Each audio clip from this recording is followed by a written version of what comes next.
Hey, Shalom Duvid here. Welcome back to our Metaphysics series. So, very excited about the Metaphysics series. Been doing a lot of research and feel good about it.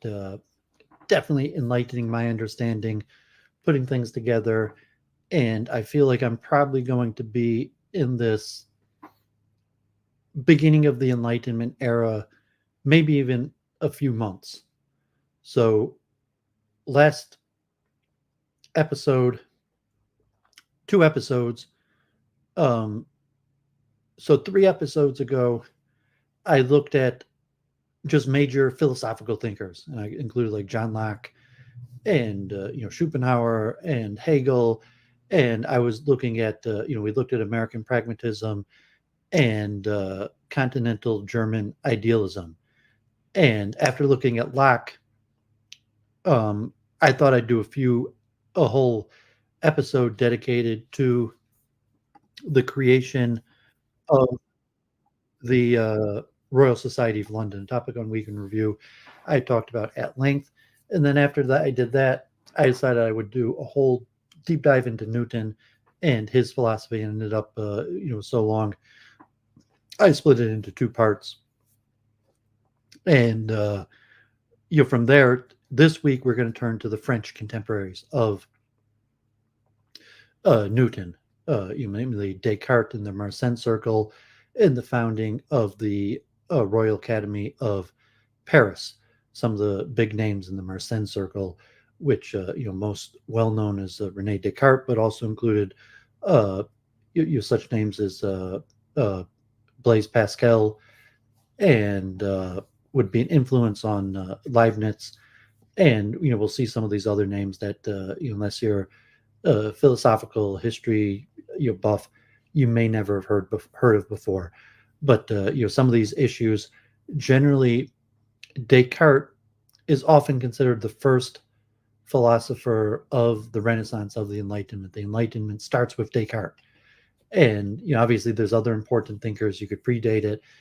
Next episode, I will do a full deep dive on Descartes, Cartesian thought, and then after that, I will probably return the Metaphysics series with the precursor astronomer physicists like Galileo, Kepler, Copernicus, and you'll see how the precursor astronomer physicists had were the preamble to the Enlightenment.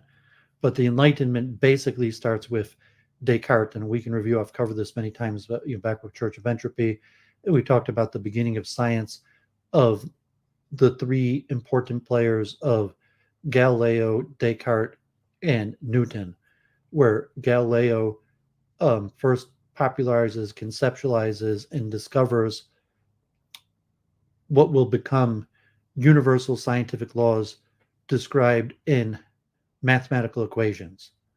Although at the time, like Galileo is not necessarily full at the level of calling them universal scientific laws, but the fall of Aristotelian scholasticism and the beginning of empiricism that we saw with the Royal Society, like Harvey and medicine and Galen and all the precursors of um, Aristotelian scholasticism. I mean, also you have Platonism, and say that scholasticism somewhat morphs into empiricism and Platonism into idealism, which will be an important topic. Besides that, like whether empiricism is a separate issue, but saying that Galileo first starts working with acceleration and the nature between position, velocity, and acceleration. You're possibly starting to notice the gravitational pull, and to describe these things in mathematical terms. And then Descartes takes that one step further. One thing, like Descartes is most well known today for algebra, called like the Cartesian plane, the X and Y, and the connecting of geometry through algebraic expressions, like that you could describe a circle with a diameter of 2, a radius of 1, as x squared plus y squared equals 1, or just the various methods of describing geometric shapes with algebraic equations. And every schoolboy now gets through basic algebra and geometry, learns the Cartesian coordinate system and the importance of Descartes. And conceptually, till that point, we're not going to do that much of a deep dive into the history of the mathematics. I mean, there are some precursors, but basically that's fully credited to Descartes, and the coordinate system is called Cartesian, and the brilliance of being able to work with geometric shapes in algebraic fashion. So Descartes, also a great mathematician, and unlike Newton, who had some philosophy, but he was more a natural philosopher, a scientist. As you saw, like the term scientist comes later with the Whewell in the 1800s. But Descartes as a natural philosopher, a mathematician, and a theologian. And Galileo, who gets in trouble with the church for supporting the Copernican model of the Earth going around the sun, gets in trouble with the Pope and house arrest. And hopefully we'll cover that in a few weeks. We'll look more in detail about Galileo and the precursors. So Descartes comes up with his dualistic system of material and spiritual, where phenomenon of the mind, of the spirit, are non-physical. And so the church and the teachings of religion are meant to talk about morals, ethics, the soul, and science will be exclusively to describe material phenomenon. And you have earlier forms of dualism like Aristotelian hylomorphism of form and function that we've talked briefly about. We'll cover more. But Descartes' substance dualism is a switch away from that. We talked a little bit, like in regards to Newton, the theory of extension, and that the concept of empty space. So Newton creates working science. So Descartes, unfortunately, isn't able to correctly identify any of the universal laws of nature. So Newton, in some sense, is a Cartesian. He's a disciple of Descartes in many ways, but he takes many differences that we saw, like the absolute space, absolute motion, empty space, and not necessarily looking. So like the continentalists were, they wanted a mechanism. They wanted some sort of metaphysical explanation for gravity. You can't have action at a distance. You can't have empty space, objects moving in empty space, because there were philosophical problems with it, as opposed to Newton, that was less concerned with the philosophical problems and was more concerned with empirical predictions, correctly having mathematical equations that described phenomenon, even if it philosophically didn't make sense. So, Descartes has these theories of extension and matter that these days are very even esoteric, hard to understand. Yeah, although Leibniz, we're going next very shortly, we're also going to do a deep dive into Leibniz and then eventually Kant. And Leibniz also dispute with Newton over gravity and action at a distance, and the dispute whether it's contradictory to have such a phenomenon as empty space. So what we're going to do next episode is going to be a full dive into Descartes. And we'll see why Descartes is generally considered the father of the Enlightenment. You have other important thinkers like, Spinoza, and there's Thomas Hobbes, there's John Locke, there's other contemporaries. I mean, there's a lot of thinkers, and we're going to cover a lot of them. But Descartes basically changes the future of philosophy and creates the system that allows the complete breakaway from the scholastic Aristotelians of the past. And that's a simplification. And so we're going to look at also probably not a well name. I've mentioned him a few times on Week in Review, and this was the first time really deeply looked in, was someone who was actually older than Descartes, the Marin Mersenne, who was a friar, a Minim friar of a certain theological school of France, that created a philosophical, theological, scientific circle that connected together some of the great names and had correspondence, and was one of the mentors of Descartes. And there's many great names. I'd mentioned Blaise Pascal. We'll look at him in the future. Um, and the beginning Cartesians, the people who took upon the Cartesian system and spread the system. We'll see, adapted the teachings, and there's tens of them in philosophy. We're just going to look at a handful of them. And contemporaries like Newton, uh, you're saying like Thomas Hobbes had correspondence with um, Descartes. I think Cavendish, I think, also had correspondence with Descartes. Thomas More, who we'll look at in the future, connections to the Royal Society of London. But Descartes is less of an empiricist, and the scientific method to someone starts in London. Although, as we discussed last time, also Newtonian mechanics gets perfected the way that we know it today by the continental idealists, namely by Euler. The modern way that we do Newtonian mechanics is not the system that Newton designed. It was the system that was canonized by Leonard Euler, and the mathematics and so people could check out the last few episodes on Newton. So a lot to cover, a lot of big names. We're going to look at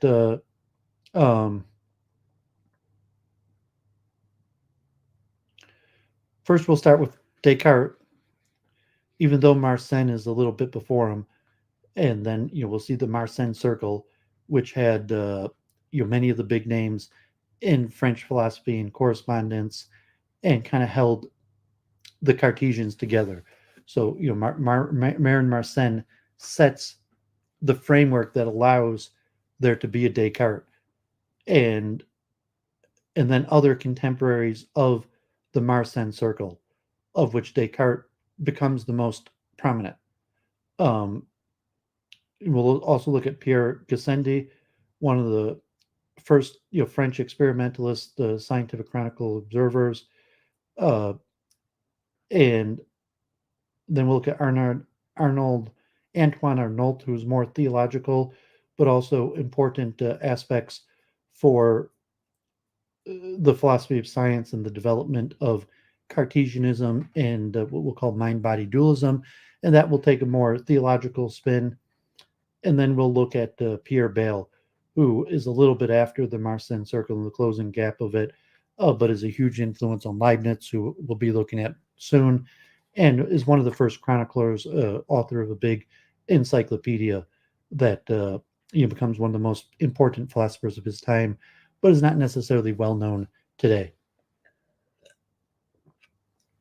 And the Plato Stanford Encyclopedia actually has entries of tens of people, the post-Cartesians in France and on the continent and in England, and most of them we're not going to have time to look at. Some of them have interesting ideas that are worthy of study, but time is the series is already endless, and there's so much to look at, and just to do a deep dive on Cartesian thought and understand how Descartes created the modern world. Largely, even though most of his ideas now have been rejected, and even though he failed at largely what he was trying to do, like Newton succeeds at what Descartes was trying to do, but Newton was following the project that Descartes created. And then also, we're going to look a little bit at theology, and when we get back to more modern times, the philosophy of mind, it might take a few months till I pivot back to the Vienna Circle and logical positivism, the neo-Kantians. But I think we got to do this precursor, the Descartes, Leibniz, Newton, Kant, and then from Kant we could go into the neo-Kantians to the Vienna Circle. That because we've already covered some, like the pragmatists and the logicians. But now we're going to go in depth to more of a full philosophical background, and then hopefully sometime in the future also we're going to go back to the Greeks even in some of the Christian thinkers, and we'll look a little bit at the theology of the theological issues, and we'll see the connections to, at some point, as science picks up, theology takes a back seat. However, a lot of these same principles, like in Hobbes and Locke and Hume, of morals, ethics, and political philosophy, is somewhat a derivative of older theology. And the people that didn't drop theology, some of the theology will be important. So we're going to cover a little bit today, especially in Arnauld, theology. And, Descartes is part of the church and a theologian. So let's jump right in. You said we're going to, it'll probably be like 7 hours. It's going to be really long. Descartes, Gassendi, and Arnauld are really long. Arnauld, maybe even the longest of them. Mersenne and Bayle are a little bit shorter. So hopefully, I got an early start today. Nothing comes up. Hopefully, I'm not expecting any interruptions.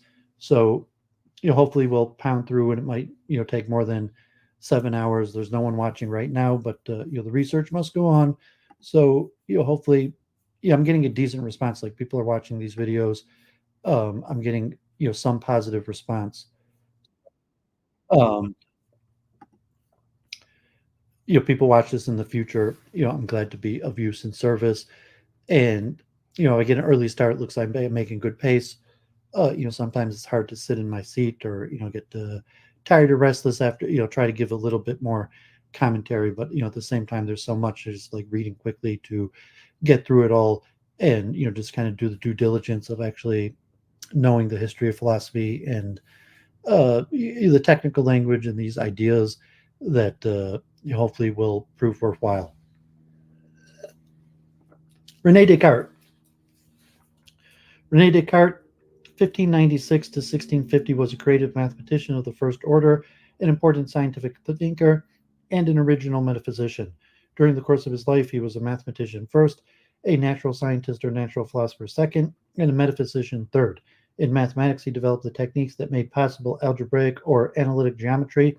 In natural philosophy, he can be credited with several achievements. The first to publish the sine law of refraction, developer of an important empirical account of the rainbow, and proposer of a naturalistic account of the formation of the Earth and the planets, a precursor to the nebular hypothesis that the planets form from loose matter orbiting the sun. More importantly, he offered a new vision of the natural world which shaped modern physics, a world of matter possessing a few fundamental properties and interacting according to a few universal laws. This natural world included an immaterial mind that in human beings was directly related to the brain, a position that led to the modern mind-body problem. In metaphysics, the search for the basic principles of anything there is. Descartes provided arguments for the existence of God, and to show that the essence of matter is to be spatially extended, and that the essence of mind is thought, where thought includes sensory images as well as rational discourse. Descartes claims early on to possess a special method which was variously exhibited in mathematics, natural philosophy, and metaphysics, and which came to include or to be supplemented by a method of doubt.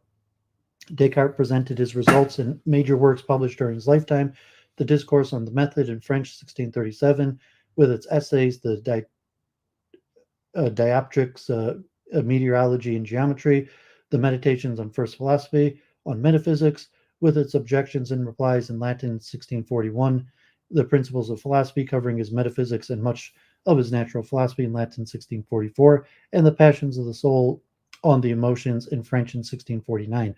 Works published posthumously included his Compendium of Music, Letters, World or Treatise on the Light, containing the core of his natural philosophy in French, 1664, Treatise of Man, containing his physiological and mechanistic psychology, and the Rules for the Direction of the Mind in Latin, 1701. An early unfinished work attempting to set out his method. Descartes' work has been variously received and valued. Among the learned of his day, he was considered to be a top mathematician, the developer of a new and comprehensive physics theory of nature, including living things, and the proposer of a new metaphysics. In the years following his death, his natural philosophy was especially valued and discussed. His works were invoked in debates over the equality of women in the 18th century. Aspects of his science remained influential, as did his project of investigating the cognitive capacities of the knowers in assessing the possibility and extent of human knowledge. He was also remembered for his skeptical arguments and for failing to provide a successful response to them in his metaphysics.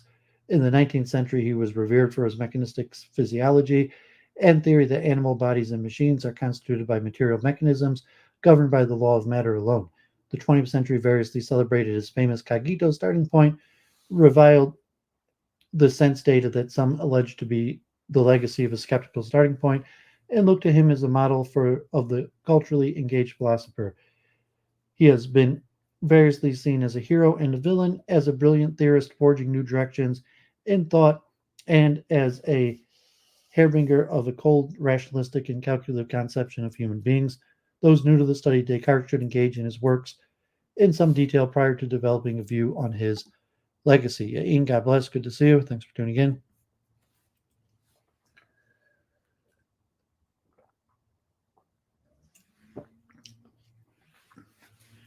Intellectual biography. Early life and education. Descartes was born on March 31st, same day as Duvid, 1596, in his maternal grandmother's house in the Halle, in the Touraine region of France. His father, Joachim, a lawyer who lived in Châteauroux, 22 kilometers southwest of the Halle, across the Creuse River in the Poitou region, was away at the parliamentary of Brittany and Reims, the town of La Haye, which lies 47 kilometers south of Tours. Has subsequently been named Descartes. When Descartes was 13 and 1/2 months old, his mother, Jean Brochard, died in childbirth. The young René spent his early years with his grandmother, Jeanne Saint Brochard, in the Haye, together with his older brother Pierre and his older sister, Jeanne. It is likely that he then moved to the house of his great uncle, Michel Ferrand, who, like many of René's male relatives, was a lawyer. He was a counselor to the king and held royal office of provincial lieutenant general in Châteauroux. When Descartes met Isaac Beekman in 1618, he introduced himself as Poitevin, or from Poitou. At this time and now and later on, he also signed letters as Du Perron and called himself Sieur de Puyon, Lord of Perron, after a small farm in Poitou he inherited from his mother's family. But he did not neglect his birthplace in the Haye. In a letter in 1649, he described himself as a man who was born in the gardens of Touraine. In 1606 or 7, Descartes, a Roman Catholic, entered the newly founded Jesuit College of the Fletch, where he remained until 1614 or 15. He followed the usual course of studies, which included 5 or 6 years at grammar school, including Latin and Greek grammar, classic poets, and Cicero, followed by 3 years of philosophy curriculum. By rule, the Jesuit philosophy curriculum followed Aristotle. It was divided into the then standard topics of logic, morals, physics, and metaphysics. The Jesuits also included mathematics in the final 3 years of study. Aristotle's philosophy was taught throughout textbooks and printed commentaries on his works. Aristotle himself frequently discussed the positions of his ancient predecessors. The most extensive commentaries also elaborated in some detail on the positions other than Aristotle's. Within this framework, and taking account the reading of Cicero, Descartes would have been exposed into the school of the doctrine of the ancient atomists, Plato, and the Stoics, and he would have heard of the skeptics. Further important intellectual events were celebrated at La Fèche, including Galileo's discovery of the moons of Jupiter in 1610. Although scholastic Aristotelian philosophy was dominant in Descartes' school year, it was not the only philosophy that he knew. Famously, Descartes wrote in the autobiographical portion of the Discourse in 1637 that when he left school, I found myself beset by so many doubts and errors that I came to think I had gained nothing from my attempts to become educated, but increasing recognition of my ignorance. And yet, he continued, he did not cease to value the exercises done in the schools for language, fables, oratory, poetry, mathematics, morals, theology, and philosophy. All had their value, as did jurisprudence, medicine, and other sciences, including engineering, that serve as professions and which one might study after attending a school such as the Fletch. He noted the contradiction and disagreement that beset philosophy and so infected the higher sciences, including medicine, insofar as they borrow their principles from philosophy. A year later, in 1638, he told an inquiring father that nowhere on earth is philosophy taught better than the Fletch, where he advised his correspondent to send his son, even if he wanted him subsequently to transcend the learning of the school, while also suggesting that the son might study at Utrecht with Henry Leroy, a disciple of Descartes. According to the discourse, it is not surprising that philosophy, as taught at La Fletch, was uncertain. It had to be, since Descartes, was now offering the first glimpse of the one true philosophy only recently discovered. Until it could be promulgated, La Fletch or another good school would do. His family wanted Descartes to be a lawyer, like his father and other relatives. To this end, he obtained a law degree from Poitiers in 1616, but he never practiced law or entered into the governmental service that such practice would have made possible. Instead, he became a gentleman soldier, moving in 1618 to Breda to support the Protestant Prince Maurice against the Catholic parts of the Netherlands, which later constituted Belgium, which were controlled by Spain, a Catholic land like France, but at this point an enemy. Okay, God bless last Australian. Hare Krishna, always a pleasure. First results in new mission and method. While in Breda, Descartes met Isaac Beeckman, a Dutch mathematician and natural philosopher. Beeckman set various problems for Descartes, including questions about falling bodies, hydrostatics, and mathematics. Descartes and Beeckman engaged in what they called physico-mathematica, or mathematical physics. Since antiquity, mathematics had been applied to various physical subject matters in optics, astronomy, mechanics, focusing on the lever, and hydrostatics. Beeckman and Descartes brought to this work a commitment to atoms as the basic constituents of matter. As had ancient atomists, they attributed not only size, shape, and motion, but also weight to these atoms. Descartes opened a section of his notebook entitled Democritica in honor of the ancient atomist Democritus. Perhaps at this time, though certainly by 1628, Descartes had the fundamental insight that makes analytic geometry possible, the technique for describing lines of various sorts by using mathematical equations involving ratios between lengths in relation to coordinate lines. Descartes did not require that the lines be perpendicular to one another. Descartes himself did not foresee replacing geometrical constructions with algebraic formulas. Rather, he viewed geometry as the basic mathematical science, and he considered his algebraic techniques to provide an extension beyond compass and ruler construction. When the right-angled coordinate system of algebraic geometry was subsequently developed, the name Cartesian coordinates honored Descartes' discovery. Yeah, definitely. Descartes left Breda in 1619 to join the Catholic army of Maximilian I, Duke of Bavaria, in allied France. The war concerned the authority of Ferdinand II, a Catholic who in September had been crowned Emperor of the Holy Roman Empire, located in Central Europe and including Austria and parts of the northern Italy. Descartes attended the coronation and was returning to the army, and when winter caught him in a small town of Ulm, or perhaps Neuburg, not far from Munich, on the night of 10th November 19th, he had three dreams that seemed to provide him with a mission in life. The dreams themselves are interesting and complex. Descartes took from them the message that he should set out to reform all knowledge. He decided to begin with philosophy, since the principles of the other sciences must be derived from it.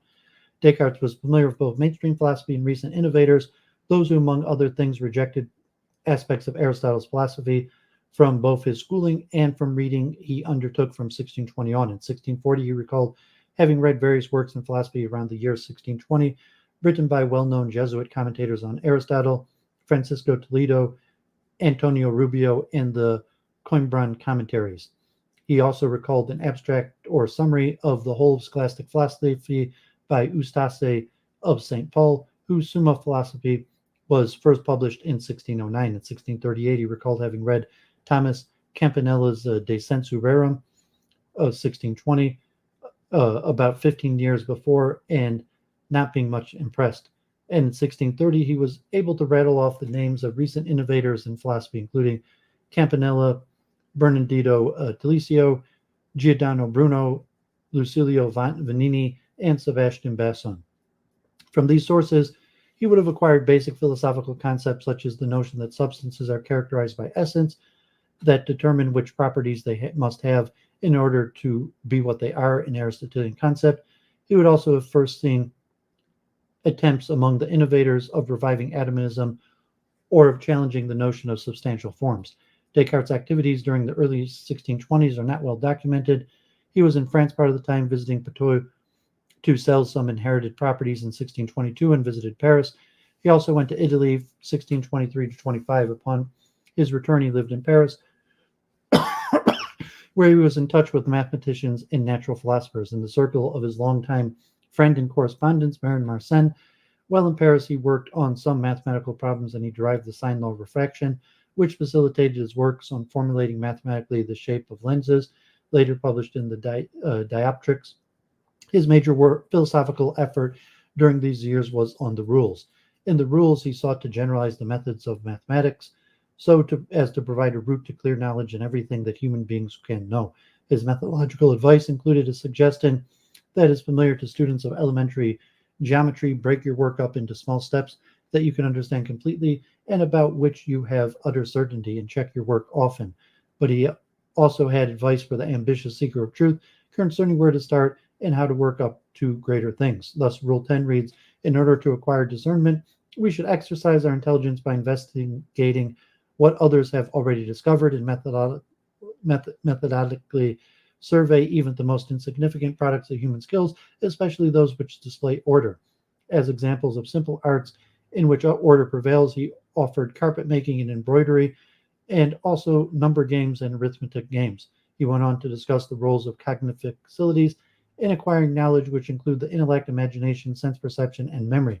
These faculties allow the seeker of knowledge to combine simple truths in order to solve complex problems as found in optics, or to discover how a magnet works. By the end of 1628, Descartes abandoned work in the rules, having completed about half of the projected treatise. He moved on to the Dutch Netherlands, returning to France only infrequently prior to moving to Sweden in 1649. While in the Netherlands, he tried to keep his address secret and changed locations often, according to his motto, who lives well hidden lives well. Metaphysical term, comprehensive physics, a discourse. Descartes spent his first year in the Netherlands in Franeker, where he registered at the university in April 1629. Initially, he worked on two topics, mathematical science and metaphysics. In summer 1629, an impressive set of perihelia, or false suns, were observed near Rome. When Descartes heard of them, he set out to find an explanation. He ultimately hypothesized that a large solid ice ring in the sky acts as a lens to form multiple images of the sun. This work interrupted his investigation on another topic, which had engaged him from his first 9 months in the Netherlands, the topic of metaphysics. The metaphysical objects of his investigation included the existence and nature of God and the soul. However, these metaphysical investigations were not entirely divorced from problems such as the perihelia, for he claimed that through his investigation of the God and the human self, he had been able to discover the foundation of physics. His post-rule emphasis on intellectual apprehension of God, the soul, and the foundation of physics constitute Descartes' metaphysical turn, even if his metaphysics was not yet fully disclosed.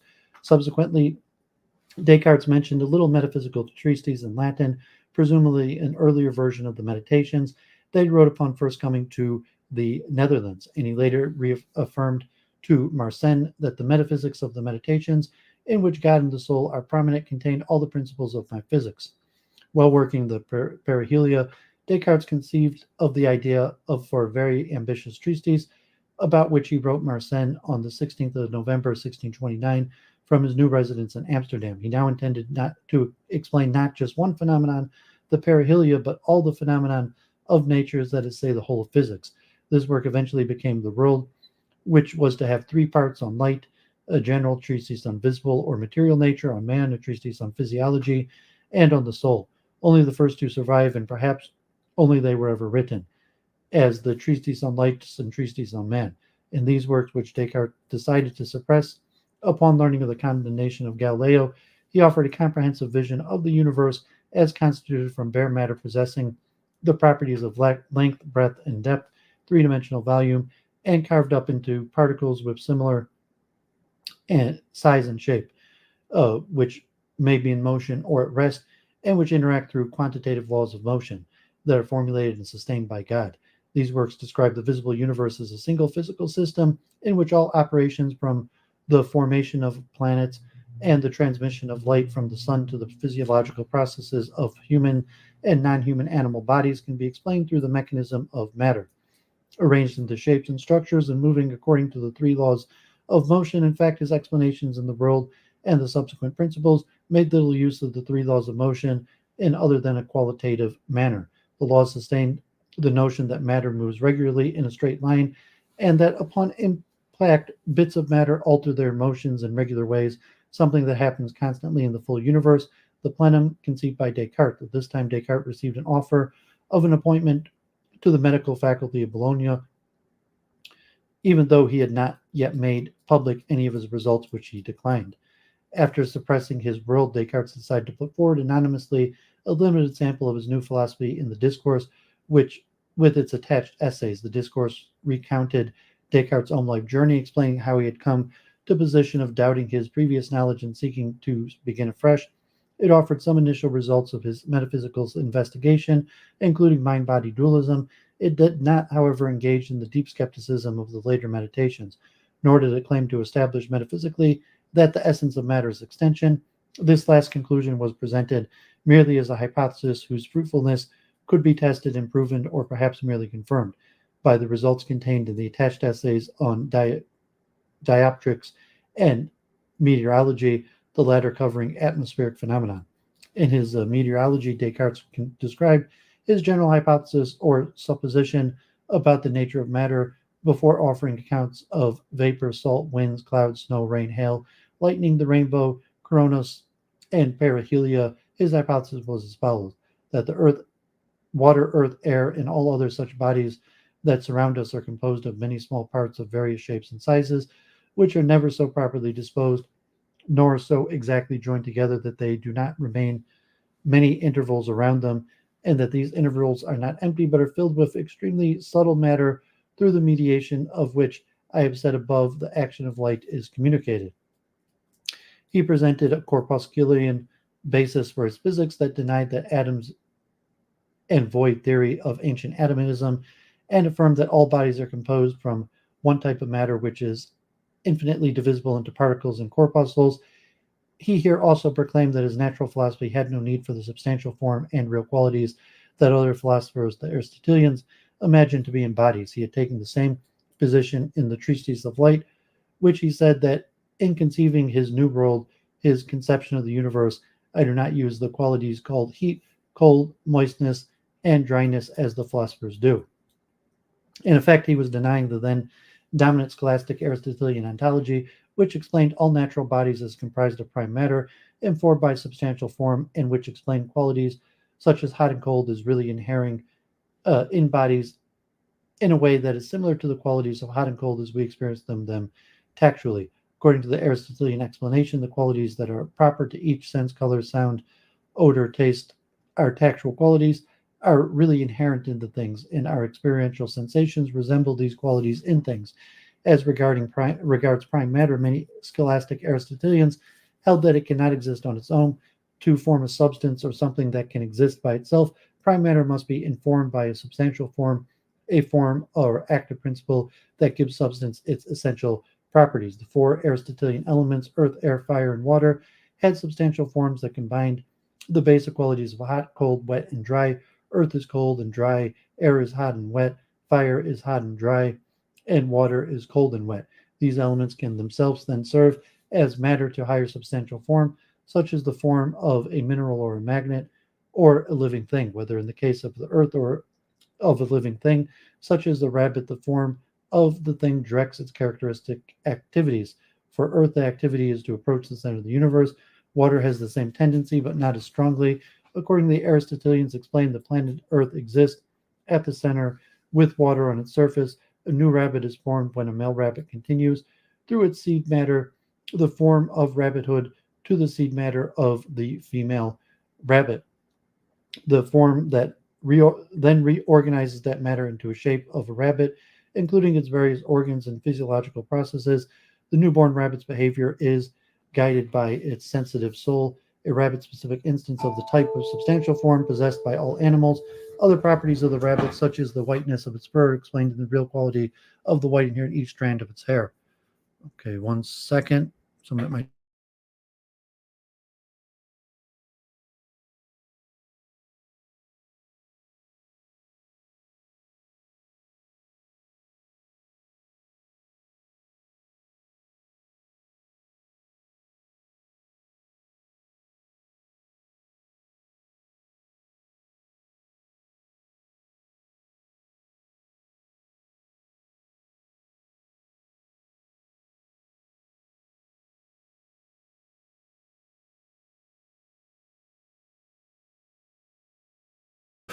Okay, sorry, the power company.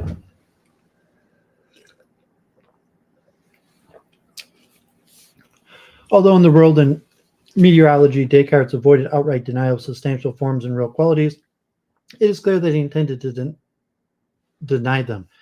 Indeed, he claimed that he could explain these qualities themselves, though through matter in motion. As an example, he explained color in things as a property, or surfaces that put a spin on particles of light, which in turn affect the nerves in the retina, which then affect the brain, causing a sensation in the mind via matter effects of the immaterial mind. The sensations of a color, such as red, does not resemble the surface property that caused the effect on the nerve that produces the sensation. The experience read is an apparently arbitrary sign or signal from a surface property in objects. Two considerations help explain Descartes' tentative language with respect to substantial forms and real qualities. First, when he wrote these works in the 1630s, he was not yet prepared to release his metaphysics, which would support his hypothesis about matter and so rule out substantial forms. Second, he was sensitive to the prudential value of not directly attacking the scholastic Aristotelian position, since it was the accepted position in university education and was strongly supported by the Orthodox theologians, both Catholic and Protestant. After the discourse appeared in 1637, Descartes received letters with queries and challenges to various of the doctrines, including his avoidance of substantial forms and real qualities, his arguments for a distinction between mind and body, and his view that natural philosophical hypotheses could be proven or confirmed through the empirically observed effect they explain. This correspondence merits close study for his further discussions of hypothesis confirmation in science, his replies to objections concerning his metaphysics, and his explanation that he had left the most radical skeptical arguments out of his work since it was written in French for a wide audience, including women. In 1635, Descartes fathered a daughter named Francine. His mother was Descartes' housekeeper. Helena Jans, they lived with Descartes part of the time.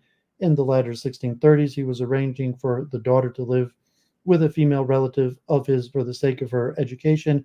Well, he learned of her death in September 1640, which saddened him greatly. Subsequently, in 1644, he contributed a dowry for Helena's marriage. The metaphysical and comprehensive physics review.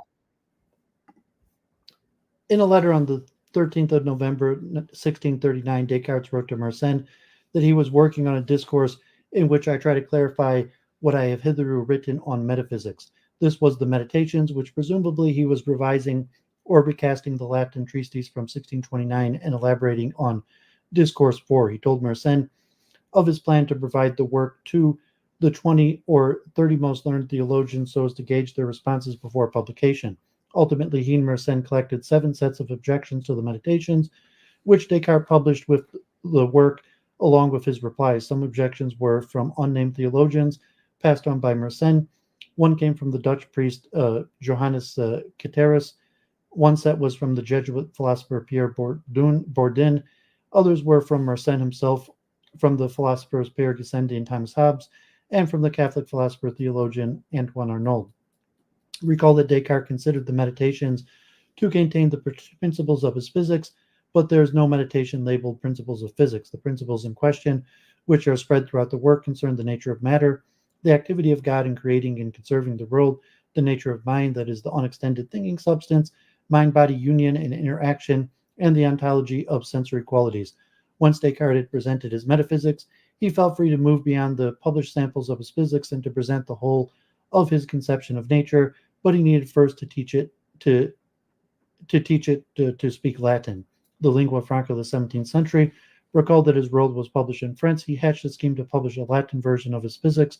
The principles, accompanied by a scholastic Aristotelian work on physics, so as to make the comparative advantages manifest. He chose the Summa Philosophia of Estase of St. Paul. That part of his plan never came to fruition. His intent remained the same. He wished to produce a book that could be adopted in the schools, even Jesuit schools such as La Fleche. Ultimately, his physics was taught in the Netherlands, France, England, and parts of Germany. For the Catholic lands, the teaching of his philosophy was dampened when his works were placed on the Index of Prohibited Books in 1663.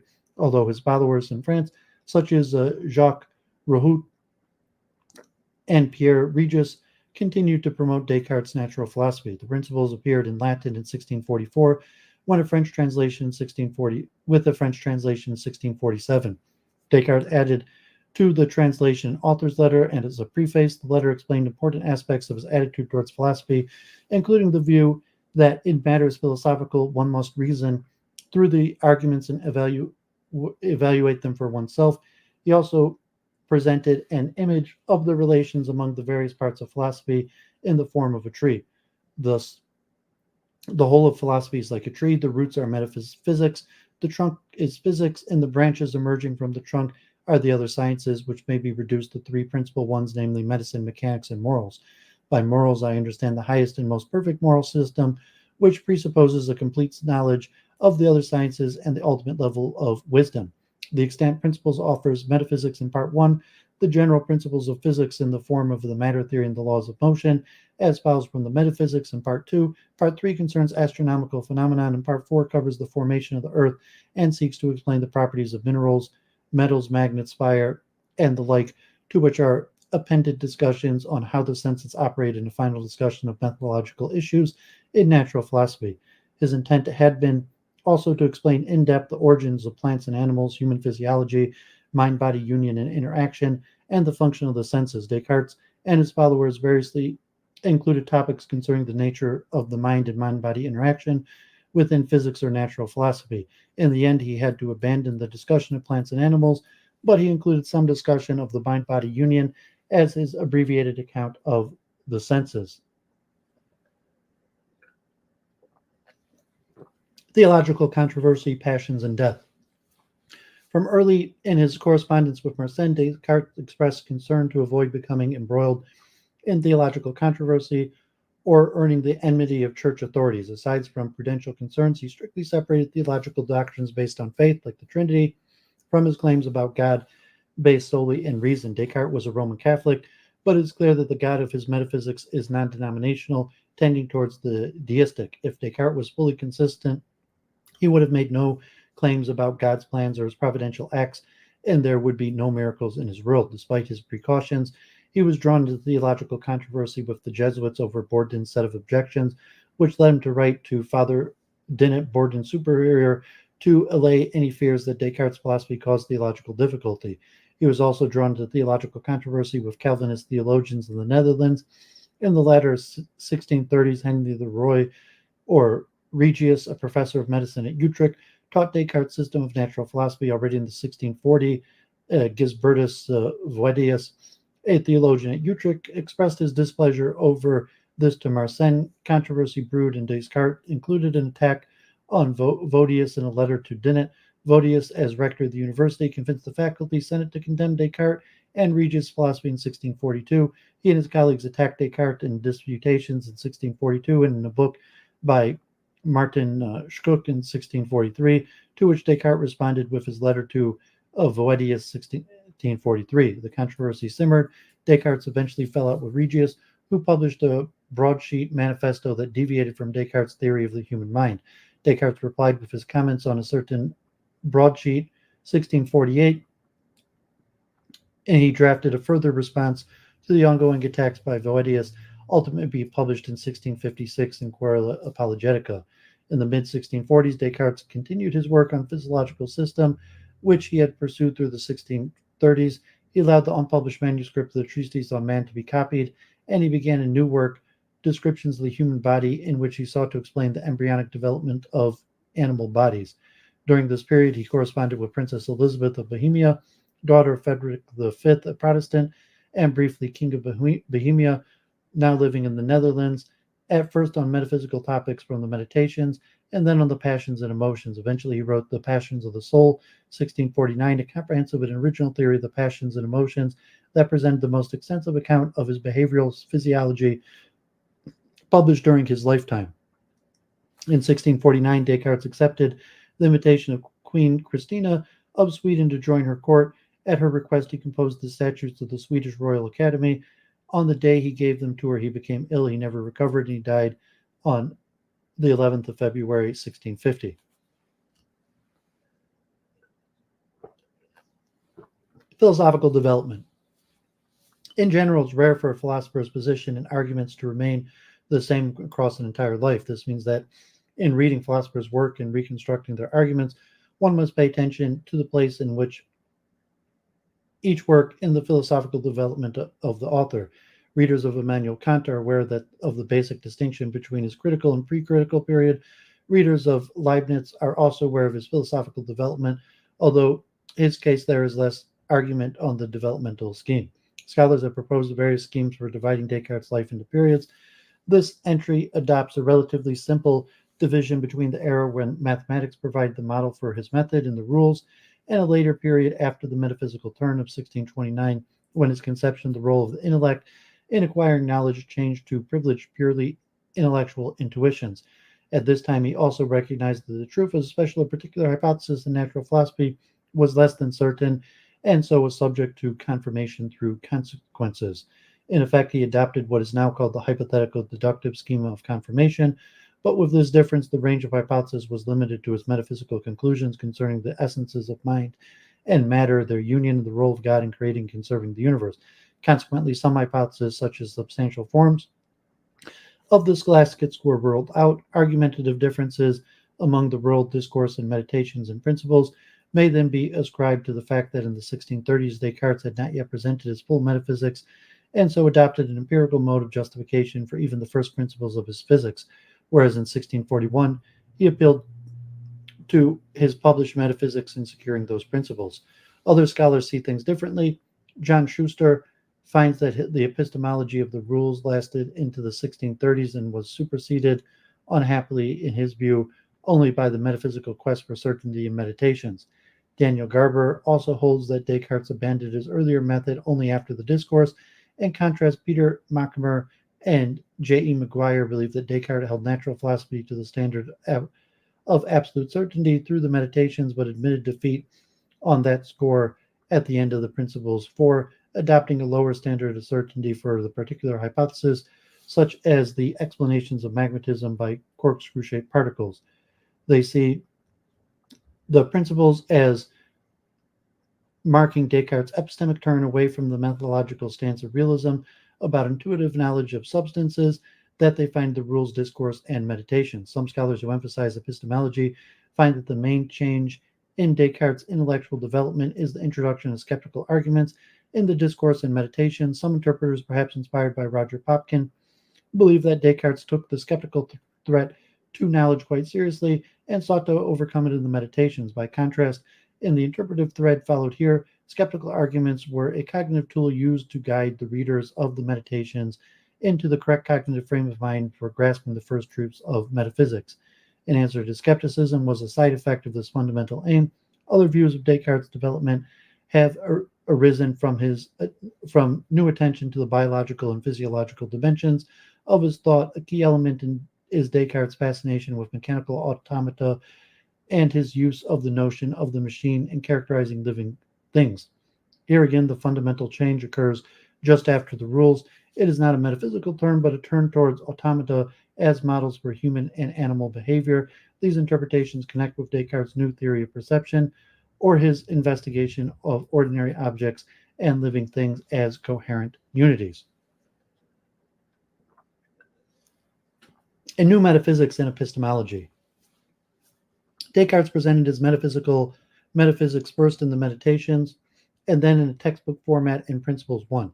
His metaphysics sought to answer such questions as how does the human mind acquire knowledge? What is the mark of truth? What is the actual nature of reality? How are our mental experiences related to our bodies and brains? Is there a benevolent God? And if so, how can we reconcile his existence with the fact of illness, error, and immoral actions? How do our minds work? Descartes had no doubt that human beings know some things that are and are capable of discovering others, including, at least since his metaphysical insights of 1629, fundamental truths about the basic structure of reality. Yet he also believed that the philosophical methods taught in the schools and used by most of his contemporaries were deeply flawed. According to the doctrines of scholastic Aristotelian philosophy, contained a basic error about the fundamental truths, such as those in metaphysics, are obtained. He articulated this error in the first meditation by saying, not in his own voice, but that of the reader, whatever I have up till now accepted as most true, I have acquired either from the sense or through the senses. He then challenged the verticality of the senses with the skeptical arguments of his first meditation, including the dream argument that we might experience sensory images while dreaming that are indistinguishable from waking experience, and the argument that a deceptive God or an evil deceiver is causing our sensory experience or causes us to err even when reasoning. In the Aristotelian scheme against which Descartes was moving, all knowledge arises through the senses in accordance with the slogan, there is nothing in the intellect that was not there, is agreed that was not previously in the senses, or there's nothing in the intellect that was not previously in the senses. Similarly, Orthodox scholastic Aristotelians agreed that there is no thought without a phantasm or an image. Descartes explained that these convictions as a result of childhood prejudice. As a child, we are naturally led by our senses in seeking benefits and avoiding bodily harms. As a result, when we grow into adults, we are immersed in the body and in the senses, and so we accept the philosophical view that the senses reveal the nature of reality. Although Descartes ultimately accepted the senses as a source of some kind of knowledge, he denied that they reveal the nature of substances.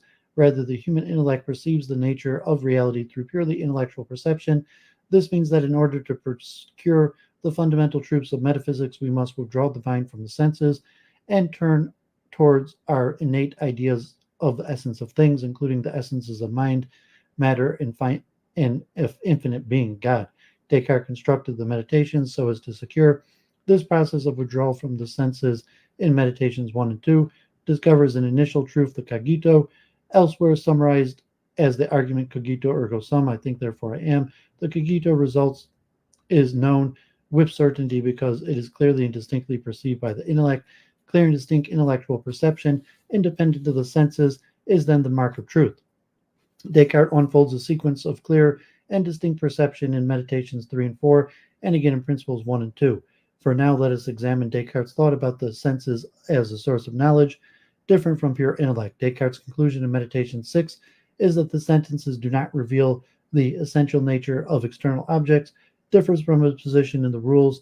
In that work, he allowed that some simple natures pertaining to the corporeal things can be known through the image of the senses. In his Meditations, he held that the essence of matter is apprehended by innate ideas, independently of any sensory image. To that extent, his position post-rules agrees with the Platonic tradition in philosophy, but Plato denigrated the senses as a source of knowledge. Descartes was not a full-blown Platonist in that he did not totally disparage sensory knowledge. Descartes assigned two roles to the senses in the acquisition of human knowledge. First, he acknowledged that the senses are usually adequate for detaching benefit and harms from the body. Their natural function is to inform the mind of what is beneficial or harmful, for the composite of which the mind is part, that is, for the composite of the mind and body. Here he adopted a widely held conception of sensory function within natural philosophy, also found in the Aristotelian and medical literatures. Second, he acknowledged an essential role for the senses in natural philosophy. Older interpretive literature sometimes has Descartes claiming to derive all natural philosophy or scientific knowledge from the pure intellect, independent of the senses, but Descartes knew full well that he could not do that. He distinguishes between the general principles of his physics and the more particular mechanisms by which he explained natural phenomena such as magnetism or the properties of oil and water. He claimed to derive the general principles from certain seeds of truth that are innate in the mind. These include the fundamental doctrine that the essence of matter is extension. For a particular phenomenon, he relied upon observations to determine their properties, such as the properties of the magnet, and he acknowledged that multiple hypotheses about subvisible mechanisms could be constructed to account for those phenomena. The natural philosopher must therefore test the very hypotheses by their consequences and consider empirical virtues such as simplicity and scope. Furthermore, Descartes knew that some problems require measurements that rely on the senses, including determining the size of the sun or the refractive indexes of various materials. Although Descartes recognized an important role for the senses in natural philosophy, he limited that role by comparison with Aristotelian epistemology. Many scholastic Aristotelians held that all intellectual content arises through a process of intellectual abstraction that starts from sensory images found in the faculty of imagination. Mathematical objects are formed by abstractions from such images. Even metaphysics rests upon knowledge derived from abstraction from images. Of course, they held that the intellect plays a crucial role in abstracting mathematical objects on the essences of natural things. By contrast, Descartes affirmed that the truths of mathematics and metaphysics are grasped by the pure intellect operating independently of the senses and without assistance from the imagination. As regards knowledge, Descartes adopted that in order to know something, you must not only represent it as true, the essence of matter's extension, but you must also affirm its truth and do so with some justification. In a scheme of mental capacities, the intellect, as the faculty of representation, offers content for judgment. A second mental faculty, the will, affirms or denies the truth of the content, asserting that the essence of matter's extension. Not all content deriving from the intellectual faculty is pure. Purely intellectual content arises from innate ideas without any accompanying brain processes. Other intellectual acts require the presence of the body, sense perception, imagination, and corporeal bodily involving memory. The content of these acts is less clear and distinct than that of pure intellect and may indeed be obscure and confused, as in the case of color sensations. Nonetheless, will the will can affirm or deny such intellectual content with a clear and distinct purely intellectual perceptions. The will is justified in affirming their truth. As discussed in the next subsection, no error can arise in these judgments. For lesser degrees of clarity and distinctness, care must be taken in what the will affirms. In sum, considering Descartes' answer to how we know, classes of knowledge differ in the degree of expected certainty. Metaphysical first principles, as known by the intellect acting alone, should attain absolute certainty. Practical knowledge concerning immediate benefits and harm is known by the senses. Such knowledge needn't attain absolute certainty. Even so, it is usually accurate enough. Objects of natural science are known as a combination of pure intellect and sensory observation. The pure intellect tells us what properties bodies can have, and we use the senses to determine which particular instances of those properties bodies do have. For submicroscopic particles, we must reason from observed effects to potential cause. In these cases, our measurements and our inferences may be subject to error, but with care, we may hope to arrive at the truth. The mark of truth and the circle. At the beginning of the third meditation, Descartes declares, I now seem to be able to lay it down as a general rule that whatever I perceive very clearly and distinctly is true. Clarity and distinctness of intellectual perception is the mark of truth. In the fifth set of objections to the meditation, Gassendi suggests that there is difficulty concerning what possible skill or method will permit us to discover that our understanding is so clear and distinct as to be true and make it impossible that we should be mistaken. As I objected at the beginning, we are often deceived even though we think we know something as clearly and distinctly as anything can possibly be known. Gassendi has in effect asked how it is that we should recognize clear and distinct perceptions if clarity and distinctness is the mark of truth, which is the method for recognizing clarity and distinctness. In reply, Descartes claimed that he has already supplied such a method. What could he have in mind? It cannot be the simple belief that one has attained clarity and distinctness, for Descartes acknowledges that individuals can be wrong in that belief. He offers this criterion: we have a clear and distinct perception of something if, when we consider it, we cannot doubt it. That is, in the face of genuine, clear, and distinct perception, our affirmation of it is so firm that it cannot be shaken, even by a concerted effort to call the things that thus affirmed into doubt. As mentioned in section 3.1, Descartes held that any act of judgment, such as the affirmation, I think, therefore I am, involves both the intellect and the will. The intellect perceives or represents the content of the judgment. The will affirms or denies the content in the face of the genuine clarity and distinctness. The great light in the intellect is followed by a great inclination of the will. The inclination of the will is so strong that it amounts to compulsion. We cannot help but so affirm. Descartes maintains that unshakable conviction provides a criterion of genuine, clear, and distinct perception. Can't someone be unshakable in their conviction merely because they are stubborn? Assuredly, but Descartes is talking about a conviction that remains unshaken in the face of serious and well thought out challenges. To be immune from doubt does not mean simply that you do not doubt a proposition, or even that it resists a momentary attempt to doubt. The real criterion for truth is that the content of the proposition is so clearly perceived that the will is drawn to it in a way such that the will's affirmation cannot be shaken even by the systematic and sustained doubts of the meditations. Perhaps because the process for achieving knowledge of fundamental truths requires sustained systematic doubt, Descartes indicates that such doubt should be undertaken only once over the course of a life. Even so, problems remain. Having exerted clarity and distinctness as the criterion for truth at the beginning of the third meditation, Descartes immediately calls into question. He reintroduces an element of the radical doubt from the first meditation that a powerful God might have created him with a nature such that I was deceived even in the matters which seemed most evident. Descartes therefore launches an investigation of whether there is a God, and if there is, whether he can be a deceiver. In the course of the third meditation, Descartes constructs an argument for the existence of God that starts from the idea of an infinite being. The argument is intricate. It invokes the metaphysical principle that there must be at least as much reality in the efficient and total cause as in the effect of the cause. This principle is put forward as something that is manifested by the natural light, which itself is described as a cognitive power whose results are indubitable, like clear and distinct perception. Descartes then applies that principle not to the mere existence of the idea of God as a state of mind, but to the content of the idea. Descartes characterizes that content as infinite, and he then argues that a content that represents infinity requires an infinite being as its cause. He concludes, therefore, that an infinite being or God must exist. He then equates an infinite being with a perfect being and asks whether a perfect being could be a deceiver. He concludes it is clear enough from this that he cannot be a deceiver, since it is manifest by the natural light that all fraud and deception depends on some defect. If you are concerned by the move from infinity to perfection, consider that in Descartes' philosophical landscape, perfect meant complete, and infinitude is the highest degree of completeness.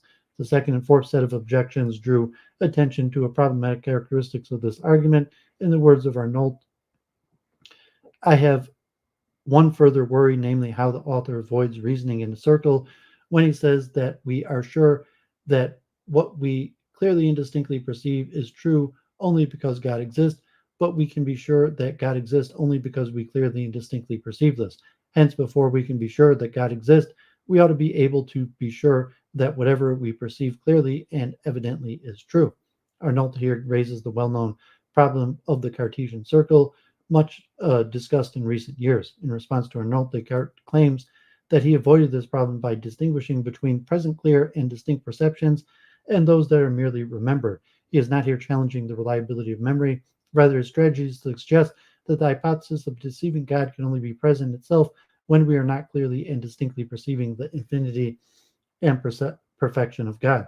Because when we are doing this, we cannot help but believe that God is no deceiver. It is as if this very evident perception is to be balanced against the uncertain opinion that God might be a deceiver.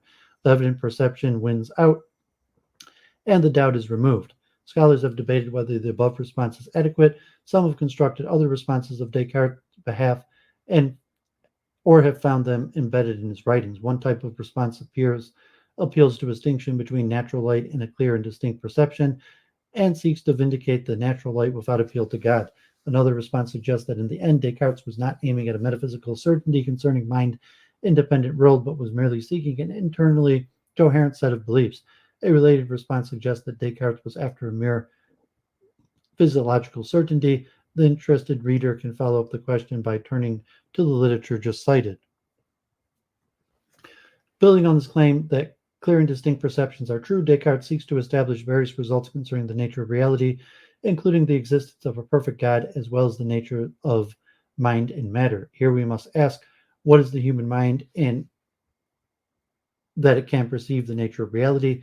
Descartes has a specific answer to this question. The human mind comes supplied with innate ideas that allow it to perceive the main properties of God, infinity and perfection, the essence of matter and the essence of mind. For readers in Descartes' day, this claim would naturally raise a further question Assuming that these innate ideas concern eternal truths about God, matter, and mind, do these truths hold independently of God, or do they instead derive from the original contents of God's own intellect?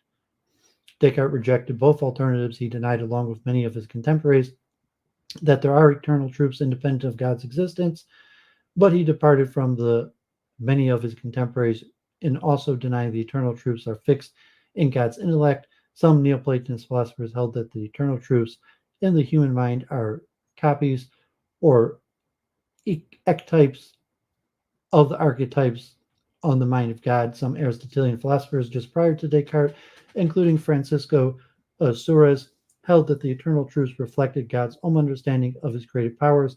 God's power included that if he creates a rabbit, it must be an animal.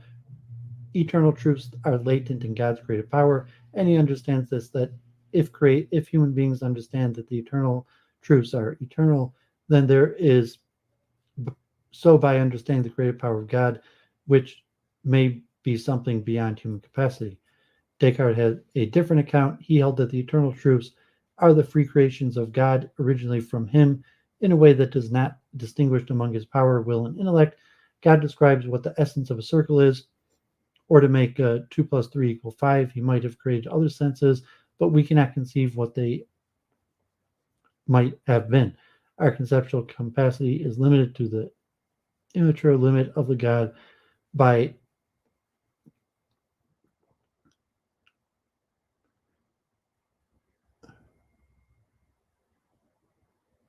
our conceptual capacity is limited to the innate ideas that God has implanted in us, and these reflect the actual truths that he created. God creates the eternal truths concerning logic, mathematics, the nature of the good, the essences of mind and matter. He creates the human mind and provisions it with innate ideas that correspond to those truths. Even in this scheme, there must be some eternal truths not created by God, whose that pertain to the essence of God himself, including his existence and perfection. So, 1 second.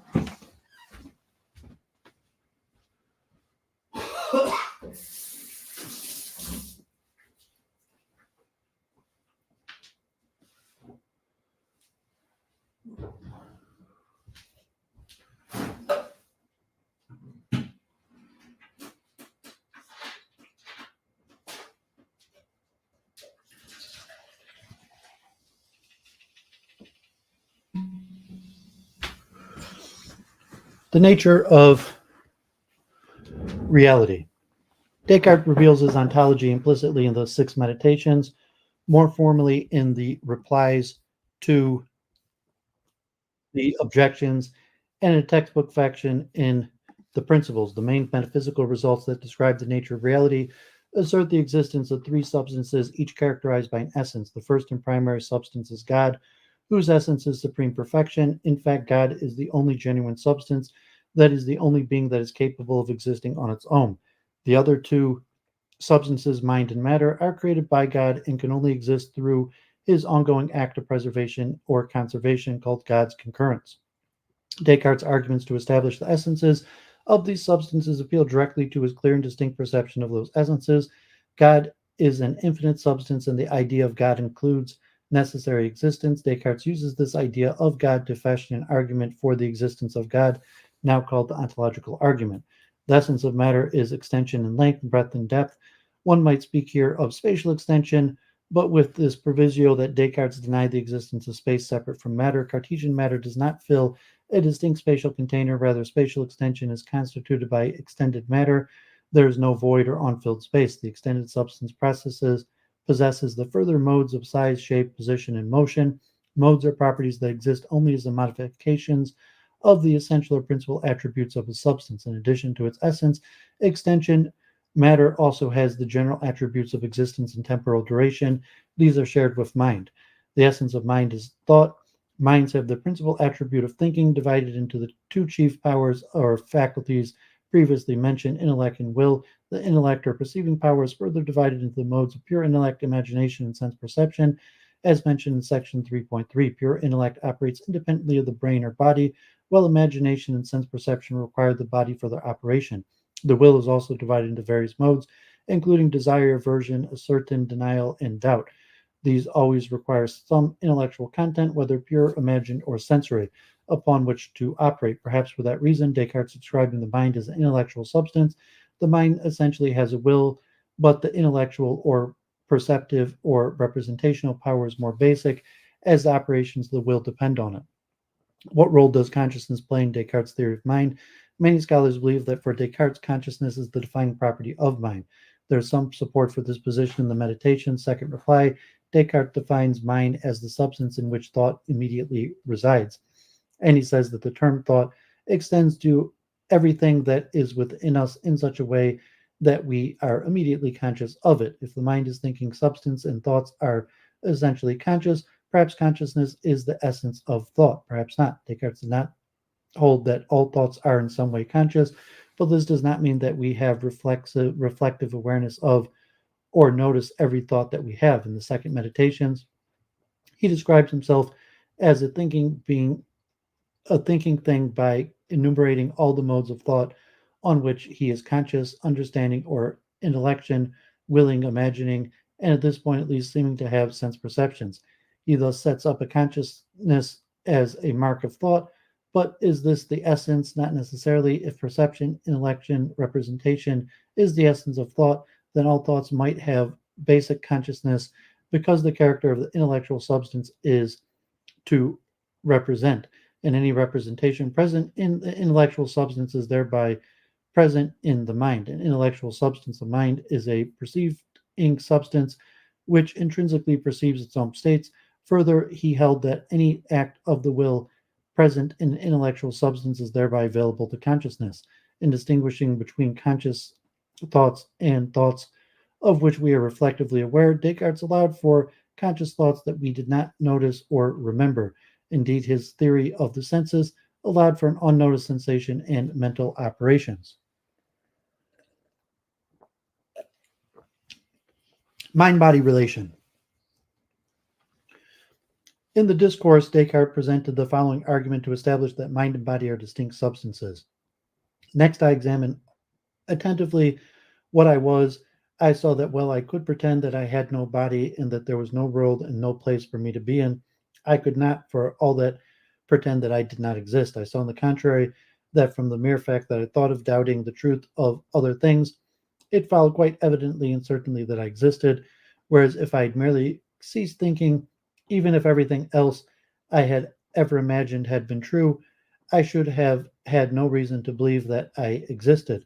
From this I knew I was a substance whose whole essence of nature is simply to think, and which does not require any place or depend on any material thing in order to exist. This argument moves from the fact that he can doubt the existence of the material world, but cannot doubt the existence of himself as a thinking thing, to the conclusion that his thoughts belong to a non-spatial substance that is distinct from matter. While this argument might secure the existence of the thinker, it does not show that the thinker is not a material thing. That conclusion fallaciously rests on conceivability based on ignorance. There is nothing to preclude that the thinking thing is in fact a complex material system. Descartes has merely relied on the fact that he can doubt the existence of matter to conclude that matter is distinct from the mind. The argument doesn't work. In his Meditations, Descartes alters the argument. In the second meditation, he again asserts that he could doubt the existence of matter, but not that the existence of himself as a thinking thing. But he explicitly refrained from concluding that his mind was distinct from the body on the grounds that he remained ignorant of his nature. Then in the sixth meditation, having established to his satisfaction the mark of truth, he used it to support a positive argument that the essence of mind and thought, and that a thinking thing is unextended, and that the essence of matter is extension, and that extended things cannot think. He based this argument on clear and distinct intellectual perceptions of the essence of mind and matter, not on the fact that he could doubt the existence of one or the other. This conclusion asserts the well-known substance dualism of Descartes. The dualism has problems, as Princess Elizabeth of Bohemia, among others, asked, if the mind is unextended and matter is extended, how do they interact? The problem vexed not only Descartes, who admitted to Elizabeth that he didn't have a good answer, but also vexed Descartes' followers and other metaphysicians. It seemed that somehow mind and body must be brought into relation, because when we decide a mental act to pick up a pencil, our arm, a physical thing, actually moves, and when light hits our eyes, we mentally experience the visual world, but how do mind and body relate? Some of Descartes' followers adopted the position of occasionalism, according to which God mediates the causal relationship between mind and body.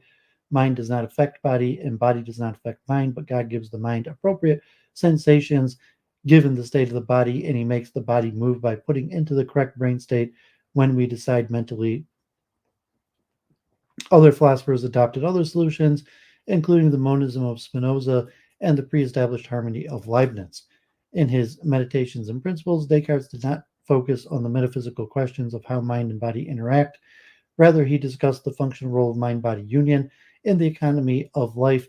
Our sensation serves us well in avoiding harms and pursuing benefits. Pain sensations induce us towards behavior that usually protect our bodily integrity. Pleasure leads us towards things that are usually good for us. Our sense perceptions are reliable enough for distinguishing objects that need distinguishing and for navigating as we move about. As Descartes saw it, God or nature set up these relations for our benefit. They are not perfect. Sometimes our sense present things differently than they are, and sometimes we make judgments about the sensory things that extend beyond the appropriate use of the senses.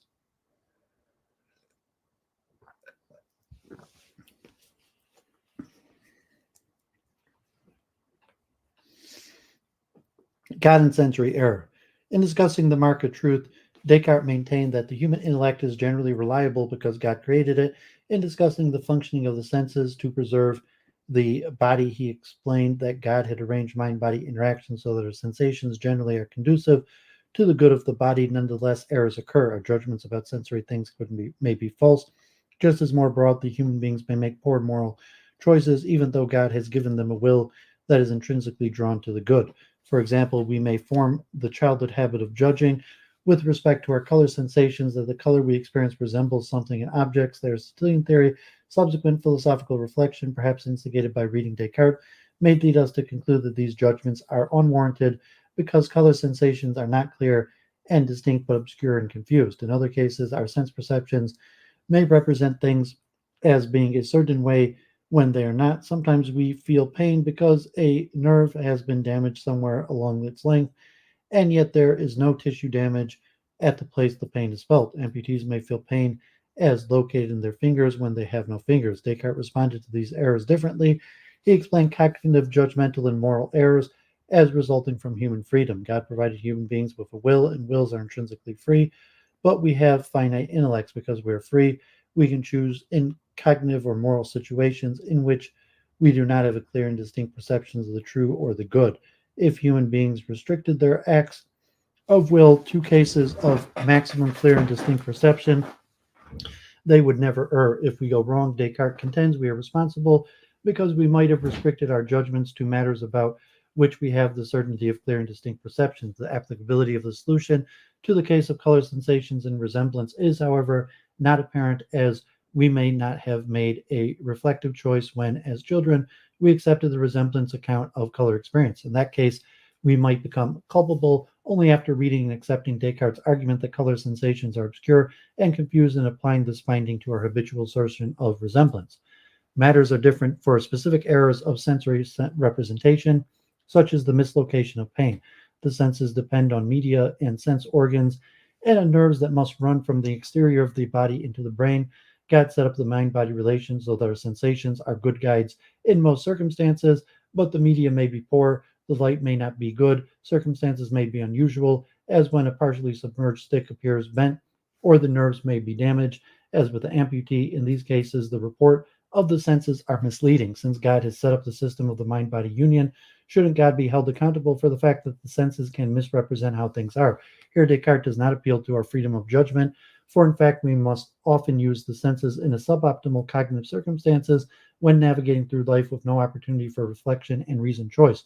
Rather, he points out that God was working with finite mechanisms of the human body, and he suggests that God did the best that could be done given the type of parts needed to constitute such a machine, extended parts that might break or be unusually perturbed. It's not God's fault that a well-made body machine can occasionally create sensations that misrepresent. Some cases of sensory misrepresentation are clear-cut cases of error. With the amputee, the pain seems to be in the fingers that are not there. The representational content of the fingers of damage does not match the world. Similarly, a partially submerged stick may look bent, even if we use our intellects to interpret the illusion of sensory misrepresentation so as to avoid error by withholding judgments or even by judging correctly. It remains clear that sensory misrepresentation has occurred. In other cases, Descartes describes the senses as providing material for error, but it remains uncertain whether such error arises from making unwarranted judgments or on obscure and confused sensations or is due to straightforward sensory misrepresentation. In the third meditation, he describes sensation that were later called secondary qualities, color, sounds, hot and cold, as materially false. Scholars have difficulty interpreting this notion. Descartes initially defines material falsity as something that occurs in ideas when they represent non things as things. He offers the idea of cold as an example. Our senses represent cold as a positive quality of objects, but Descartes considers that cold may instead simply be the absence of heat and so isn't a quality of its own. Accordingly, the case should be assimilated to sensory misrepresentation, representing things as they are not, representing cold as a quality when it is the absence of a quality. Descartes also offers a different gloss on the obscurity of sensory ideas. He allows that such ideas may be true in the sense of representing something positive in things, but that they may do so in such a way that the reality which they represent is so extremely slight that I cannot even distinguish it from a non thing. Accordingly, sensory ideas are not misrepresentations, they're simply so obscure and confused that we cannot tell what their representational content might be by considering their experienced character, such as the phenomenal character of cold or of color. We then precipitately make an erroneous judgment that color sensations resemble their cause in objects. Metaphysics and natural philosophy are needed to tell us what our color sensations obscurely represent, properties of object surfaces that reflect light in a certain way. Material falsity arises from representations so obscure that they allow room for mistaken judgments about resemblance. The issues surrounding the notion of material falsity in Descartes are intricate but telling of his theory of mind and sensory representation. The new science.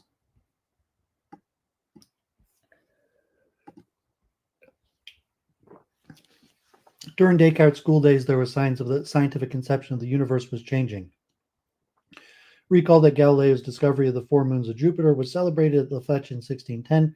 More generally, Copernicus had, in the previous century, argued forcefully that the sun, not the earth, is at or near the center of the solar system. Earlier in the 17th century, Johannes Kepler announced new results in optics concerning the formation of images, the theory of lenses, and the fact that the retinal images play a central role in vision. By the early 1630s, Descartes was aware of William Harvey's claim that the blood circulates in the body. Descartes contributed new results to the mathematical description of nature as developer of an accurate model of the rainbow and as a discovery of the sine law of refraction. Descartes was the first to publish the sine law.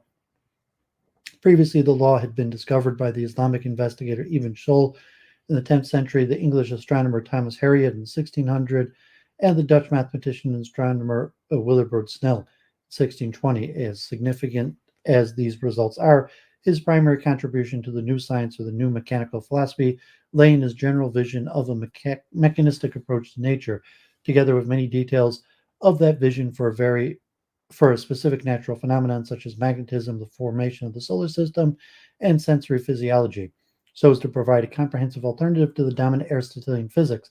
The process of forming a new science continued after Descartes, reaching a high point in Newton's mechanics, including a consolidation of the Copernican hypothesis. In the textbook of Aristotelian physics of Descartes' day, it was common to divide physics into general and special. General physics pertained to the basic Aristotelian principles for analyzing natural substance, form, matter, privation, cause, place, time, space, motion. Time, motion. Special physics concern actually existing natural entities divided into inanimate and animate. Inanimate physics divided further into the terrestrial and celestial, in accordance with the Aristotelian belief that the earth is at the center of the universe and different in nature from the heavens, including the moon and everything about it. In animate terrestrial physics first covered the four elements earth, air, fire, and water, then the mixed bodies composed from them, including the various mineral kinds. Animate terrestrial physics concerned the various powers that Aristotelians ascribed to the unensouled being, where the soul is considered as a principle of life, possessing vital as well as mental or cognitive powers. In the simplest textbook, the powers of the soul were divided into three groups: vegetative, including nutrition, growth, and reproduction, which pertained to both plants and animals; sensitive, including external states; internal senses such as memory and imagination, appetite, and motion, which pertains only to animals; both non human and human; and rational powers pertaining to the human beings alone. All the bodies in both inanimate and animate terrestrial physics were governed by form or active principle. Descartes' ambition was to provide replacements for all the main parts of Aristotelian physics. In his physics, there is only one matter, and it has no active form. He dissolved the boundary that made celestial and terrestrial different in kind. His one matter possessed the properties of size, shape, position, and motion. It is infinitely divisible and constitutes space. The matter is governed by three laws of motion, including the precursor to Newton's law of inertia, but without the notion of vector forces and the law of impact. Descartes' matter possessed no force or active agency. The law of motion, as decreed by God, was sustained by his activity. Earth, air, and fire and water were simply four among many natural kinds, all distinguished simply by the characteristic sizes, shapes, positions, and motions of their parts. Although Descartes nominally subscribed to the biblical story of creation, in his natural philosophy he presented the hypothesis that the universe began as a chaotic soup of particles in motion, and that everything else was subsequently formed as a result of patterns that developed within the moving matter. Thus, he conceived that many suns formed around which planets coalesced. On these planets, mountains and seas formed, as did metals, magnets, and atmospheric phenomena such as clouds and rain. The planets themselves are carried around the sun in their orbits by the fluid medium that rotates like a whirlpool or vortex.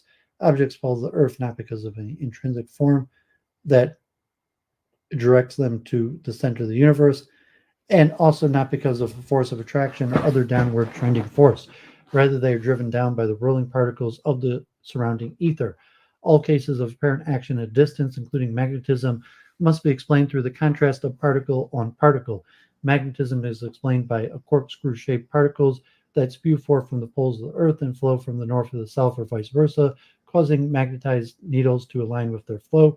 To explain magnetic polarity, Descartes posited that the particles existing from the south pole are threaded in one direction from those in the north and threaded oppositely, like the oppositely threaded spindles on bicycle pedals. Descartes also wanted to provide an account for the formation of plants and animals by mechanical causes, but he did not succeed in framing an account that he was willing to publish, so that only portions of the physiology were revealed in the discourse, dioptrics, meditations, principles, and passions. In writings that were published only posthumously in 1664, including the Treatise of the Man, he developed an extensive physiological description of animal bodies, in which he explained the functions of life in a purely mechanical manner, without appeal to the soul or vital principle. The Treatise of Man was circulated in manuscript from during Descartes' lifetime. The description of the human body, 1664, included speculations on embryogenesis. In mechanizing the concept of a living thing, Descartes did not deny the distinction between living and non-living, but he redrew the line between ensouled and unensouled beings. In his view, among earthly beings, only humans have souls. He thus equated soul with mind. Souls account for intellection and volition, including conscious sensory experiences, conscious experience of images, and consciously experienced memories. He regarded non-human animals as machines, devoid of mind and consciousness, and hence lacking a sentience. Although Descartes' followers understood him to have denied all feelings to animals, some recent scholars question this interpretation on its controversy. Consequently, Descartes was required to explain all the powers that Aristotelians had ascribed to the vegetative and sensitive soul by means of purely material and mechanistic processes. These mechanistic explanations extended not merely to nutrition, growth, and reproduction, but also to the functions of the external and internal senses, including the ability of non-human animals to respond via their sense organs in a simultaneously appropriate manner to approach things that are beneficial to their body, including food, and to avoid danger as the sheep avoids the wolf. In his treatise on man and the passions, Descartes describes purely mechanical processes in the sense organ, brains, and muscles that were to account for the function of the sensitive soul. These processes include animal spirits or fine fluid matter as distilled from the blood at the base of the brain and distributed down the nerves to cause muscle motion in accordance with current sensory stimulation. The brain structures that mediate behavior may be innate or acquired. Descartes described some things that animals do to instinct. He explained other aspects of the behavior through a kind of mechanistic associative memory. He regarded human physiology as similar to non human animal physiology and both vegetative and some sensitive functions, those sensitive functions that do not involve consciousness or intelligence. Now, a very large number of motions occurring inside of us do not depend on any way of the mind. These include heartbeat, digestion, nutrition, respiration, where we are asleep, and also such waking actions such as walking, singing, and the like, when they occur without the mind attending to them. When people take a fall and stick out their hand so as to protect their head, it is not reason that instructs them to do so. It is simply the sight of impending fall reaches the body and sends the animal spirit into the nerves in the manner necessary to produce this movement, even without any mental volition, just as it would be produced in a machine. The fact that Descartes offered mechanistic explanations for many features of nature does not mean that the explanations were successful. His followers and detractors debated the success of his proposals for nearly a century after his death. His accounts of magnetism and gravity were challenged. Leibniz questioned the coherence of Descartes' laws of motion and impact. Newton offered his own laws of motion and an inverse square law of gravitational attraction. His force-based account of orbital planetary motions replaced Descartes' vortexes. Others struggled to make Descartes' physiology work. There were also deeper challenges. Some wonder whether Descartes could explain how his infinitely divisible matter coalesced into solid bodies. Why shouldn't collections of particles act like puffs of smoke that separate upon contact with larger particles? Indeed, how do the particles themselves cohere? Such problems were real, and Descartes' physics was abandoned over the course of the 18th century. Nonetheless, it provided a conception for how a comprehensive replacement of Aristotelian physics that persisted in the Newtonian vision of a unified physics of the celestial and terrestrial realm, and that continued in the mechanistic vision of life as revived in the 19th century. Theory of sense perception. As the mechanical philosophy of Descartes and others replaced the Aristotelian physics, the theory of sensory qualities required revision. There was especially true for what came to be known as the secondary qualities in the terminology of Robert Boyle and John Locke. The secondary qualities included color, sounds, odors, taste, and tactile qualities such as hot and cold. The Aristotelians maintained that these qualities existed in objects as real qualities that are like instances or samples of the quality as experienced. A red thing possesses the quality of red in just the same way it possesses a shape. It simply is red, and we experience the very redness when we see the object that resembles thesis. Descartes sought to replace the real qualities with a mechanistic account of qualities in objects. The sensory qualities of objects would be explained by what were later called primary qualities, such as size, shape, position, and motion. Accordingly, Descartes rendered light as a property of particles and their motions. It is a tendency to move. It is found in conditions medium and radiating out of a luminous body. When light strikes an object, the particles that constitute light alter the rotation about their axis. Spin is what makes light have one color rather than another. When particles with one or another degree of spin interact with retinal nerves, these nerves jiggle in a certain way. In the brain, these jiggles affect the animal spirit, which in turn affects the mind, causing it to experience one or another color.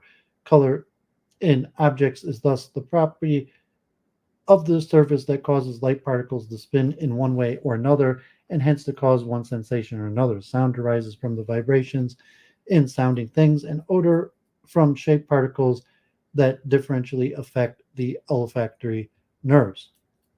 Descartes introduced this new theory of the sensory qualities in the first 6 chapters of Light. He defended it by arguing that this phenomenon of qualities in bodies in terms of size, shape, and notion are clearly understood by comparison with the Aristotelian qualities. Subsequently, in the Meditations and Principles, he supported this account by appeal to the metaphysical result that bodies possess only geometric modes of extension. Real qualities are ruled out because they are not themselves instances of size, shape, and motion. Even if particles of color have a size and shape and can be moved about.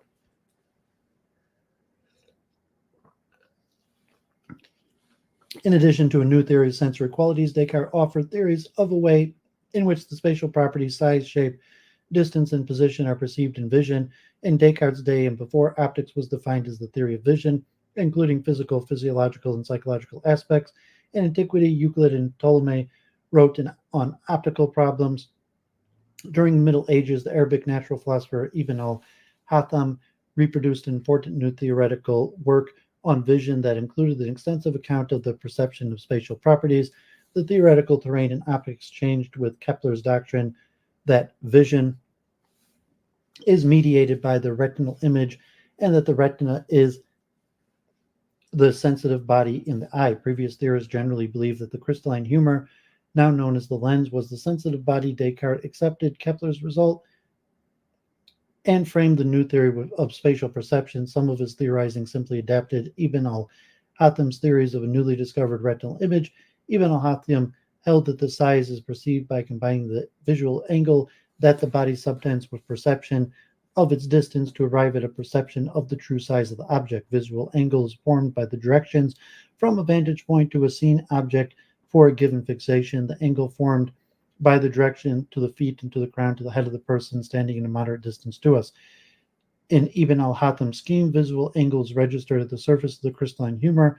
Descartes held that the size is perceived combining visual angle with perceived distance, but he now treated visual angle as the extent of an object's projection onto the retina. Even on Haytham's account, if the size of the object is known, distance may be perceived through an inference. For a given size, an object's distance is inversely proportional to its visual angle. Descartes recognized the traditional account, depending as it does on the past experience of an object's size and on an inference of rapid judgment that combines perceived visual angle with its known or remembered size. Descartes held that these judgments are habitual and happen so quickly that they go unnoticed, as do the sensations that present visual angle being rapidly replaced by visual experiences of objects at a distance. Ibn al-Haytham further maintained that distance can be perceived by an observer being sensitive to the number of equal portions of ground space that lie between the observer and a distant object. Descartes did not adopt this explanation. However, Descartes used his mechanistic physiology to frame a new account of how these distances might be perceived that drew on Kepler's results. In the Keplerian theory of how the eye works, an image is formed on the retina as a result of a refraction of the corneal lens.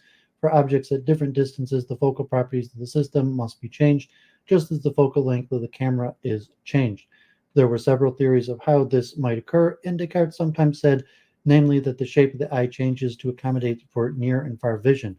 Sometimes that specifically the shape of the lens changes. He then theorizes that this change in the shape of the lens must be controlled by muscles, which themselves are controlled by the nerve processes in the brain.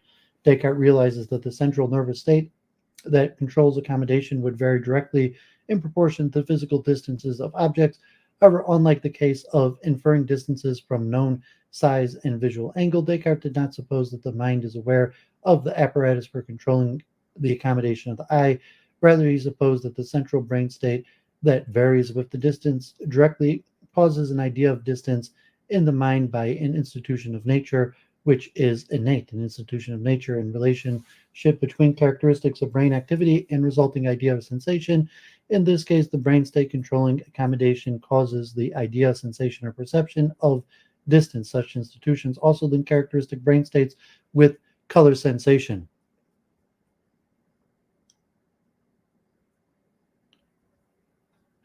When we correctly perceive the distance and combine it with visual angle by an unnoticed mental act, the result is vertical perception of a size at a distance. Descartes described the resulting perception as possessing the attributes that was labeled size constancy in the 20th century. Concerning the manner in which we see the size and shape of objects, I need not say anything in particular, since it included in the way we see the distance and position of their parts. That is, we judge the size by the knowledge or opinion that we have of their distance compared with the size of the images they imprint on the back of the eye, and not simply by the size of these images. This is sufficiently obvious from the fact that the images imprinted by objects very close to us are 100 times bigger than those imprinted by objects 10 times further away, and yet they do not make us see objects 100 times larger. Instead, they make the object look almost the same size, at least if their distance does not deceive us. When Descartes speaks of taking into account the size of the images on the retina, he need only be speaking of a visual angle, which is equivalent to retinal image size, in saying that a nearby object is 100 times larger on the retina than 10 times further away. He is speaking of the area the nearby object would be 10 times larger in linear height. If the visual angle and object distance are correctly perceived and combined, the object's constant true size is perceived. If we get the distance wrong, as is in underperceiving the distance to the sun and the moon, we misperceive the size, in this case as too small. Descartes' work on visual perception is but one instance of his adopting a naturalistic stance towards conscious mental experience. The passions constitute another. It is sometimes said that Descartes' dualism placed the mind outside nature by rendering it as an immaterial substance. That is a retrospective judgment from the perspective in which immaterial substances are automatically deemed unnatural. For Descartes and his followers, mind-body interaction and his laws were included within the domain of natural philosophy or physics. In the general meaning of the latter term, as in the theory of nature, Descartes spoke of regular relations between the brain and the resulting sensory experience, which his followers, such as Regis, subsequently deemed laws of the mind-body relation. In this way, Descartes and his followers posited the existence of a psychophysical or psychophysiological laws long before Gustav Fechner formulated a science of psychophysics in the 19th century. Okay, Elemental Tango, God bless, it's always a pleasure. Computational Trinitarianism. I've heard the name, although it's not ringing a bell. If you look it up, message me on Discord or come week in review, we can delve more deeply into it. Passions and emotions. The passions and emotions had been a topic of philosophical interest since antiquity and were much discussed in Descartes' day. His own interest intensified during the 1640s as a result of a correspondence with Princess Elizabeth. Descartes recognized two separate types of mental states that can be classified as emotions, excitations of the soul, purely intellectual feelings such as the intellectual joy of loving God, and body-dependent affects of the mind called passions, in the etymological sense of the mind being passive in receiving them. We will focus on the latter, which are the subject of Descartes' final publication, The Passions of the Soul, 1649. In the prefatory letters to this work, Descartes acknowledges that he approaches the passions as a physical or natural philosopher, but he in fact engaged to some extent all the main genres of writing on the passions: medical, natural, philosophical, and moral. Recall that Descartes attributes only two powers to the mind, intellect and will. The intellect is a set of ideas or perceptions, which are representations. The will is an active power that responds to the represented content by affirming its truth, denying its truth, doubting it, or desiring it to be the case. This will perform acts such as choosing to think about mathematics or to raise one's arms. In the passions, Descartes divided the perceptions of the intellect that are caused by the body into three kinds: perceptions of external objects, such as a candle or a bell; perceptions of internal bodily states, such as hunger and thirst; and perceptions that we refer to the soul itself, such as bodily love, hate, and desire.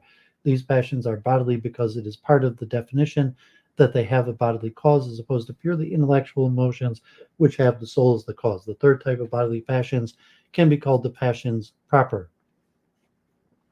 Descartes defined the passions proper as the perceptions or sensations or emotions of the soul that refer particularly to it and that are caused, maintained, and strengthened by some movements of the spirit. Like external sensations, the passions are immediately caused by brain activity, animal spirits, but they refer to the soul, not to an external object, even if they are in many cases triggered by an external object. Suppose that we see a ferocious animal. The sense of vision gives us a perception of the shape, size, and color of the animal according to the way in which the nerves are affected and cause animal spirits to flow. But the flow of animal spirits also causes us to experience the passion of fear. Interestingly, Descartes did not hold that we then run from the animal because we experience the fear. Rather, the same flow of spirits that causes us to feel fear also at the same time, by purely mechanical processes, affect the muscles of the legs so as to make us run. This occurs without any contribution from the soul. The function of the experienced passion, the feeling of fear, is to move and dispose the soul to want the things for which they prepare the body, in this case to make us want to constitute running. continue running. The passions do not respond to all the properties that affect the external senses. That is, the objects which stimulate the senses do not excite different passions in us because of all the differences in them, but only because of the various ways in which they may harm or benefit us, or in general have importance for us. Felt fear responds to the ferocious animal under the aspects of potential harm. Descartes recognizes six simpler primitive passions: wonder, love, hatred, desire, joy, and sadness, from which all the other passions are generated. Wonder arises when we perceive something that is novel. Rare objects affect the brain differently than objects that we have seen before. Resulting brain state causes the body to stay physically focused on the novel object. The experienced passion of wonder then causes us to focus mentally on the same object.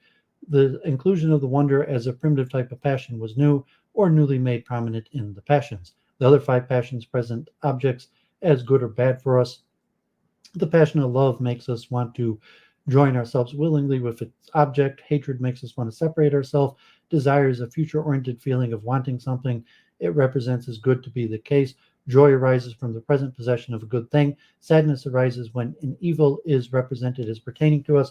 Again, these passions are caused by the brain state that arise in the machine of the body. States arise in the brain, which are then prepare the body for behaviors and causes the passion, felt passion. Here, Descartes speaks of brain states as representations. Joy, for example, is a pleasant emotion that the soul has when it enjoys a good impression in the brain, represent to it as its own. The passions rely heavily on the mechanistic physiology in Descartes' earlier works. Descartes' theory of the passions is complex and covers many aspects, including the role of the brain, the role of judgment in triggering passions, and the passions in morality. Perception and legacy. The things that readers find valuable in Descartes' work have changed across the century. His natural philosophy has an immediate impact that lasted into the 18th century. His theory of vision was part of that heritage, as were his results in mathematics, his mechanistic account of psychology of the sensitive soul, and his view that animals are like machines were revived in the 19th century. Descartes was strongly invoked in some works on the equality of the sexes and the education of women. The 17th century French Cartesian François Poulain de la Barre used substance dualism in arguing the conclusion that the mind has no sex, although he was not above suggesting that female physiology yields cognitive advantages. The early 18th century English philosopher Mary Estelle used Cartesian philosophy in her advocacy of education for women. In contrast, Nicholas Mellenbrock was less favorable towards attributing cognitive equality to women, showing that there is no single position shared among Cartesians concerning equality. The future of Descartes' metaphysics and epistemology is complex. In his own time, he inspired a raft of followers who sought to develop his metaphysics, epistemology, and natural philosophy, and to add a worked-out ethics. The authors included Jean de Cordemoy, Arnold de Goulenix, Paulin de Barre, Antoine Legrand, Mellenbrock, Regis, and Rahout. The British philosopher Henry Moore had a long history of engaging with Descartes' mechanical philosophy and metaphysics, toward which he at first expressed qualified admiration, which later turned to deep hostility. Pierre Daniel Huet in 1689 authored a scathing critiques of Descartes' philosophy. Other major philosophers, including Benedict Spinoza and Leibniz, were influenced by Descartes' law but developed their own distinct systems. Descartes' project to examine the knower as a means to determine the scope and possibilities of human knowledge had a profound effect on the early modern epistemology and metaphysics. Among his immediate followers, Mellenbrock most fully developed this aspect of Descartes' philosophy. Subsequent philosophers who were not followers of Descartes also adopted the strategy of investigating the knower. The epistemological works of Locke, George Berkeley, Home, David Hume, Thomas Reid, and Immanuel Kant pursued this investigation. These authors came to different conclusions than had Descartes concerning the ability of the human mind to know things as they are themselves, human context especially, and each in his own way, rejected the very notion of metaphysics that reveals reality as it is in itself. This did not merely deny Descartes' particular metaphysical theories, they rejected his sort of metaphysical project altogether, but they did so through the type of investigation that Descartes himself had made prominent, the investigation of the cognitive capacities of the knower. During the 20th century into the 21st, various aspects of Descartes' philosophy were widely invoked and perhaps just as widely misinterpreted. The first is Descartes' skepticism. In the early 20th century, our responses to the threat of skepticism about our knowledge in the external world was to retreat to the position that we only know our own sense data, where sense data are equated with the supposed contents of immediate sensory experience. For vision, color patches have shape. Some authors then treated Descartes' project in the Meditations as that of reducing human knowledge to immediate sense data from which knowledge of the external world was to be constructed. As, as a reading of Descartes, this position has little to offer. As we have seen in the second and third Meditations, Descartes argues from the indubitability of the cogito reasoning to the trustworthiness of intellectual perception to the existence of a perfect being, God. This argument does not seek to infer the reality of a being external to the world, but the inference does not invoke sensory experience. It proceeds from a non-sensory and innate idea of God to the existence of that God. Whatever one may think of the quality of this arrangement, it has nothing to do with sense data. Descartes used skeptical arguments as a tool to temporarily disengage the reader from the sensory world in order to undertake metaphysical investigations that rely on the pure intellect. But again, sense data are not in the mix. The use of skepticism to withdraw the mind from the senses may be read as an instance of Descartes' repurposing for his own philosophical ends, a type of writing from his time, the spiritual exercise now reconfigured as cognitive exercises. Accordingly, Descartes' uh, meditator is guided by the text of the Meditations in purging our everyday reliance on the senses in order to uncover the pure intellect. Recall that the metaphysical doubt is to be used once in one's life in order to find the true metaphysics. The search for absolute certainty supports this project and does not extend to ordinary life. Another line of the 20th and 21st century interpretation also focused on the isolation of the subject in the second Meditations. In the course of that Meditations, Descartes accepts that he knows the contents of his mind, including putative sensory experience, even though he doubts the existence of his body. Some philosophers have concluded that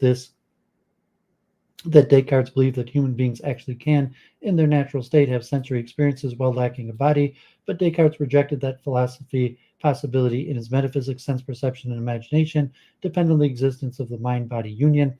Purely intellectual perceptions do not depend on the brain, but acts of imagination and sense perception require the brain. Descartes did allow that God conceivably could produce sense experiences in us independent of the brain, but because God's perfection is inconsistent with deceit, he would never do this in any event. In the natural case, human sensations require a brain. A third conception is little more than the use or abuse of Descartes as a straw man representative of a kind of overarching Western rationality, the over rationalization of the human being and denied the body and emotions. One recent version of this character to suggest that Descartes affirms a sense represent plan move cycle in all explanations of human behavior. As mentioned above, Descartes explained many human behaviors through the machine and the body without mental involvement. As he said in the fourth reply, when people take a fall and stick out their hands so as to protect their head, it is not reason to instruct them to do this. Rather, the machine of the body, material processes in the sense organs, brains, and muscles produces this behavior.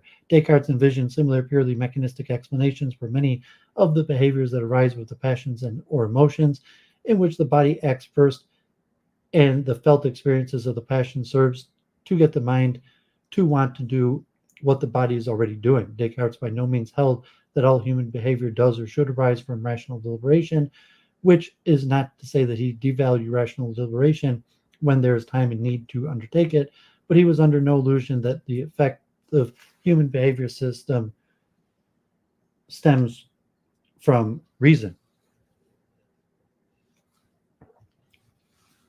How could interpreters get Descartes so wrong? One recent explanation suggests that many postmodern theorists have absorbed their Descartes at second hand, and the same explanation might be extended to others who invoke Descartes only after cursory engagement with his writings. As the literary historian Michael Moriarty explains, leading French theorists such as Jacques Lacan and Michel Foucault would have, in the discourse of their French educations, received a solid grounding in the philosophy and in Descartes' work in particular. They then used Descartes as a stalking horse. Moriarty suggests that many readers of Lacan and Foucault have not received the same education in philosophy or in Descartes. Such individuals who read Lacan and Foucault without or before reading Descartes thus imbibe a certain perceptions of Descartes more negative perhaps than the authors themselves, writing against the grain of their own culture, may have intended to convey. The implications that Lacan and Foucault engaged Descartes from a knowledge of his writing, whereas others who lack such a knowledge misunderstanding the value of such genuine engagement and take away misunderstood implications. What is Descartes' legacy now? His influence on the 17th century is historically permanent, including his specific contributions in mathematics and optics, his vision for mechanistic physiology, and the model he offered to Newton for a unified celestial and terrestrial physics that assigns a few basic properties to a ubiquitous matter and motions, of which all are governed by a few simple laws. In this regard, Descartes offers a example of culturally engaged philosophy. Descartes had a sense of the fundamental philosophical issues of his time, many of which concern the theory of nature and the attempt to found a new natural science. He not only offered a systematic reformulation of the extant natural philosophy, but he did so in a way that could be heard and understood. Beyond past historical influences, Descartes' philosophy continued to speak to us and to offer new insight into the generation of philosophers who are in a position to hear what he said. This can be seen in the revival of body-first theories of the emotions. Further, his theories of sensory qualities have inspired new reflections and has as his account of distance perception. More generally, his Meditations is one of the most finely crafted examples of philosophical prose ever written that in itself ensures ongoing value. In the end, Descartes' legacy partly consists of problems he raised or brought into prominence but did not solve. The mind-body problem is a case in point. Descartes himself argued from his ability clearly and distinctly to conceive of mind and body as distinct beings to the conclusion that they really are separate substances. Most philosophers today accept neither the methodological basis for his claim nor the claim itself. All the same, the mind body problem persists in distinguishing the domain of the mental from that of the physical. Descartes struck a chord. Many philosophers accept the conceptual distinction, but remain uncertain of the underlying metaphysics, whether mind is identical with brain, or the mental emerges from complex processes in the brain, or constitutes a property that is different from any purely physical property, even while being instantiated by the brain. In this case, a problem that Descartes made prominent and has lived far beyond his proposed solution. Okay, so there you have Descartes. Very important, very interesting. Let me just run to the bathroom, stretch. Some reason, like a massive tired spell. I didn't get much sleep last night. So God give me strength to continue. Anyone in the chat enjoying this, appreciate you being there and moving right along.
Okay, so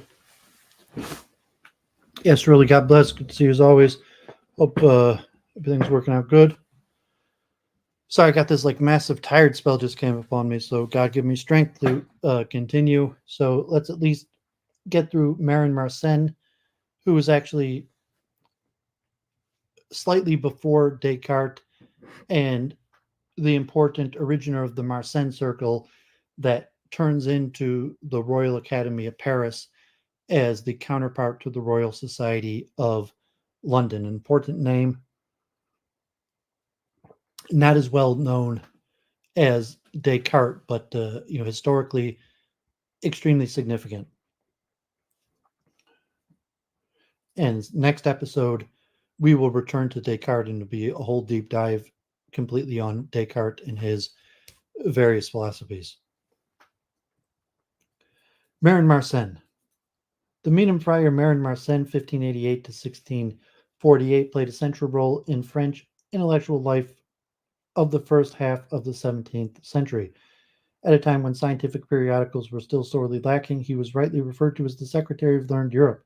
Thanks to his sprawling correspondence, which extended his network across the whole of learned Europe, to his role as translator, editor, disseminator of scientific information, and to his ability to generate research and discover by creating fine questions addressed to the foremost scholars of his time, his tireless activity certainly helped to create a new image of a mathematical, mechanistic, and experimental science in the making based on the exchange of information and cooperation between European scholars. Part of his fame is also due his lifelong connection to Descartes. From this time, the latter settled in Holland. Mersenne was his main and at times unique correspondent, providing him with the rich information on intellectual life and relentlessly questioning him in the philosophical and scientific matters. Although these features of Mersenne's activity as an animator of the scientific life as Descartes' friend and correspondent are the most well known, they should not conceal Mersenne's own original contribution to philosophy. While his first works were polemic in tone, offering a scientific apologetics, using arguments taken from the sciences to defend Christian Catholic religion against all sorts of heterodox trends threatening it, his latter publications from 1634 onward, far less concerned with apologetics, illustrated and promoted the new mechanical, mathematical, and experimental sciences, a key thread running through his complex intellectual career. Music, understood as the general science of harmonics, receives Mersenne's constant attention and was the subject of several important publications.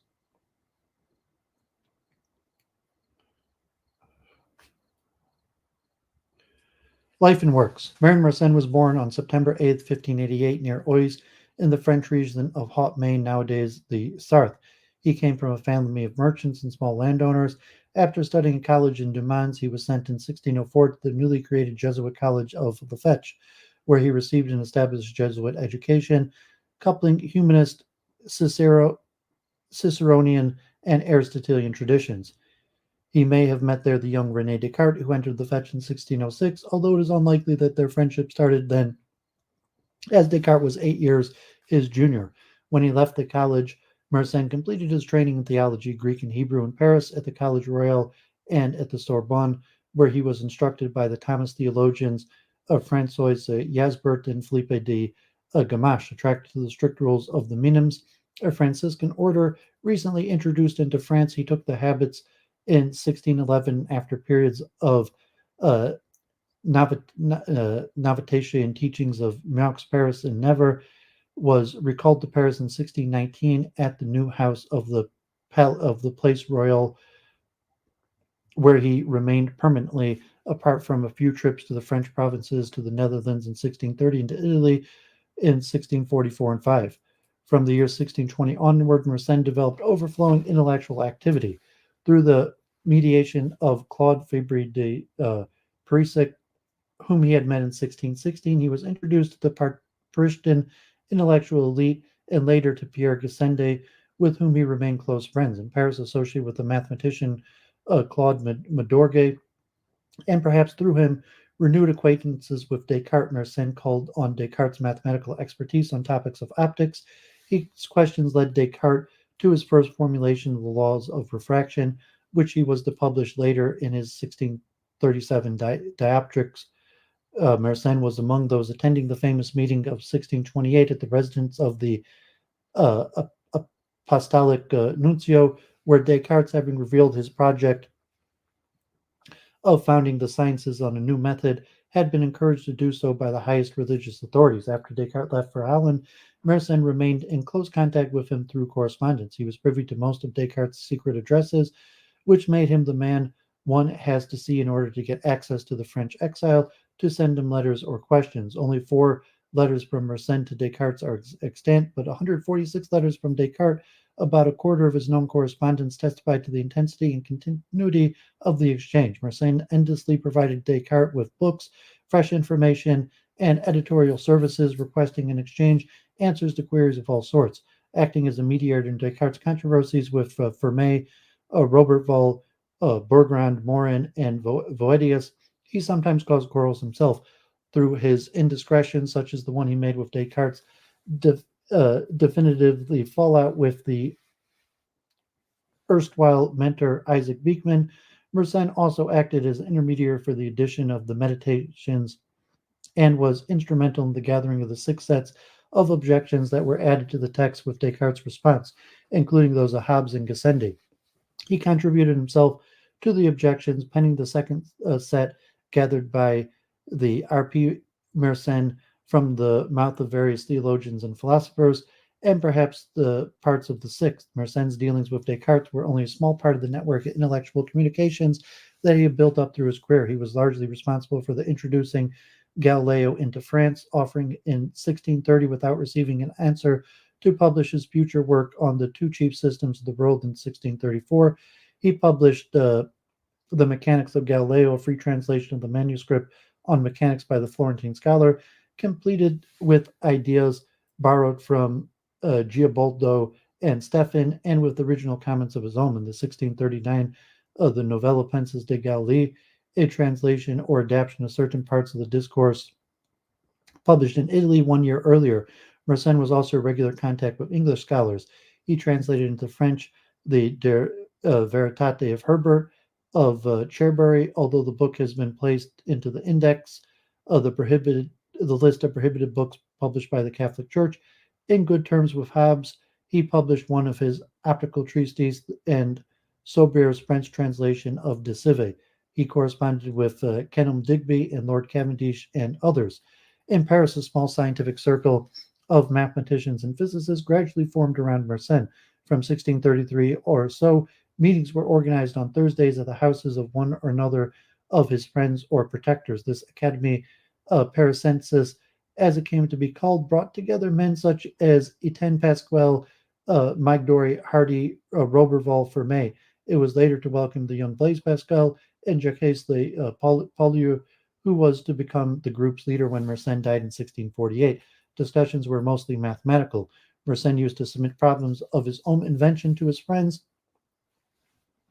and some were often remarkably stimulating, and the origin of important discoveries such as the roulette problem solved by Roberval in 1634, and then more indirectly by Fermat and Descartes. Mersenne himself undertook to establish a first list of what will eventually be called the Mersenne primes, prime numbers that can be written in the form of 2n to the n minus 1 for some integer n, whose properties and determination are still topical questions in contemporary mathematics. Mersenne envisaged his meeting group and his own net of correspondence as the prototype for a larger institution that would bring scholars together in a pacified Europe, foreshadowing the foundation of the later Academy of Science in 1666 and the Royal Society of England. In 1623 and 5, Mersenne published 3 massive philosophical works: The Question Celebre in Genism, which covers almost 1900 folio columns, a commentary on the 6 first chapters of the book of Genesis, larded with long scientific and philosophical digressions, was intended as an apology of Christian religion against all forms of atheism. It contains attacks on various Platonist, Kabbalist, and Hermetic authors such as Bernardino Talicio, Pietro Pompazani, Giorgio Bruno, and Jacques Gaffarel, or the English Hermetic author Robert Flood. The tone is virulent, sometimes offensive, and the book attracted several outraged answers. Blood, in particular, reacted to the Sophia Cum Moria Certamen in 1629, which itself drew a long reply from Gassendi, writing upon Mersenne's request. The same inspiration governs the Impide de Diestes, published in French the next year. It is a point-by-point refutation of the 106 quatrains de Diesto, or Anti-Bigot, a long anonymous poem denouncing Christian revelation, bigoted superstition, and a belief in a personal God. Mersenne's response written as a dialogue between a deist and a theologian, leads to the conversation of the conversion of the deist to whom the existence, justice, and mercy of the Christian God are demonstrated. Dedicated to Reclus, and perhaps written on command, the book may be seen as taking part in a larger campaign orchestrated by the French state and the Catholic Church at the time that witnessed Vanini's execution in Toulouse, the trial of the Theophile de Vaux, and a strengthening repressive measures against anti-Aristotelian philosophical novelties. Le Vérité de Science, 1625, is a dialogue between an alchemist, a skeptic, and a Christian philosopher, the latter opposing both the overconfidence of the first and the excessive doubts of the second. The second, third, and fourth parts of the book, dealing with arithmetic and geometry, is an 800-page compilation of ancient and recent achievements in the mathematical science intended to show that there are regions of human knowledge immune from doubt and which do not contradict Christian wisdom.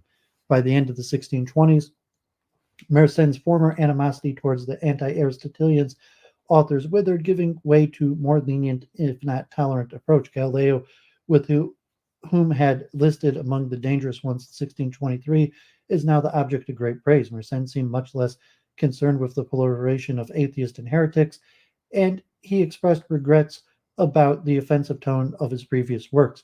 His travels to Holland in 1630 put him in contact with Protestant scholars such as Adrien Rivet and Sachin Roras, who became regular correspondents. Mersenne, who used to vilify the heretics, was now taken to task for his sympathies with the enemy, and he was sometimes dubbed the Huguenot monk.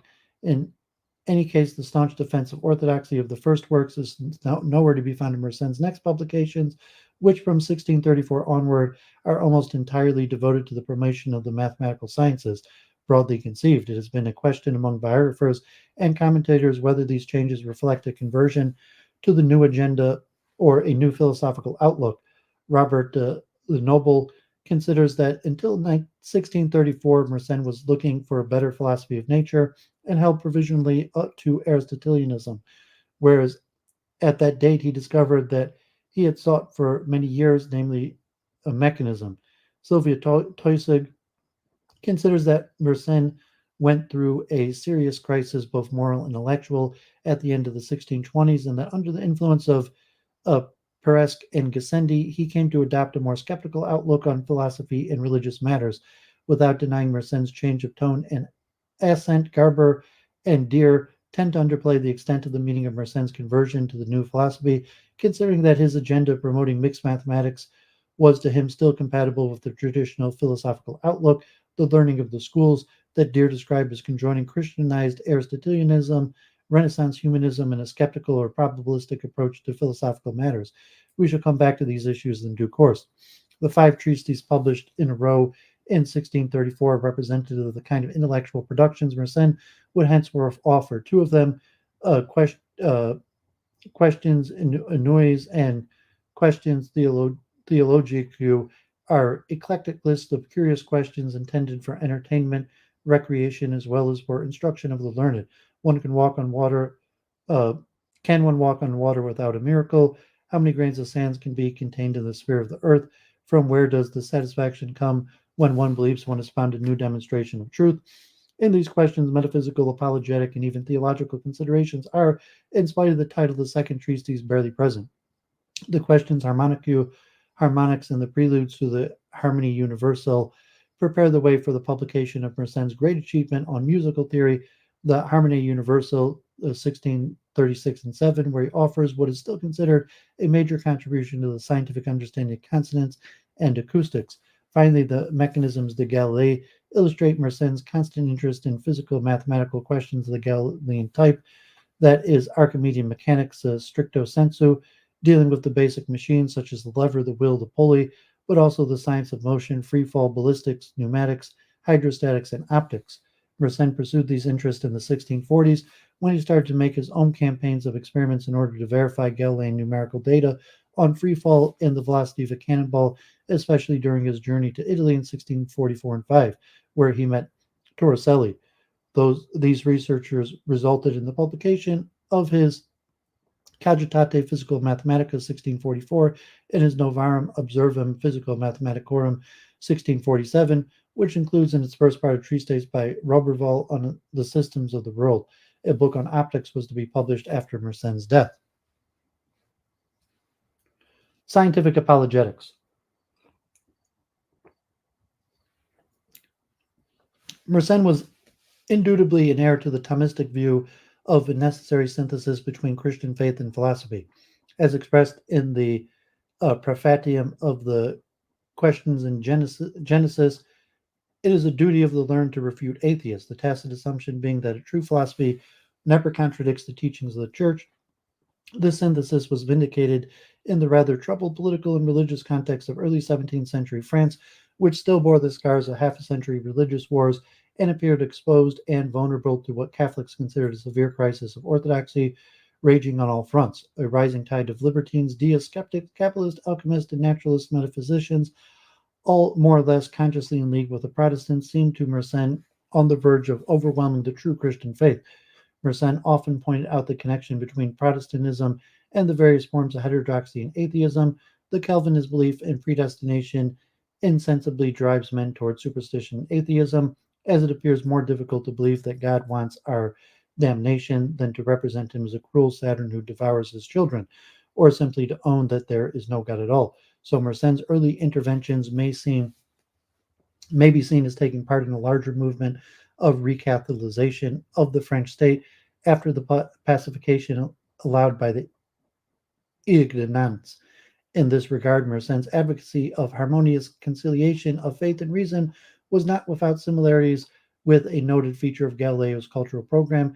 In the same years, both wanted to contribute to the Counter-Reformation, and both defended the specific idea that Catholics should not leave to Protestant heretics the monopoly of reason and scientific knowledge.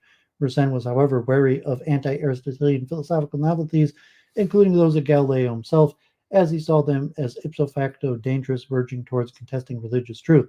According to Garber, the Aristotelian framework, particularly prominent in the first work, was adopted not so much for its philosophical virtue as such, but rather as a rampart of orthodoxy, as a tried doctrine that has long proved its ability to be harmoniously conjoined with the Christian faith, and as it were to protect it. By contrast, alternative ways of thinking offered no such guarantee against heresy, as they were often defended with a zeal that was dangerously close to fanaticism. As Mersenne stated in the preface to the Question 1623, these men who desire to found a new philosophy and to demonstrate it from the fundamental principles never regard the glory of God, rather they strive with an ignorant obsessive zeal by which they seek to shaken up and overturn the Catholic religion, if they're able to do it, unless I am mistaken. Thus, it seems quite clear that the stakes of the book, like the questions, were not simply a defense of natural religion, but also, and perhaps primarily, the defense of the Catholic faith and its mysteries against the caricature conveyed in a growing number of writings that represented it as resulting from superstition and ignorance. It is appropriate to Catholics, and especially to theologians, to know that science is, and to scrutinize God's work, not only because we thus receive the meaning of his will as from the pages of the book, but also because we show how unfounded is the atheist representation of Catholics as melancholic, agitated with thousands of scruples and superstitions. To realize the same, Mersenne's strategy was twofold: polemical and constructive. On the one hand, he attacked his polymorph enemy with the rhetorical instruments of a skilled debater, using the weapons of the adversaries or making one refute the other, as in the dialogue between the alchemist and the skeptic in his first book. Hermetic authors such as Robert Flood, or Kabbalist Christians such as Giovanni Pico or Jacques Gaffarel were vehemently denounced, as they availed themselves of spurious allegorical interpretations of the Bible. Even when the reading of the Bible is not wrong, they are dangerous, as they make people believe that they can deduce a priori or through divine inspiration what can only be known a posteriori through revelation and experience. Heretic tendencies were pointed out in the doctrines of the alchemist, who, in the wake of Paracelsus' Mysterium Magnum, tried to give naturalistic interpretations of Christian mysteries, such as the resurrection or the miracle of creation. Mages, sorcerers, and adepts or esoteric mysterians, such as the Rosicrucians, prosper in men's propensity to superstition. Naturalist metaphysicians Bruno Campanella and Pomponazzi, who endowed nature with creative powers, verge dangerously towards pantheism, casting doubt on creation of the transcendence and freedom of God. A leading thread in all these criticisms is the idea that the Catholic belief in miracles and mysteries, far from being superstitious, is much more attuned to sound reason than the doctrines that are opposed to it. A light knowledge of philosophy might induce some doubts, but the more one knows the sciences, the more these Catholic beliefs and mysteries are reinforced and may be vindicated against false religion and atheism. A smattering of knowledge in optics can, for example, cast doubt on the truth of the divine epiphanies, but a better knowledge of the same science allows one to exclude the idea that miracles can be illusions caused by reflections or refractions, and therefore makes more sensible their divine origin. This sort of negative argument shows that Mersenne's rationalist defense of religion allows for truths beyond the capacity of man's reason. In this, Mersenne stands explicitly against the deist. Both allow for natural religion, but whereas the deist denounces the superstition and anthropomorphisms of popular belief, Mersenne reversed the attacks and denounced the far worse anthropomorphism of one who measures God by human reason. It is feebleness of the mind to believe that our finite understandings can't comprehend the divine attributes or acts. This, however, should not be understood as revealing a secret inclination towards feudalism. Religion teaches truths which surpass reason, not in destroying it, but rather in perfecting it. Mersenne's criticism are based on careful readings and expositions of the adverse doctrines, to the point that Mersenne has sometimes been taken to task for offering the enemies of religion too much complacent advertisement. It has been remarked that the discourse of others holds a distinctive place in Mersenne's writing. It is neither dismissed as in Descartes nor deftly appropriated as in Leibniz, but rather faithfully produced and reported in order to be discussed on its own level and according to its own merit. This is the case, for example, with the Kabbalist Sephirot and numerological methods, which are uh, patiently, almost sympathetically expounded in the Impiety. The same holds for Giordano Bruno's doctrine. However heretical the man was, his arguments in favor of the infinity and plurality of the worlds from his De Infinito are not simply dismissed or brushed aside. The Christian philosopher reports them quite accurately in the second part of the De Impete de Deistes before answering and criticizing them. Apart from its polemical intent, Mersenne's scientific apologetics may be seen as articulating a natural theology together with a sacred physics or sacred mathematics. On the one hand, a host of rational arguments, some of them borrowed from the sciences, some from traditional metaphysics, are brought in to prove God's existence and demonstrate his attributes. This natural theology is where Mersenne articulates his main ideas of metaphysics, as we shall come back to in the next part of the article. On the other hand, science is used as an instrument of exegesis. The questions in Genesis contain thus numerous scientific excursuses whose aim is either to give a scientific, mainly mathematical exposition of a biblical content, as when Mersenne calculates what should be the size of Noah's Ark, or suggests that our knowledge of architecture should help us to see the excellence of the Temple of Solomon, or to illustrate a Catholic mystery such as the triadic unity of God or the miracle of creation through a mathematical analogy. This edifying use of mathematics is perhaps the hallmark of Mersenne's writing. It is still very much present in the later publications, such as the Harmony Universal. The Minim is literally fascinated by almost magical properties of numbers and geometric figures, where the most surprising and complicated objects and properties are generated from the simplest principles. This gives them a general analogy for religious truths. There are thousands of things in the mystery of faith that are incomprehensible to the pagan and to the peripatetic philosopher, but that may be made understood by a Christian Euclid.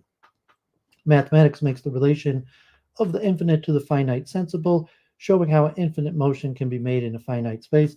It can thus explain the union of the two natures in the same divine person, although the mathematical point is the humblest object, the medium of geometry, is in this sense the closest to God itself.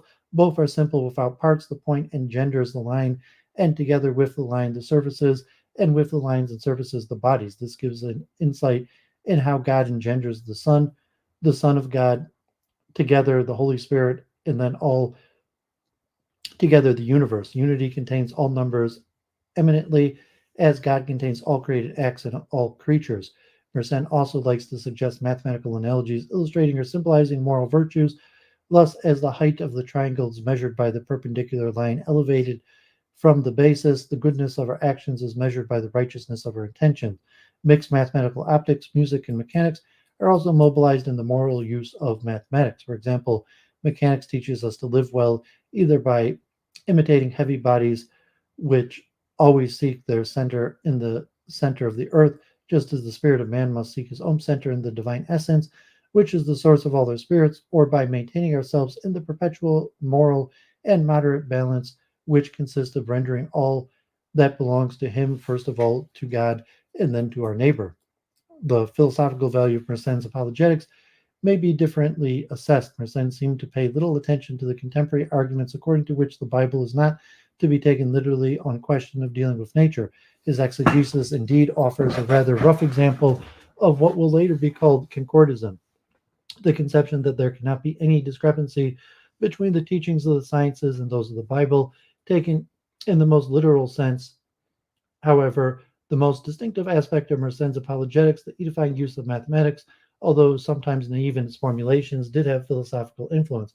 Pascal, who did not spare sarcasm on those who think they can prove God from the course of the moon and the planets, is nevertheless quite faithful to Mersenne's use of mathematics when he discusses men's disproportion and God's greatness from the mathematical model of the infinite divisibility of space, or from the speculation on the two infinities whose terms are reminiscent of similar passages in the Impiety. Besides, although Mersenne's scientific apologetics was primarily conceived as a defense of religion against atheists, where science is only a tool, it turned out to also be a defense of mathematical sciences against whoever might think that they are in vain curiosity and must be either rejected or at least relativized as inessential knowledge. This is especially manifest in the later works where Mersenne gave free rein to his passion for mathematical science, whereas natural theology, anti-deistic polemic were no longer dominant themes. He still vindicated the usefulness of mathematics not only for men's welfare, but for their edifying virtue. In the next decades, one could find similar moves in the defense of the usefulness of the natural experimental philosophy in the work of Robert Boyle. Metaphysical issues. Metaphysics as a rational theology. In the questions, Mersenne offered a tripartition of the theoretical sciences. Metaphysics considers transnatural objects such as God and the angels that are actually separated from all matter. Doctrinal sciences, that is mathematics, deals with objects that are in truth material but considered abstracted from material, such as the line and the figure. Natural sciences, physics, considers material things as such, for example, the heavens or the elements. In the Verite, Mersenne suggests that metaphysics, although an abstract science like logic and metaphysics, is nevertheless closer to physics insofar as the shared aim is to consider things as they are in themselves and not simply things as they appear to our senses. In this, both sciences are rightly called sapience. He was later to revise the coupling, suggesting in his questions that metaphysics is closer to mathematics on account of the fact that, contrary to physics, metaphysics and mathematics both consider immutable and eternal objects and are the only ones among the sciences capable of being really possessed by men here below. The definition of metaphysics given in the question strongly reminiscent of Aristotle's metaphysics, where the prime philosophy is conceived as strictly concerned with the separated or immaterial substances, thus with the theological realm. Jean-Luc Marion pointed out that although Mersenne in several places acknowledges formally another traditional object for metaphysics, that is, the abstracted being as such, whose science applies indifferently to all beings, created or uncreated, he seemed reluctant to give the sciences that we now call ontology any substance. In a striking passage from the Questions, Mersenne said that being is a name that suits God better than any of the creatures. Among all names, being is the one that we should ascribe to God rather than all other ones naming the perfections of creatures. God could justly say, I am all being, as I contain all things more perfectly than they can contain themselves. This is why all creatures can say, my name is non-being or non-entity, non-esse sunanens, as according to Plato, truly all things except God have non-being rather than being. In later works, the specificity of ontology was quickly dissolved into logic on the one hand, an abstract science which shares only with ontology the same principle of non-contradictedness, and into rational theology on the other, the science of immaterial being and the first causes. This disillusion may be seen as anticipating Descartes' own reduction of metaphysics to prime philosophy, and according to Marion, that This is very significant, albeit merely negative, one legacy of Mersenne's work to the history of metaphysics. Proofs of God's existence. The bulk of Mersenne's contribution to rational theology is contained in the 700 or so first columns of his Questions on Genesis, which no less than 35 proofs of God's existence are reckoned in detail. The importance of rational demonstrations is directly related to the apologetic project. One cannot simply be content with the idea that God is immediately known, and this could not shut the mouths of the atheist. The encyclopedic turn of the recension is obvious, and Mersenne, ready to use all means available to contradict the atheist, was taken aback by the fact that these proofs belong to various and sometimes adverse theological traditions. After summoning the consensus of all creatures and the consensus of all men, Mersenne resorted to cosmological arguments, arguing from the contingency of our world, of our word, and the contingency of our finite existence. That is, it is necessary that something exist by itself. Here Mersenne borrowed from Hugues and Saint Victor and John de Messine. He also presented at some length the Anselmian argument, arguing that existence should be attributed to God on account for the fact that the very idea of God that even the insane atheist should have in his mind obliges us to consider that nothing greater can exist, and that existence in re is obviously a greater thing than existence in the mind. Mersenne, who did not mention Aquinas' criticisms, found the argument excellent and very pious. He also paid much credit to the Augustinian argument from eternal truths. Mathematical truths, in particular, would not be possible without the supposition of an eternal mind in which they reside. Open your mind's eyes, O atheist, and see how numerous and strong are the arguments through which arithmetic asked you to embrace the divine unity, without which arithmetic would not hold, as all material unity or numerical is impossible without the supposition of divine unity. One objects to the atheist geometry, if ever one listens to Plato, who recognizes God from the very science, as he said that God never ceases to practice geometry. It is to be noted that the two a priori arguments from eternal truths and from the idea of a perfect being are the only two that are brought in the Impiety to dispel atheism. In the Questions, however, more than half of Mersenne's arguments were a posterior ones, from the creation ex nihilo, from the beauty of creatures, from the given natural law, from the harmony of the universe, all allowed lengthy scientific excursuses demonstrating God's intelligence and providence through whatever the sciences can show of the order of things. Among these arguments, Mersenne paid only lip service to the classical Aristotelian Thomist argument from motion, which state that the world needs an immutable first mover, probably because he is aware that the argument has been used in Paduum Aristotelianism in order to defend the co-eternity of the world and the first mover in the other a posterior proofs. The regression move from the creation to the creator was not likely to subject the creator to the creation. Prominent in the Questions in Impiety, rational theology tended to recede in importance in subsequent works. Although the Questions Mersenne had hinted at another work, Perfectum Opus, to come, it was never written. After 1624, he became more reluctant to consider proofs of God's existence, hinting in his correspondence with Rorius that it might not be possible to give a truly demonstrative one, however sensible and approved by everybody was the truth of God's existence. His doubts were now on par with the ones he came to entertain regarding demonstrations in physical matters. In his Questions Theology, he wrote in a somewhat autobiographical tone that everyone could see for themselves that, fresh from the philosophy and theology courses, they used to imagine that they could give a reason for everything, whereas 20 to 30 years later they were compelled to confess that they did not know reason that satisfies them and is so evident and certain that they cannot doubt it. This may shed sudden light on Mersenne's role in the writing of the second objection to Descartes' meditation, where doubts were cast on the demonstrative character of the Cartesian proofs of God's existence, and especially on the ontological proof, whose Anselmian version was so much favored by Mersenne in his younger years.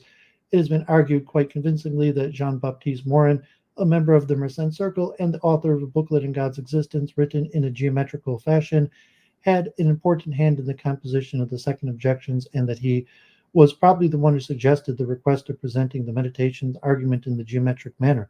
Mersenne, however, would have concurred with the reservations implicit in the demand concerning Descartes' claim to the higher certainty of metaphysical demonstrations over the mathematical ones.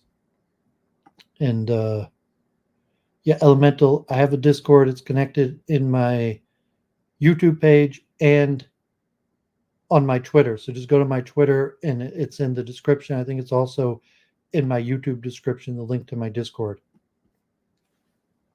Voluntarism. Voluntarism has an important feature in Mersenne's apologetics against what appeared to him dangerous necessitarian tendencies in Renaissance naturalistic philosophies. He repeatedly advocated God's essential freedom in regard to his creation. God chose to exert his efficient transitive causality in whatever way he will. This, for instance, explains why Mersenne always opposed the idea of an infinite universe. An infinite world of the kind postulated by Giordano Bruno would be very close to a necessary emanation of God, but is neither required of God's infinite power, nor does agree with the nature of created thing. All that is produced is finite, but God's potentia is without measure. No created object is adequate to it. Mersenne maintained that God is not constrained by his infinite power.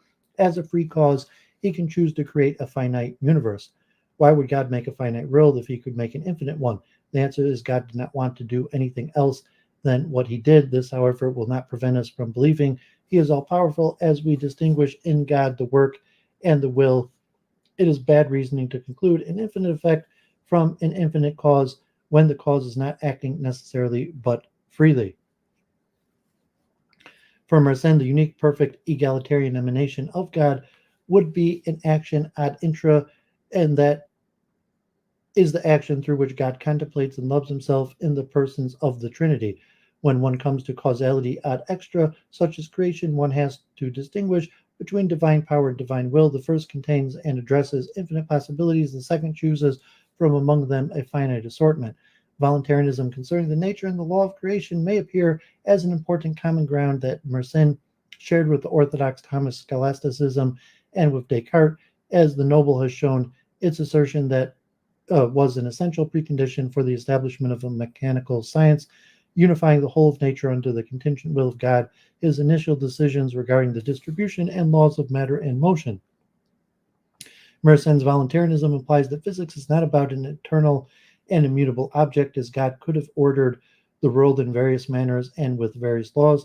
This, as we shall see, has important epistemological consequences. God's freedom means that he is not compelled to create things in the simplest fashion.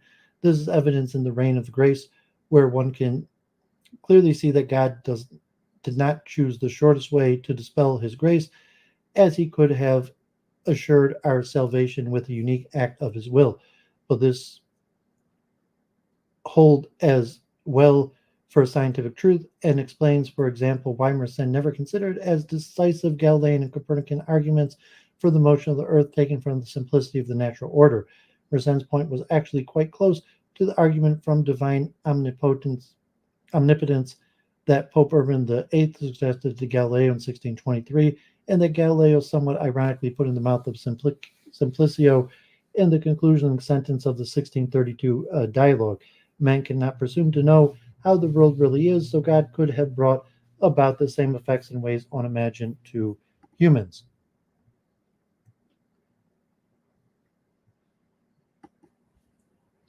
Mersenne and Descartes on eternal truth. Mersenne did not extend his voluntarism to mathematical truths, as Descartes did in a rather unconventional way.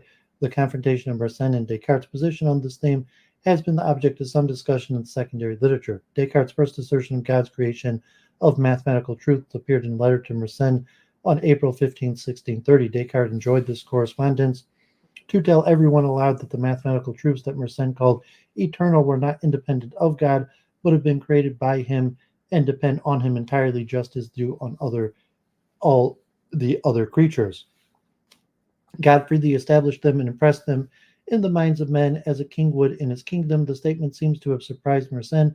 The Meanim's own letters are lost, but this can be inferred from the fact that Descartes in May and June 30th obviously answers repeated requests for clarification. You asked me in what kinds of cause God has disposed the eternal truths. I reply to you that it is in the same kind of cause that he has created everything, that is the efficient and total cause. You ask what necessitates God to create these truths, And I replied that he was free to make it not true and all the radii of the circle equal, just as free he was not to create the world.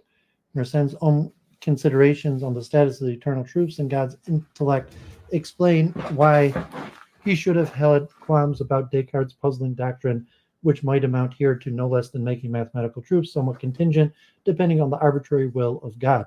Even though Descartes himself, who often points out the necessity of mathematical truths, never draws such a consequence, Mersenne's position seems closer to Cardinal de Broglie and Augustine's exemplarism. Eternal truths are exemplar ideas present in God's intellect and illumining our own.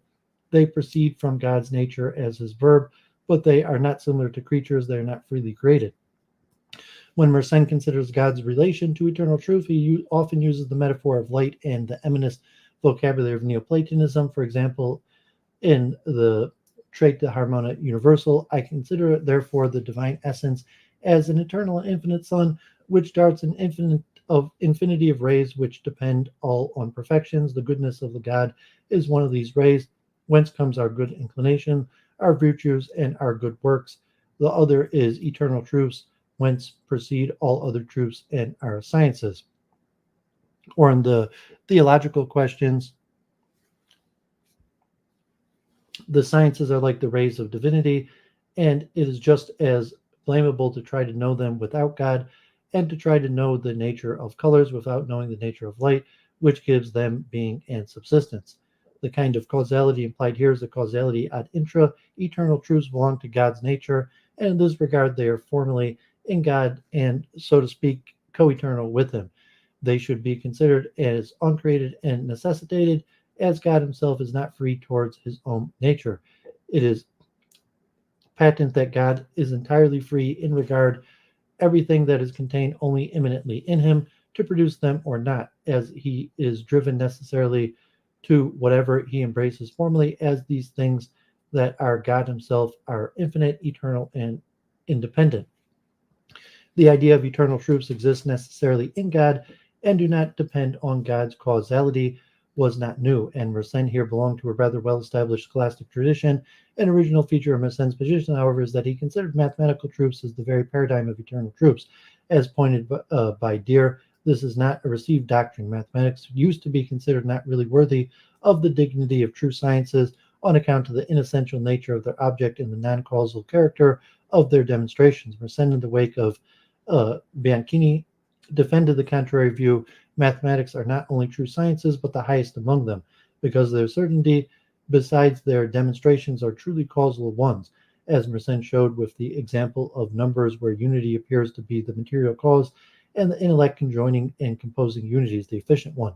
Thus, mathematics is able to describe the objects that God's intellect considers when he created the world, that is, the possibilia, or better said, mathematics are the science of the metaphysically necessary attributes of all things. One important question that has been debated in the literature is whether Mersenne's position amounts to the idea of mathematical truths are truly independent of God. The discussion is not merely about the meaning one is willing to give the word independent, but whether it applies or not to something that is included in God's nature. But it engages deep issues in the history of metaphysical thought. According to Marion and Carud, the very fact that mathematical truths are considered as forming the essence of God's intellectual means that they do not depend anymore on God's will. Apparently endorsing a doctrine that he found mentioned in Sora's, Mersenne wrote in a much discussed passage of the questions, as the author says, things are possible per se, independently of any cause, in virtue of the necessary connection and non-contradictory terms. God would have been subjected to mathematical truths just as human intellects are. He would know them as we know them.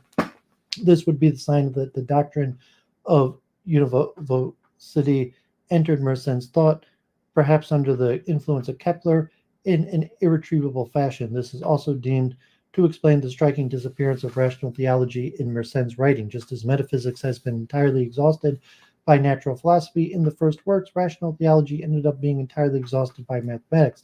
The latter are not anymore an analogical resource for theology, but indeed they furnish the only possible non-analogical discourse on God, the hidden object of all mathematical discourse. As a consequence, Mersenne's apologetics no longer need to appeal to rational theology, The mere promotion of mathematical sciences has become the unique or best apology of Christian religion. Peter Deere criticized Moreau's interpretation as implying something that he did not find in Mersenne, namely that mathematical truths exist in a kind of Platonic separateness, so that God and men would be in the same relation to them, would see them in the same way. This would imply that God is no more than the author of them than man, whereas in Deere's view, Mersenne would always firmly maintain the eternal truth causally dependent on God, being true emanations of his nature. According to Mersenne, would not so much insist on the independence, but rather than the co-implication and co-eternity, whereas Descartes used to see the matter as straight choice between necessary truths, holding simply because God knew them, having willed them, or God's knowing them because they are independently true. Mersenne, a rather orthodox scholastic on this point, never recognized an alternative. Both theses should be held together. Eternal truths are true because God knows them, and God knows them because they are true. Epistemological issues. Against the skeptics. Mersenne's attitude towards skepticism was complex, changing over time, and somewhat ambivalent.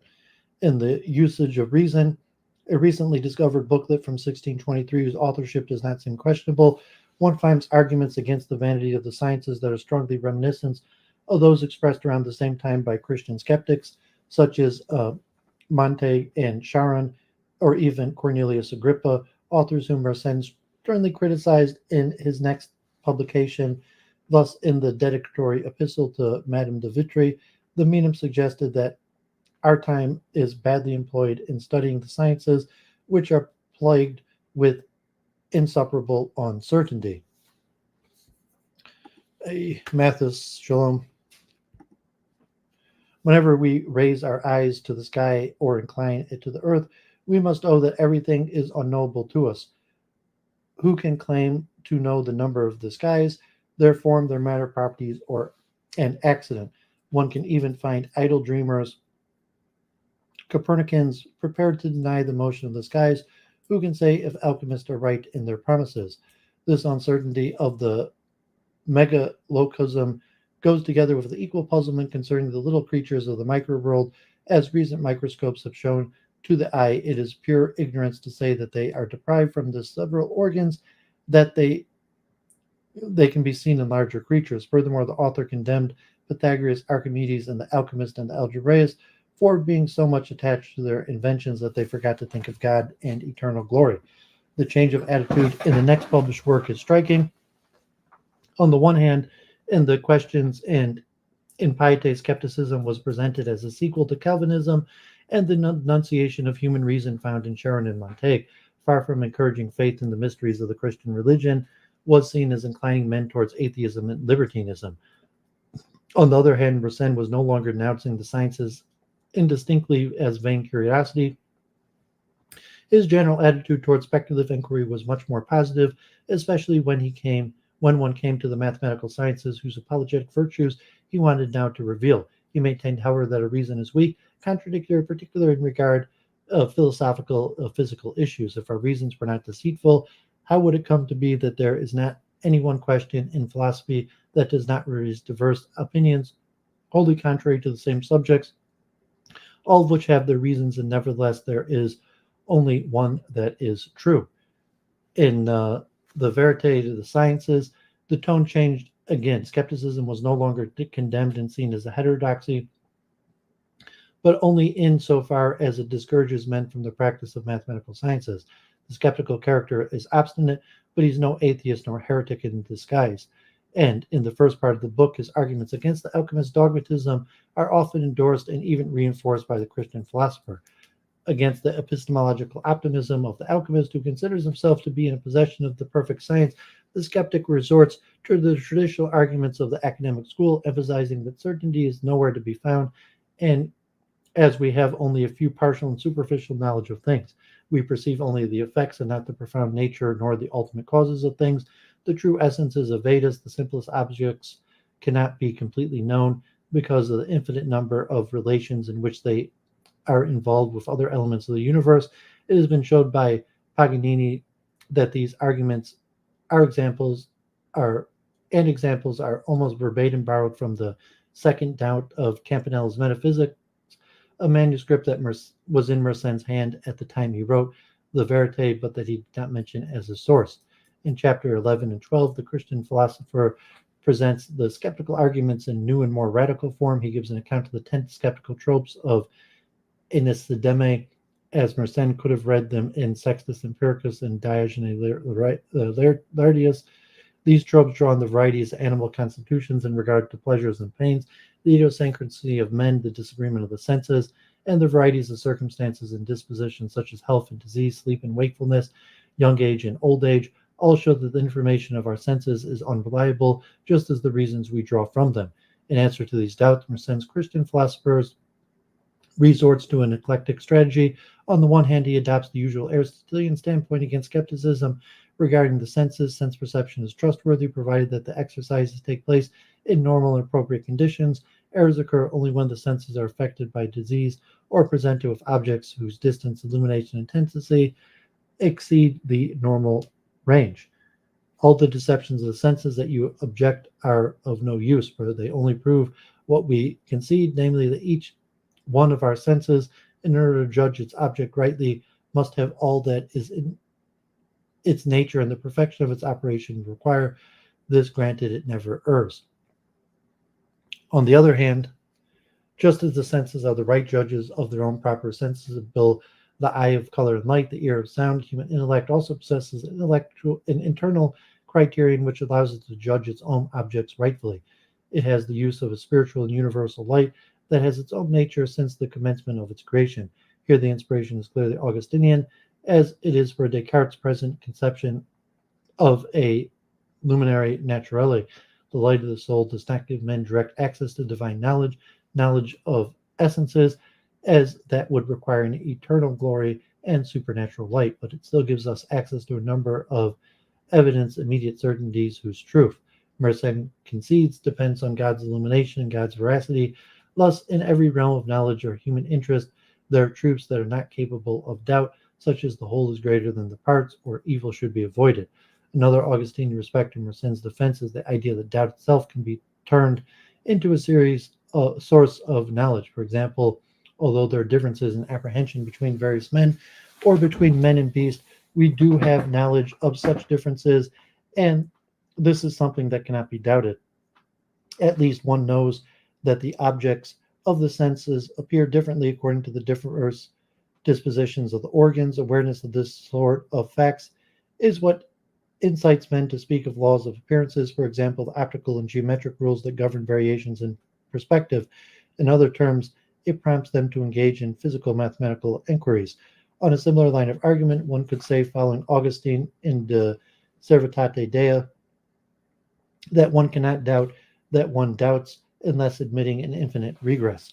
I do not believe that you doubt that we can learn science with great contentment because you experience this every day in your life, day yourself. If you doubt it, I ask you whether you know that you are doubting. If you know it, then you must know something, and consequently, you do not doubt everything. And if you doubt that you doubted, I shall force you to admit an infinite regress, which says that you reject, say that whatever you go, you must confess that there is some truth, and consequently, you must say farewell to your Pyrrhonism. In the next decade, reacting to the Cogito argument in the discourses of the method, Mersenne pointed out to Descartes how close his use of the radical doubt was to the Augustinian argument. Mitigated skepticism and probabilism. Richard Popkin has remarked that the great originality of the Verite des Sciences resides not so much in his arguments against the skeptics as in the fact that this defense of the truths of the sciences concedes so much to the skeptical outlook. Most of the skeptical claims that are propounded either by the skeptic or by the Christian philosophers are not really refuted in the book. They are integrated in a novel view of what one should expect of scientific inquiry, its true aims and prospects. Thus, the Christian philosopher has no qualms with the skeptical rebuttal of the alchemist's claim to perfect knowledge in natural matters. He freely admits that we cannot know everything, and especially not the causes of the essence of the physical things, that man's capacity is limited by outward appearances and the surfaces of corporeal things. In the questions Mersenne went as far as to say that we cannot demonstrate the existence of the external world, and we do not have to have any demonstration by which we are able to persuade the opinion of those who might maintain that the earth, the water, the stars, and all the bodies which we see are but appearances and special intentionalities.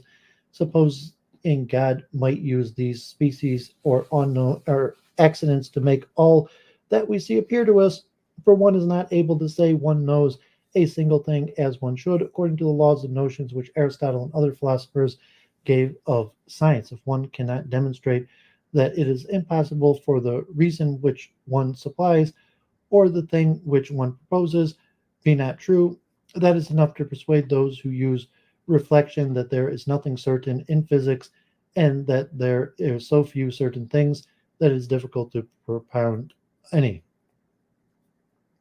Mersenne joins the skeptics in his condemnation of the Aristotelians' far too optimistic view of science. What is denounced is not so much Aristotle's physical doctrines or methods. The Christian philosopher, for example, does not endorse the skeptical attacks against syllogistic, but rather a mistaken representation of the epistemic aims of physics, which cannot aspire to perfect certainty. Bacon's experimental method receives no more favor in his eyes precisely on this account, as it serves as a project that is no less dogmatic. Although one may atomize and dissolve bodies as much as one wishes, whether by fire, by water, or by the force of the mind, one will never arrive at the point of rendering our intellect equal to the nature of things. That is why I believe the Verlam design is impossible. Mersenne did not think of our inability to understand the ultimate cause and intimate nature of things should be an object of lament. The mere knowledge and effects of appearances might be enough for human needs. For one thing, it has enough pragmatic virtue as it can serve as a guide to our actions. Besides an outward appearance, crust and superficies may be rigorously described through measurement in mathematics. The sort of knowledge that can be gained here is as perfect and certain as one could wish, although not of the sort dogmatic physicians and metaphysicians are seeking. Thus, according to Richard Popkin, Mersenne is not so much refuting skepticism as he is adopting an attenuated form of it by openly discarding research into the causes or essence of phenomenon, reducing the whole of physical sciences to mathematical knowledge of accidents, the study of external effects, and the establishment of laws of appearances. He invents a mitigated skepticism that Popkin considers as the first lucid expression of the modern scientific outlook. Deemed to become dominant in the following centuries, this outlook conjugates an entire confidence by the virtues of the physical mathematical sciences with a complete positivism that is a deliberate abstention in regard metaphysical matters. Recent reappraisals of Mersenne's epistemological views tend to contest or at least qualify Potkin's characterization. According to Garber, Mersenne's epistemological frame is old rather than new. The way he envisages the boundaries between disciplines remains Aristotelian, and in particular his conception of the physical mathematical sciences directly comes from the Aristotelian definition of mixed or subaltern mathematics, sciences such as astronomy or optics, only dealing with accidents and surface properties of physical things. Far from offering a scientific substitute to Aristotelian physics, these sciences allow one to approach nature in a mathematical way without having to challenge the full complex of Aristotelianism directly, in ways that would be perceived as subversive of true religion and social order. Deere's 1988 study similarly insists on the deliberately unrevolutionary character of Mersenne's contribution to the scientific revolution. Mersenne never chose to range himself against Aristotelian, never cast himself as an innovator. His agenda is formulated in a pre-existing philosophical idiom in the language of the schools, and his idea displays a borrowed coherence rather than an intrinsic one.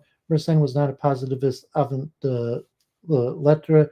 He admitted that God knows what man cannot verify, that natural kinds exist in nature, that things do not have essential definitions. His skeptical approach to physics is not so much a watered down Pyrrhonism intended to show the inclusiveness of natural philosophy demonstration, as it is an instrument to recommend mathematical sciences as the anchor of certainty, where ordinary natural philosophy stays in doubt and can only be defended in a probabilistic way. When Mersenne confesses that many questions cannot be determined, he is not proposing to suspend judgment, but rather to formulate a probable judgment by choosing the most persuasive opinion. The probabilism is, according to Deere, a legacy of human and Ciceronian dialects, and it remained constantly present in Mersenne's work, even though on some questions the weight of probabilities has changed. This was particularly the case of the Copernican opinion, judging it very likely in the usage and reason, and the questions. Mersenne eventually recognized that it was the opinion best suited to the phenomenon observed, and therefore the most probable. However, God's freedom being never constrained, Mersenne could accept with relative equanimity the final judgment of the Church. In his theological questions, he was to publish a French translation of the inquisitorial condemnation of Galileo's abjuration. Departing from Garber and Deere's view, as well as from Popkin and Buccolini, represents Mersenne's epistemological reflection in the Verite of Sciences, the Truth of Sciences, as resolutely anti-skeptical and strongly connected with the views expressed in the Jesuit mathematician Giuseppe Biancani in his dissertation on the nature of mathematics, arguing for the certainty and scientific status of mathematics. According to Buccolini, Mersenne's doubts are directed not against science as such, but against the Aristotelian doctrine of demonstration, his aim being to replace Aristotelian physics with an entirely intelligible mathematical physics. Mechanism and experimentalism. According to Lenoble, Mersenne's mature works focusing almost exclusively on physical mathematical sciences witnessed the birth of mechanism. However, as the term is not an actor's category in the 17th century, one should be careful in its use. Formulated in his own term, Mersenne's standpoint regarding explanation in physics is that we can only understand what we can do. We only know the real reasons for things that we can create with our own hands and our mind. And of all the things made by God, we cannot create any, no matter how much subtlety and effort we apply. This indicates both the foundations and the limitations of mechanistic explanations. Finding reasons means showing how things can be produced by mechanical actions, actions of the kind we are capable of when applying our bodies to external bodies. On the one hand, however, this mode of genetic explanation can provide only a very superficial clarification of created things whose construction and complexity are either infinite or go to details and minutiae that our senses are capable of perceiving. On the other hand, these explanations cannot bear the character of necessity since they focus on objects that are fundamentally contingent and whose inner machinery could have been constituted differently had God so wanted. One knows all but nothing in physics if one follows the definitions of science Aristotle gave for if one ought to be about eternal and immutable objects, and God can change everything that is physics, one cannot make a science of it. The conjoined effects of Mersenne's epistemological pessimism and the metaphysical voluntarism make his version of mechanism very different from the Cartesian, Hobbesian, or Gassendi ones. He never conceived mechanical explanation as a new science of causes based on the adoption of new principles and elements intended to take the place of Aristotelian substantial forms, such as Descartes' subtle matter or Gassendi's atoms. Mechanics, as all other mixed mathematics, was simply concerned with establishing the laws of phenomena. This reflection on nature and the limits of mechanistic science was accompanied by truly experimental activity. Mersenne was convinced that mathematical sciences of nature cannot settle for common and vague observation. It urgently required well-controlled and well-performed experiments, facts that were artificially generated and precisely measured. Mersenne was aware that even when rigorously performed, an experiment is not always enough to establish the law of phenomena. Two series of experiments can diverge very little and yet express very different laws. Measurement can only be approximated, and this has a bearing on the certainty of mixed mathematics, which is partially comprised to the extent that it deals with physical objects. Reason must therefore, as far as possible, always accompany and discipline observation, without which one is vulnerable to considerable misunderstandings. Mersenne made a considerable effort to do and redo experiments that his predecessors, most notably Galileo, had not always had the sense to present precisely. Thus, on the subject of the increase in speed during falling motion on an inclined plane, he conducted a precise campaign of measurements that enabled him to criticize Galileo's numerical results and eventually express doubts on the validity of the law itself. As usually expressed his reservations concerning our capacity to determine with certainty the causes of gravity, it is just as difficult to find the real causes as to demonstrate whether the Earth is stable or mobile. and he placed back to back the reasons put forward by his contemporary positive and real quality air pressure, magnetic attraction, which could only partially account for the phenomenon in its precise numerical dimension. As Peter Bayle has shown, Mersenne's approach to the science of motion was inductive in nature, not centered, as it were in Galileo, on the abstract physical processes, but rather on a generalized description of cases whose details and precise parameters held an importance altogether lacking in Galileo. Music and universal harmony. Of all the mixed mathematical disciplines in which Mersenne took an interest, music was undeniably the one to which he devoted the most effort and passion. His 1623 questions already included a long musicological digression on the therapeutic power attributed to the music of the Hebrews and generally to the music of the ancients whose harmonics he dreamed of restoring. The idea was taken up and developed in the 1627 trait the Harmonie Universelle, published under the transparent pseudonym of Sieur des Sermes, the science of intellectual music, and the understanding of the proportions that govern nature, lost through negligence, must be restored and linked to the science essential music, which addresses our hearing, but which, separate from the performer, is no longer able to fulfill its true function, elevating the senses above material objects rather than linking them together. Mersenne's great work on musical theory, the 8 books of the Universal Harmonics, were published from 1636 to 7. It presents a great many editorial variants, as Mersenne never ceased to work on it, annotating his own copy. The important um, trait, which constitutes the first part of the book, focuses on the study undertaken in a mechanistic spirit of acoustic quantities, their physical nature, and their effects on physiology and passions. Mersenne, drawing on Isaac Beekman, establishes experimentally the laws connecting the vibrations, the length and tension of the strings, making an important contribution to the acoustic science. Epistemological, metaphysical, and aesthetic aspects are intertwined in Mersenne's musical agenda. Music was to Mersenne a mixed mathematical science, just as astronomy, whose primary aim was to save the phenomenon through more and less plausible hypothesis. The musical phenomenon par excellence is consonant. That is the fact that certain sounds put together are agreeable to the air.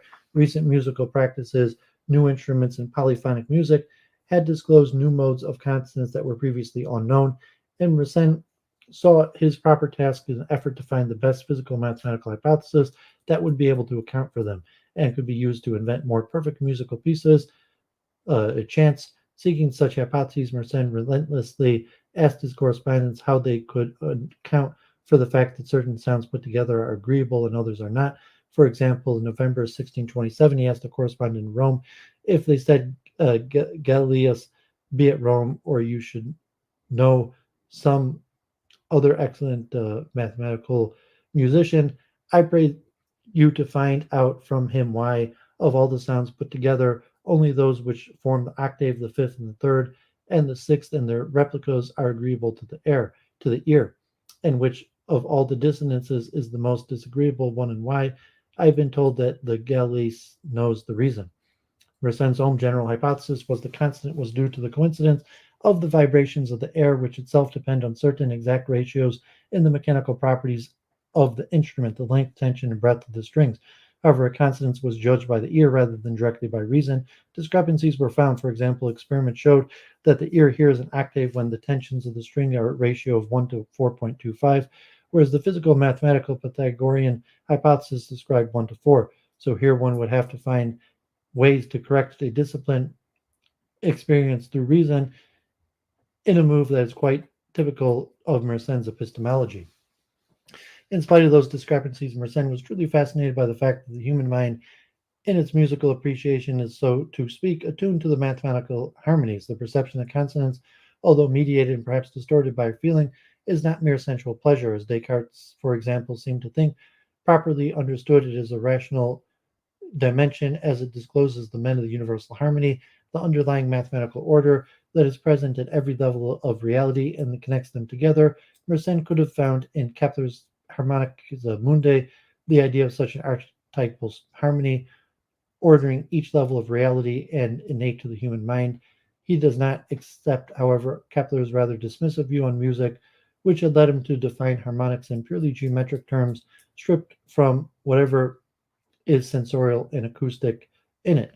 Contrary to what is sometimes held, the seeming adoption of an integral mechanism in the last musical works has no renunciation of the metaphysical consideration in harmonics. According to de Buzan, the causes and effects of consonance are indeed treated physically, but the pleasure taken to harmonics, albeit in ordinary experience, is the phenomenon that is entirely theological. Musical pleasure shows both our destination and our state in the world. It raises us to the contemplation of the divine comedy, which is, so to speak, embodied in musical unison.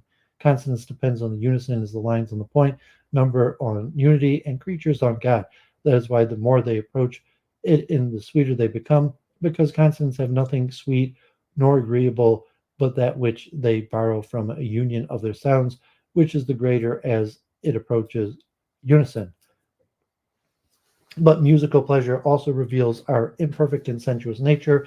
Thus, for instance, although unison is the simplest and most divine harmony, we tend to prefer in the world other less perfect consonances deemed dissonance. In considering the general interconnection of the sciences, Mersenne granted music as an almost architectonic function. All the sciences borrow something from each other, as manifested in the encyclopedic character of the universal harmony. Music for Mersenne as the connecting principle of the various disciplines, allowing for their exposition. A thorough investigation of musical properties requires forays into theology, moral philosophy, the passion of the soul, optics, arithmetic, and geometry. And of course, mechanics of sound are motions of the air that have to be accounted for in a mechanical way. Conversely, as the deeper level, music may not be seen as total science, theoretically capable of representing proportions that exist between all parts of the mechanical universe. It is also easy to conclude that one can represent anything in the world and consequently all the sciences by means of sound. For since everything consists in weight, number, and measure, and sound represents these three properties, they can signify anything one wishes, excluding metaphysics. In particular, music may teach men how, through motions, objects communicate their properties to the senses, which themselves are like the instruments, more or less well attuned to external motions of the sensible. Music would then become the general science of the properties of the sensible, a kind of general uh, aesthesis, united mixed mathematics in one universal science, whose acquisition would make our elevation to the consideration of the first cause easier. Okay, so there you have Marin Mersenne, extremely important thinker in the creation of science, other topics, philosophy, known relatively today best for his connection to Descartes. And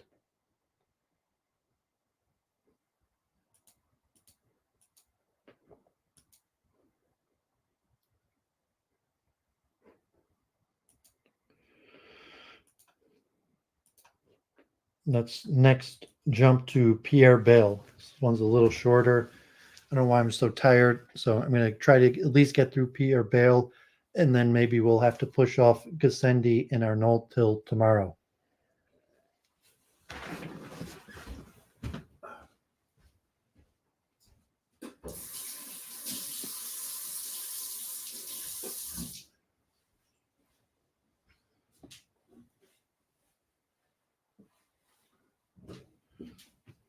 Pierre Bayle is important for different reasons, not so much in the philosophy of science, a little bit in metaphysics, but more in religion. He defends atheism and religious toleration, but he's from the circle and he's an important correspondent with Leibniz. And he writes like a huge 6 million word dictionary encyclopedia that was well known to all philosophers of the time. So Pierre Bayle, and then I'll probably have to put off Gassendi and Arnault till tomorrow because I'm just exhausted. Pierre Bayle. Pierre Bayle, 1647 to 1706, the philosopher of Rotterdam, was a historian, literary critic, journalist, encyclopedist, French Protestant refugee, professor, and above all, philosopher. Although he is usually grouped today among the minor figures in the history of philosophy, Bayle was considered by the leading philosophers of his day as an equal, as one of the most erudite authors of his or any century. Upon Bayle's death, Leibniz wrote, "He has departed from us, and such a loss as no small one, a writer whose learning and acumen few have equaled, The preface of the Theodicee makes clear that it was Bayle who motivated Leibniz to write the only book he ever saw fit to publish. While Leibniz sought mainly to refute Bayle in that work, the next century of Enlightenment philosophers found inspiration in Bayle's vast oeuvre. Bayle's 6 million word historical and critical dictionary was so often cited in the 18th century that Ernst Cassirer has called it the arsenal of the Enlightenment. Inventories of private European libraries have established the dictionary as one of the bestsellers of its age. David Hume was clearly influenced by it. He told his friend Michael Ramsay in a letter in 1737 that if he wished to understand his writings, he should read Descartes, Muhlenberg, Berkeley, and some of the more metaphysical articles in Bayle's dictionary, such as those of Zeno and Spinoza. Bayle made numerous positive contributions to the history of philosophy, such as arguments for the possibility of a virtuous atheist, for the possibility of a society of atheists that is morally superior to a society of Christians, for religious toleration, and for the wisest possible freedom of conscience. But Bayle is usually remembered for the destructive force of his reasoning. In the sixth chapter of his Holy Family, 1845, Karl Marx claimed that Bayle was driven by religious doubt to doubt about metaphysics, which was the support of that faith. He therefore critically investigated metaphysics from its very origin. He became its historian in order to write the history of its death. He mainly refuted Spinoza and Leibniz. Richard Popkin founded Bayle's writing the culmination of the skeptical crisis in early modernity, calling Bayle a super skeptic and crediting him with undermining the leading philosophical systems of his day. And Jonathan Israel gives a partial credit to the origin of the radical enlightenment to Bayle's critics critique of tradition, superstition, religious, and authority. However, not all of Bayle's readers would agree that these radical interpretations, the 20th century's most influential Bayle scholar, Elizabeth Labrousse, read as deeply into Bayle's writing as anyone and found therein the signs of a sincere and at times traditional Calvinist Christian. Other contemporary Bayle scholars, notably Jean-Luc Solari, have traced the core of some of Bayle's most modern doctrines, such as the universal freedom of conscience and religious toleration, back to the traditional medieval philosophical notions of conscience and its right. Contradictory interpretation of Bayle's writings flourished in his day and have continued to appear in every century since his death, leaving historians of philosophy with the problem of the Bayle enigma.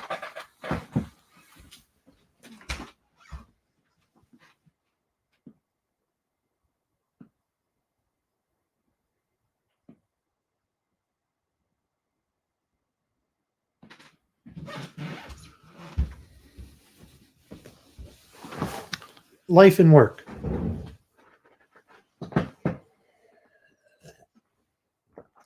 Pierre Bayle was born on the 18th of November, 1647, in La Carle, now Carle-Bayle, in the south of France. The Bayles were Huguenots, French Protestants, and Pierre's father, Jean, was a minister of Carlo. Though Jean and his wife, Jean de la Brugère, descended from good families, they were poor. Pierre had two brothers, Jacob and his senior, and Joseph as junior, and he had to wait for the former to complete his studies at the Protestant Academy of Pure-Laurens before the family could afford to send the next son to school. So, to his lifelong chagrin, Bayle did not start his formal education until the age of 20. Despite his lack of early formal training, Bayle flourished, but also grew bored at the Protestant Academy. He would complete the work assigned, and then in his leisure time delve into the writings of Plutarch and Montaigne, his favorite authors. Pure-Laurens could not satisfy his desire to compensate for what he perceived as a wasted youth. So Bayle set his sights on the nearby Jesuit University of Toulouse, one of the best schools in France. He enrolled there at the age of 21 and soon thereafter converted to Catholicism. This was not required of Bayle. Many Protestants studied in Jesuit universities. The conversion seems to have been sincere, the logical consequence in Bayle's mind of losing so many theological debates to Catholics upon arriving in Toulouse. The conversion was considered a great acquisition by the church when Bayle defended his master's thesis. The most distinguished people in the city attended and celebrated his and their achievement, but their pride would be short-lived. Bayle's debate skills apparently improved at Toulouse, and he found replies to the Catholic objections that had once embarrassed him. He abjured the Catholic faith mere days after completing his studies. This made Bayle a relapse and rendered him the subject of severe penalties in France. He therefore fled to Geneva, where he took up the mind-numbing work of tutoring. In 1675, Bayle cautiously returned to France to take up a more stimulating post as a professor of philosophy at the Protestant Academy of Sedan, a position he owed in part to his support of Pierre Giroux, who was a professor of divinity. Bayle labored day and night to compose his system of philosophy, the course in logic, ethics, metaphysics, and physics that Bayle delivered to his students in Sedan. The course is traditional in its structure, but contains some content that foreshadows aspects of Bayle's later distinctive thought. However, Bayle's first original philosophical work is his 1679 Objections to Pierre Poiret's Rational Thoughts on God, the Soul, and Evil. In his objection, Bayle engages for the first time with the issue that would dominate much of his career, the intractability of the problem of evil. The Edicts of Nantes, which had guaranteed some limited freedom of religion to Protestants in France since 1598, was not formally revoked by Louis XIV until 1685, but it was undetermined by the Sun King repeatedly it was undermined by the Sun King repeatedly for years before the revocation. One strategy for persecuting Protestants involved closing their academies. Louis XIV started with Sedan, dissolving it by formal decree in 1681, leaving Bayle and Giraud out of work. Both fled to Rotterdam, where the city established an illustrious school for them. Shortly after arriving in Rotterdam, Bayle published the first edition of his work that would eventually be known as his Various Thoughts on the Occasion of a Comet, which attacks superstition and proposes the possibility of a virtuous atheist in a society of atheists. Like nearly all of his works, it was published uh, pseudonymously, but soon it was widely known that Bayle was the author, and he earned the moniker Philosopher of Rotterdam. Initially, Giraud praised the work. Years later, he would use its argument on behalf of virtuous atheists as the basis for accusing Bayle himself of atheism. As the situation of Protestantism in France worsened, Bayle focuses literary efforts on attacking religious intolerance and developing arguments for freedom of consciousness and toleration. His major works on these topics are the General Critique of Mainbourg's History of Calvinism, 1682, New Letters by the author of the General Critique of Mainbourg's History of Calvinism, 1685, The Conditions of Holy Catholic France under Louis the Great, 1686, and his masterpiece, A Philosophical Commentary on These Words of Jesus Christ, Compel Them to Enter, 1686-8. The king himself ordered the first of these works to be burnt. In 1685, Bayle's older brother Jacob was imprisoned on account of this same work, since the French authorities could not find Pierre. Soon after, Bayle's father died of natural causes, then Jacob died in his prison cell from its poor condition. Bayle learned of all this, and around the time he learned of the revolution, many Bayle scholars note a shift in tone and focus in Bayle's works before and after this crisis year, 1685. Some believe he lost all faith in God in these dire months. The last 20 years of Bayle's biography are indistinguishable from his bibliography. He wrote and published literally millions of words on nearly every philosophical topic. His international reputation was secured only in this period by the establishment of his Journal of Literary Criticism, one of the first of its kind, the News from the Republic of Letters, which he edited and authored nearly single-handedly from 1684 to 87. But just as Bayle's star was rising, his once friend and soon-to-be enemy Giraud did everything in his power to eclipse it. In the late 1680s and the early 1690s saw Bayle embroiled in bitter disputes with the jealous, vindictive Giraud, whose accusations ultimately led to the suppression of Bayle's chair at the illustrious school in 1693. Bayle's freedom from the burden of teaching threatened his financial security, but allowed him to concentrate on the work for which he is most well known today, the Historical and Critical Dictionary, first edition, 1697. It was and remains unlike anything ever written before or after. Across the top of each page of the 6 million-word encyclopedia, one finds short factual articles on topics arranged alphabetically, dealing mainly with ancient and modern authors, which display the vastness of Bayle's mastery of history and literature. But roughly 80% of the work is contained in 2 columns of footnotes that take up most of each page and offer critical remarks on the slim factual content above. These footnotes or remarks give free rein to Bayle, the revolutionary philosopher.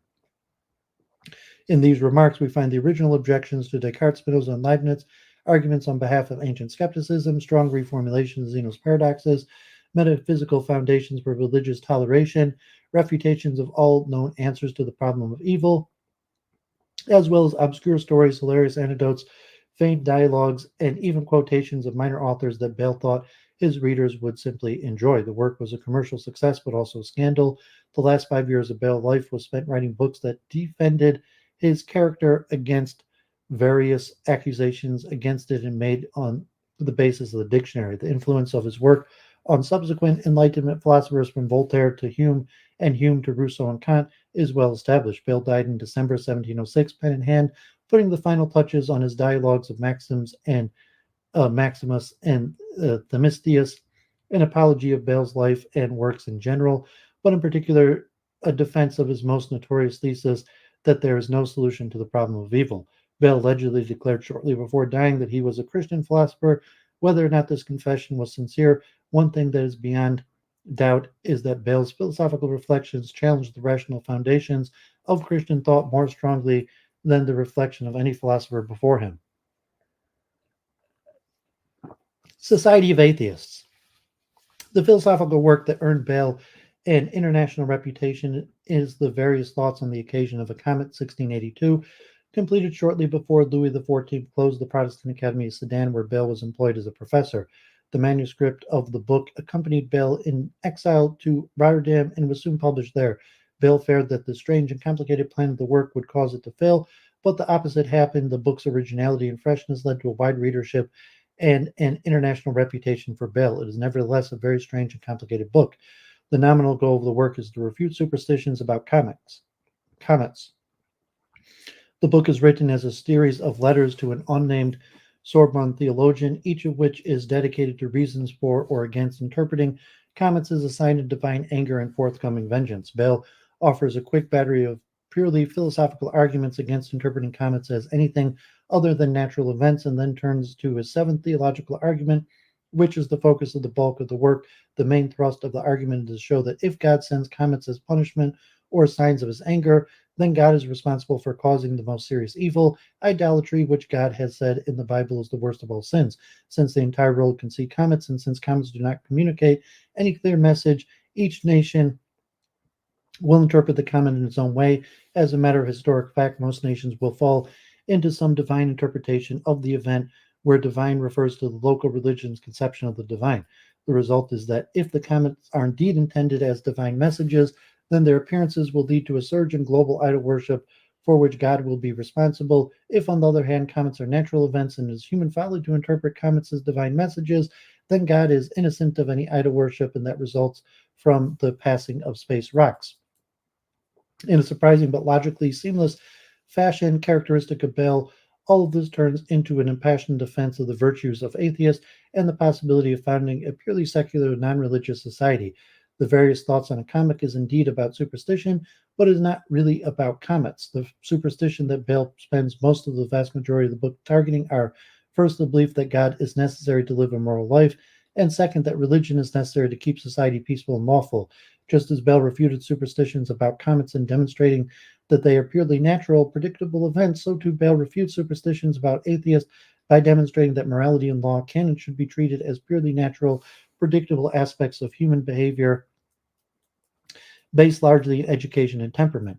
Bayle's refutation of superstition about atheism relies on a mix of historical fact, common sense, and philosophical argument. The relevant historical facts are that there have been in every age atheists noted for their virtue and antiquity. Bayle points to Diagoras, Theodorus, Euphemerus, Nicanor, Hippo, and Epicurus. Closer to his own time, Bayle's favorite example is Lucilio Vanini, renowned for his virtue, but who was tortured and then burned at the stake in 1619 for denying the existence of God. This leads to the ultimate principle of Bayle's naturalized morality. People do not act on the basis of their principles, whether these are religious principles or secular moral principles makes no difference. Actions do not spring from belief or faith. Bayle takes this as an empirical fact and backs it up with historical examples. The real motives of human action are custom, education, and passion, all of which manifest themselves as hard to shake habits.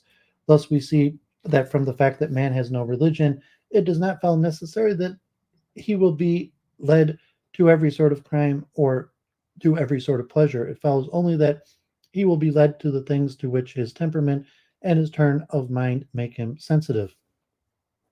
Atheists can live just as calmly, wisely, generously, courageously, and in general virtuously as religious believers, because all these character traits spring from temperament, education, and custom, and not from principles or judgments of faith. Therefore, a society comprised entirely of atheists can be lawful, well-ordered place, assuming the atheist citizens are raised and educated properly. In fact, Bayle suggests in the most controversial passage in the Various Thoughts on a Comet that atheist society may even be more peaceful than any religious society. That is because religion has a natural tendency to inflame the worst passions in human nature. We know the impression made on people's minds by the idea that they are fighting for the preservation of their temples or altars. How courageous and bold we have become when we fixate on the hopes of conquering others by means of God's protection, and when we are animated by the natural aversion we have for the enemies of our beliefs. Nobody can deny that religion has been an important motive of war and violence in human history. Since atheists lack religion, they should live quieter lives. The various thoughts on a comet has been interpreted as a disinterested refutation of various widespread then and now superstitions about atheism, as a focused attack on the Catholic persecution of Calvinists in France, and as an apology for atheism. Bayle insisted in his sequels to the work, addition to the various thoughts and the continuations of the various thoughts, that the goal of the work was simply to prove that atheism is no worse than idolatry, and that religious believers do not have a monopoly on moral behavior.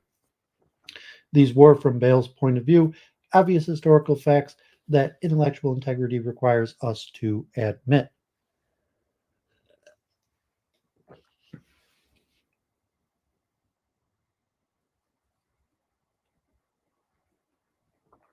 Freedom of conscience. Everything that Bayle wrote on religious toleration is either a defense or an elaboration of the following argument, which first appeared in Bayle's general critique of Mainbourg's History of Calvinism, 1682. If the true religion has some right to oppress others, then every religion has the same right, provided that it's persuaded that it is God's true church. But it is false and impious that every religion has the right to oppress, so it follows that God has not given to his church any way other than persuasion and peaceful instruction to bring people to the true faith. Consequently, Christian princes do not have any greater or lesser right to torment people over matters of religion. This argument was originally intended as an objection to Myburgh's argument that the Catholic sovereigns have the right to oppress Protestants in their realm, but not vice versa, and therefore the persecution of Calvinists by Louis XIV was just, while the persecution of Catholics anywhere else was unjust. Despite the narrow original purpose, Bayle's claim eventually grew in scope to become the foundation of two of Bayle's most well-known theses: the universal right to freedom of conscience and the necessity of religious toleration. Bayle's fullest and clearest defense of the right to freedom and conscience appears in his sequel to the general critique of Mainbourg's History of Calvinism, namely in the new letters by the author of the general critique of Mainbourg's History of Calvinism, 1685. In the ninth letter, Bayle expands and defends the first part of the argument quoted above, namely that if the true religion has some right to oppress others, then every religion has the same right, provided that it is persuaded that it is the God's true church. Bayle reports that this claim was considered an impious paradox by many readers. Bayle defends his claim in two steps. The first step is to demonstrate that individuals have the right and the duty to espouse any proposition that appears true to them after careful examination. The second step is to demonstrate that everyone has the right and the duty to act on the basis of whatever apparent truths they have espoused. In other words, individuals have the right and the duty to form and to act on the basis of conscience. Following a medieval tradition, Bayle understood conscience to be the first, a set of intuited moral truths, and second, practical judgments made on the basis of these moral truths. Bayle employs an example to illustrate these steps of his argument for freedom of conscience. He imagines a master who leaves his home for a long time in the care of a servant, and who orders the servant not to allow anyone to enter his home unless they produce a certificate with a particular insignia. Anyone who produces such a certificate must be given entry, but anyone who lacks the certificate must be turned away. The example is an analogy meant to represent the human mind's relationship to God and the truth. God has left minds in the care of God's servants, individual humans, we have been ordered by God to allow into our minds to believe only those propositions that bear the criterion of truth, which Bayle always considers to be a certain clarity and distinctness or evidence, as he calls it. In order to obey God, we must accept all evident propositions as true and reject all non-evident propositions as false. Just as the servant has the right to and duty in the master's absence to decide what is authentic certificate and what is not, so do individual humans have the right and duty to decide what is evident and what is not. This is the right duty to form our individual consciences, to decide what is morally good and true, and just as the servant has the right to duty to subsequently to act on their inspection of certificates, so too humans have the right and duty to act on the basis of whatever has appeared true to them. This is the right and duty to act conscientiously. The Cartesian roots of Bayle's epistemology and ethics of belief are clear. The problem arises when, for example, the master's own son arrives at his home but lacks the required certificate, or when a bandit arrives at the home bearing a certificate that he found or that he forged. In other words, what should we do when the objective truth does not appear evident, or when falsehoods appear evident to us? Bayle takes it to be a historical fact that these cases arise frequently, and he answers that we must reject the truth and believe the falsehood. The rights that God has given to the truth depend on the condition that is absolutely necessary. That is, the absence of the condition, one could not render the least homage to the truth without committing a crime, since by the condition we can mean nothing other than that God demands that we love and respect the truth, provided that we know it. It is evident that if the truth is unknown to us, it loses all of its rights over us, and that if error appears to us in the form of the truth, then it acquires all rights over us. For since it would displease God if we respected the truth that we thought was a lie, therefore it would also offend him if we did not respect a lie that we believe was the truth. During the absence of the master, the servant has the duty to obey the master's order, to admit those with a certificate and to reject those without the certificate. The servant must do due diligence to ensure the certificates are authentic. However, after the servant has inspected the certificate, he is convinced the forged certificate is authentic, or that an authentic certificate is forged, then the servant has no recourse. He must act on his own best judgment until the master returns. Even though it is objectively bad to allow a bandit into the home, nevertheless, if the bandit's certificate is authentic or a compelling forgery, then the servant has the duty to grant the bandit entry into the home. So too, human beings must act on the basis of their individual judgment, their conscience. As long as God is invisible and silent, which God always seems to be, in the master's absence, the servant is effectively the master. So too, in God's apparent absence, individual human beings are masters of their own minds and actions, for there is nobody else who can decide for us what is evident and what is not. Evidence, as Bayle conceives it, is as inherently individual matter, since it is a kind of appearance to an individual mind, since the individual authority over one's mind and actions is based on a command of God, and since God is a higher authority than any sovereign, the sovereign must respect the individual's freedom to obey God's commands as they see fit. The sovereign must respect human autonomy because it is God's will. Bayle's argument for freedom of conscience provides a clear link between Cartesian epistemology and later Kantian moral autonomy. Religious toleration. Bayle's argument for freedom of conscience does not provide a sufficient reason for sovereigns to tolerate minority religions in their realms. Freedom of conscience established is that everyone has the same right and duty to believe whatever appears true to them and to act on the basis of apparently true beliefs. However, it is possible that many religious people will believe that persecuting other religions is morally good action. Perhaps the sovereign believes that it is their own God-given duty to persecute others. It will follow from Bayle's argument for the freedom of conscience that all of these religious people will have the same right and duty to persecute one another. The result will be a morally justified war of all against all. Bayle devotes his magnum opus on religious toleration, a philosophical commentary on these words of Jesus Christ compelled them to enter 1686-8 to forestalling this unhappy consequence of his doctrine and freedom of conscience. A universal religious war will result from Bayle's doctrine of freedom of conscience only if religious believers think that they have a right and duty to persecute other religions. This will happen only if believers think that God has commanded persecution, or in the absence of any clear direction from God that the proposition persecuting other religions is morally good.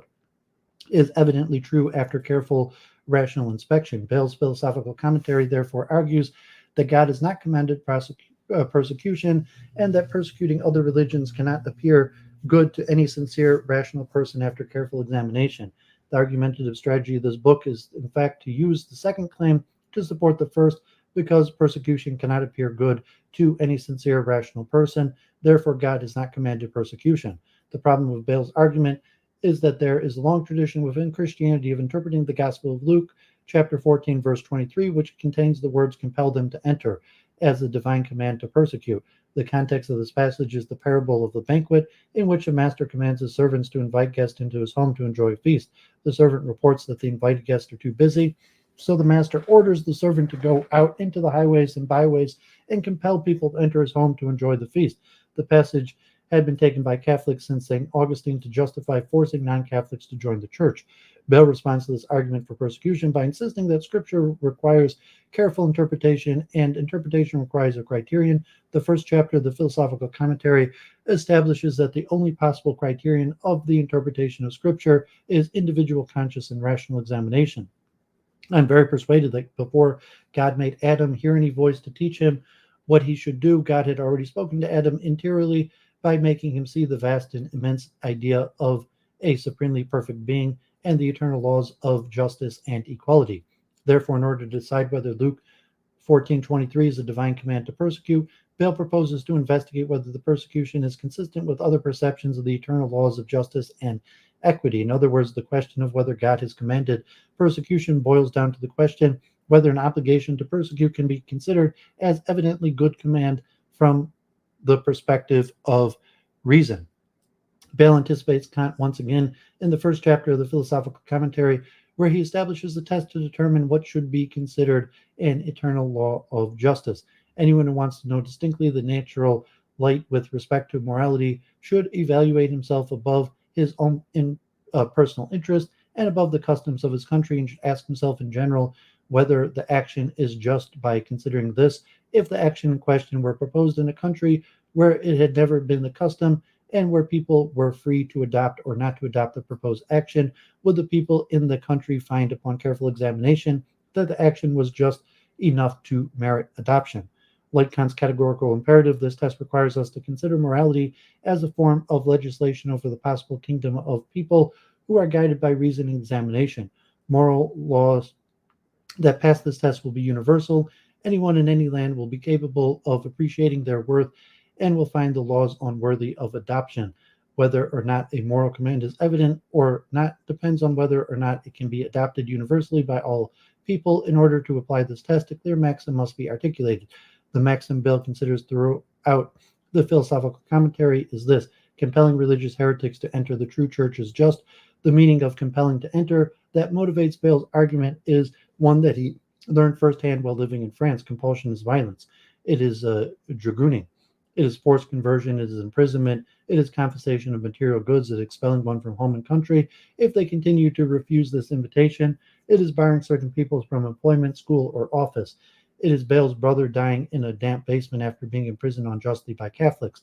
It is Bayle himself needing to change the spelling of his last name while in France, and eventually to live as a refuge in Rotterdam for thinking twice about Catholicism.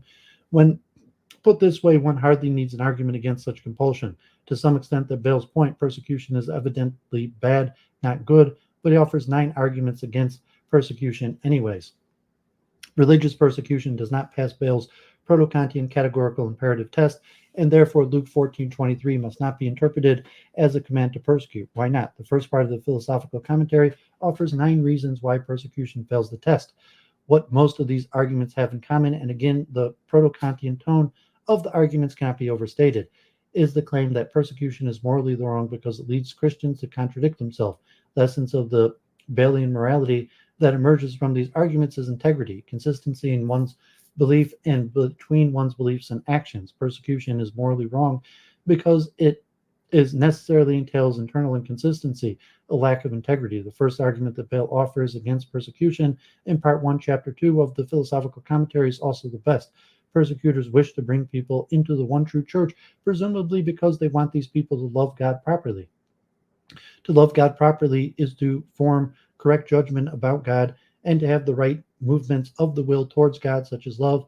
However, the actions of persecution of Bayle's day, like threats, imprisonment, exile, beatings, torture, cannot possibly give rise to true knowledge and sincere love of God. On the contrary, persecutors' actions are far better suited to making people hate God. Persecutors cannot possibly report sincerely that they are motivated to persecute by the desires of the spread of love and knowledge of God. Persecutors lie to themselves, to their victims, and to God.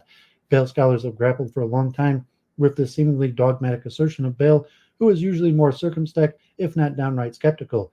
What if there was a sincere persecutor who, after long examination of Luke 14:23 and the tradition of biblical commentary surrounding it, came to the conscientious conviction that God wished him to use force to bring heterodox people into conformity with what the persecutor believes is one of the true church?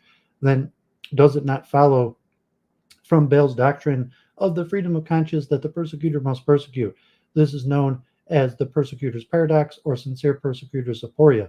Some scholars believe that the objection undermines the foundation of Bayle's moral argument for toleration and requires Bayle to have recourse to a legal and political solution to intolerance. Others believe that Bayle offers a valid response to this objection and that the objection is not very strong in the first place. The debate remains open.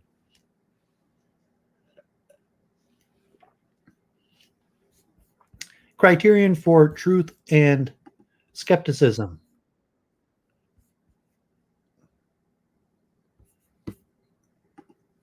Bayle never referred to himself as a skeptic. He never defended skepticism or skeptics at any length of his own voice, and his works established were more positive themes than you would expect from the pen of a skeptic. Nevertheless, the oldest interpretation of Bayle is that that he was a skeptic. In Bayle's day, the title skeptic or parhonist was usually an insult, only slightly less offensive than another one frequently heard of Bayle, atheist. However, even Bayle's first and greatest admirers freely admitted that there was a skeptical character to Bayle's writings. In his poem on the Lisbon earthquake, Voltaire said of Bayle, "Wise enough and great enough to live without a system, Bayle destroys all systems and then turns against himself. He is like Samson, buried with his enemy Philistines under the rubble of the temple toppled by his own hand." Later admirers like Richard Popkin also view Bayle as a skeptic, but praise him for his ingenious use of the ancient philosophical methodology. Most recent debates focus on the particular kind of skepticism employed by Bayle, Pyrrhonian academic, and other. A few Bayle scholars deny that Bayle was a skeptic of any sort. Putting labels aside, the clearest view of Bayle's connection to skepticism comes from focusing on what he wrote concerning the criterion of truth.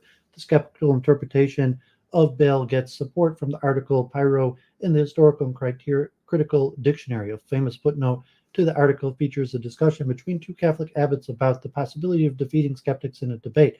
The philosophical abbot, who was really a skeptic, argues that victory can never be won over skeptics. Right away, the philosophical abbot declared to the other that in order to hope for some victory over a skeptic, it is necessary to prove to him before anything else that the truth is recognizable with certainty by some marks. We usually call these marks the criterion of truth. You will rightly claim that evidence is the criterion of truth, for if evidence is not this criterion, then nothing will be. So be it. The skeptic will respond, "I've been waiting for you here all along. I will show you that there are things you reject as false that possess the highest degree of evidence."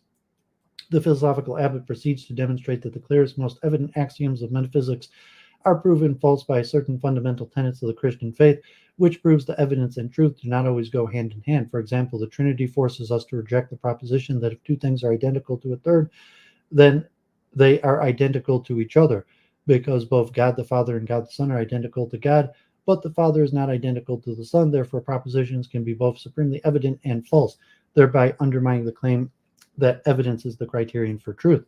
There are two reasons not to accept the article Pyrrho as definitive proof that Bayle was a skeptic. First, the rejection of the criterion of truth in this passage requires the assumption that the Trinity and other Christian dogmas are true. At best, therefore, the article demonstrates that there is a conflict between faith and reason, that there is no certainty in philosophy. Many religious thinkers, including many Calvinist theologians, have held the same position without being considered skeptics. The second reason is that in various later works, Bayle revisits the issue of the criterion of truth in his own voice, and rather than reject the criterion like the skeptical abbot did, supports a more nuanced view that the evidence is a reliable but merely probable criterion of truth. Like Descartes, Bayle argues that one should not assent in the absence of evidence, but unlike Descartes and Bayle, argues that evidence comes in degrees, and its presence does not guarantee the truth.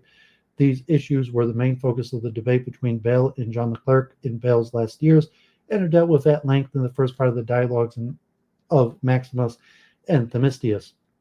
Bayle defends his position on the criterion of truth against accusations of skepticism, so there's good reason not to consider him a skeptic and to not align his own views with those of his imagined philosophical abbot in the dictionary.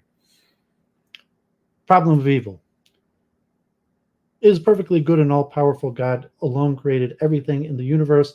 Then why do pain, moral wickedness, and so many varieties of imperfection exist? Philosophers today refer to the family of issues raised in this question as the problem of evil. This is perhaps no thesis for which Bayle is more well known than his skeptical claims that there is no rational solution to the problem of evil. The centerpiece of any discussion of Bayle and the problem of evil must be the dictionary, particularly the articles Manichaeans and Politians of the first edition and the clarifications of the Manichaeans of the second. It is in these texts that Bayle attempts to refute every theodicity he had yet encountered, thereby demonstrating the incapacity of reason, especially within the confines of the Christian dogma, to explain the origins of evil in a way that does not make God its sole author. The suggestion that reason leads us to ineluctably to the conclusion that God is morally responsible for all evil was found so scandalous that Bayle was forced to spend the last decade of his life defending himself against charges of atheism and even sedition on account of it. The rationalist theologians Jean-Luc Clerc and Isaac Jacquelot were Bayle's principal adversaries, and their objection to Bayle, as well as their attempts at theodicity, prompted him to expand his skeptical reflections on evil in subsequent books, including the responses to a provincial's questions and the pusillanimous dialogues of Maximus and Themistius. The final works were the occasional cause of Leibniz's Theodicity, 1710, as well as the inspiration for and the source of many of the arguments of Voltaire's satirical novel Candide, 1759, and several chapters of Hume's dialogues concerning natural religion, 1779, and possibly Constellate essay on the miscarriage of all philosophical trials of Theodicity, 1791. Bayle's controversial doctrine on the problem of evil that caused so much commotion was carefully summarized by Bayle himself in 3 points. The natural light and revelation teach us clearly that there is only one principle of all things, and that this principle is infinitely perfect. The way of reconciling the moral and physical evil of humanity with all the attributes of the single, infinitely perfect principle of all things surpasses our philosophical lights, such as the Manichaean objections, leaves us with difficulties that human reason cannot resolve. Nevertheless, it is necessary to believe firmly what the natural light and revelation teach us about the unity and infinite perfection of God, just as necessary to believe by faith and submission to a divine authority the mysteries of the Trinity and the Incarnation. The first principle was a common supposition in Bayle's day, and so obviously caused no controversy. Nevertheless, Bayle argued on behalf of the principal Manichaeans, remark in passages that render more precise the nature of Bayle's skepticism about theodicity. Bayle imagines a monotheist philosopher, Melissus, arguing with a dualist philosopher, Zoroaster, over the origins of evil. The dispute begins with a contest over a priori arguments. In other words, the first question raises whether one principle of creation or two is most in accord with ideas of pure reason. Melissus wins the debate, a particular debate, in Bayle's view, because it is more agreeable to a priori reason to suppose that there is just one necessary and infinitely perfect being responsible for the creation of the universe than to suppose that there are two warring gods, one good and the other evil, which is the view Bayle fictionalized Zoroaster. Melissus' monotheism is, in short, simpler and more elegant than Zoroaster's dualism. The contentious element of Bayle's doctrine begins to surface when the debate then turns to a posterior reasons. That is, once the question shifts away from the beauty of the theory to its ability to account for the observable phenomenon. In this debate, Melissus fares worse than his interlocutor, since human reason finds the manner in which evil was introduced under the empire of a sovereign being, infinitely good, infinitely holy, and infinitely powerful, not only inexplicable, but even incomprehensible, and everything that is opposed to the reasons why this being permitted evil is more agreeable to the natural light and the ideas of order than these reasons are. Simplicity and elegance are now on the side of Zoroaster and the Manichaean tradition that followed him, if Bayle's history is correct, for whom all the good in the world is traceable to a perfectly benevolent deity, while all the evil is the effect of the malevolent enemy. Therefore, whereas a priori reason and Christian scripture point towards monotheism, Bayle's first principle, a posteriori reason, raises perpetual difficulties for this picture in light of the way the world actually is. Bayle's second principle. Some of the most notorious remarks of the dictionary are those in which Bayle details how a dualist could refute the traditional Christian accounts of the origin of evil, most of which begin with the story of the fall of Adam and Eve in the Garden of Eden. Bayle begins his critique by asking how such a fall was even metaphysically possible. If Adam and Eve were created wholly good, then they should not have had the capacity to sin, since such a capacity is hardly a good quality. But supposing an answer to this worry could be given, Bayle moves on to demand why God would permit the possibility of sin to reduce to an actual sin, considering the terrible consequences that befell humanity as a result of it. The most common response to this question was that God had given human beings free will, the most generous divine gift of all, and the autonomy of which God willed to respect in order to make true worship and love of him possible? Bayle's response again focuses on the metaphysical possibility of the explanation. Can a creature that derives all of its being from God ever act in a manner that is truly free? Even supposing an account of freedom could be offered to answer this question, Bayle still finds free will defense unsatisfying on account of God's alleged omniscience. Surely God foresaw that the first sin of humankind from all eternity, yet he created humans with freedom anyways. Is this not comparable, Bayle asked, to supplying a criminal with a knife knowing full well that he will commit murder with it? If so, the responsibility for this murder falls at least partially on the supplier of the weapon, but perhaps God allowed humans to fall so that he could send his son to redeem them. So this last resort of the Christians as the Felix culpa theodicity, Bayle observes that God in this case would resemble a father who allowed his son to break his arm, though he could have prevented it just so that he could display his skill at cast making to his neighbor. Or God would be like a king who permitted a deadly uprising so that he could demonstrate his ability to quell it. God would not appear infinitely perfect on any of these hypotheses. Such reflections demonstrate the need for Bayle's third principle, assuming that one is interested in upholding Christian monotheism.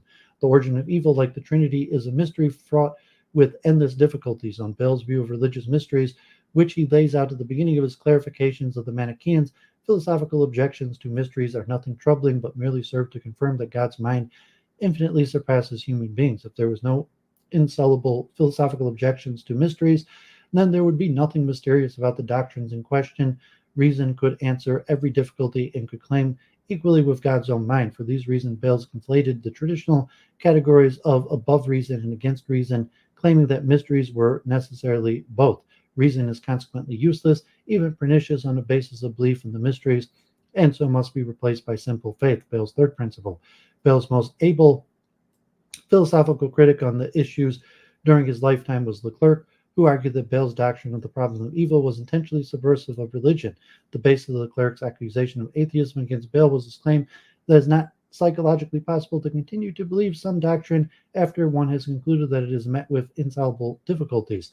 If this psychology of belief were true, then the second principle of Bayle's doctrine would destroy belief in monotheism, because by supposition it would be impossible to believe in the unity of God after acknowledging the irresistible force of the Manichaeans' objections. In response to Leclerc, Bayle argued in his Pythagoras dialogues of Maximus and Themistius that it is not only psychologically possible to believe in a proposition that has been defeated in argument, but also very common.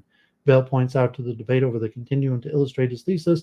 Those engaged in the debate over whether lines are infinitely divisible or ultimately reducible to points of finite size recognizable that there are insoluble paradoxes opposed to each point of view, yet there are adherents of both views, all the same, which demonstrates by historical fact that it's possible to believe in a proposition lines are infinitely divisible, despite recognizing unanswerable difficulties. Zeno's paradox is far from a recommendation of adopting irrational feudalism in response to the problem of evil.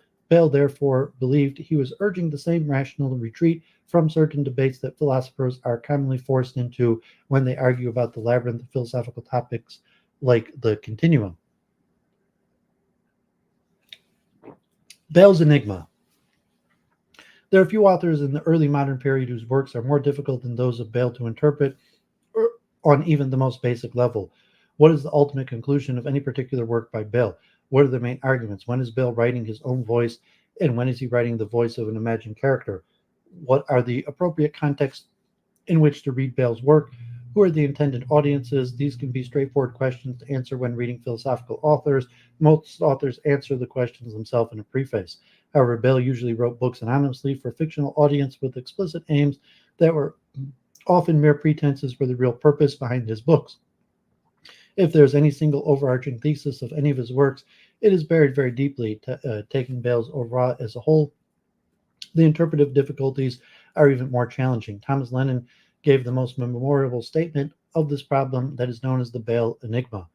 Take just the 20th century literature. The suggestions are that Bayle was fundamentally a positivist, an atheist, a deist, a skeptic, a fideist, a Socinian, a liberal Calvinist, a conservative Calvinist, a libertine, a Judaizing Christian, a Judeo-Christian, or even a secret Jew, a Manichaean, or an existentialist, to the point that it is tempting to conclude that these commentators have been talking about the same author, or at least that they have not used the same text. There cannot be overlap among these classifications, so that Not all these interpretations entirely exclude one another, implausible as it may seem. Moreover, all these suggestions have at least some plausibility. The Bayle enigma is the term used to denote the difficulty one faces when trying to label or to categorize or to interpret Bayle's work as a whole or individually. The difficulty arises from the fact that numerous labels seem to fit Bayle's writing, but some of these labels are mutually exclusive. It is tempting to dismiss the enigma on the basis that all great authors are complex and write books with multiple layers of meaning.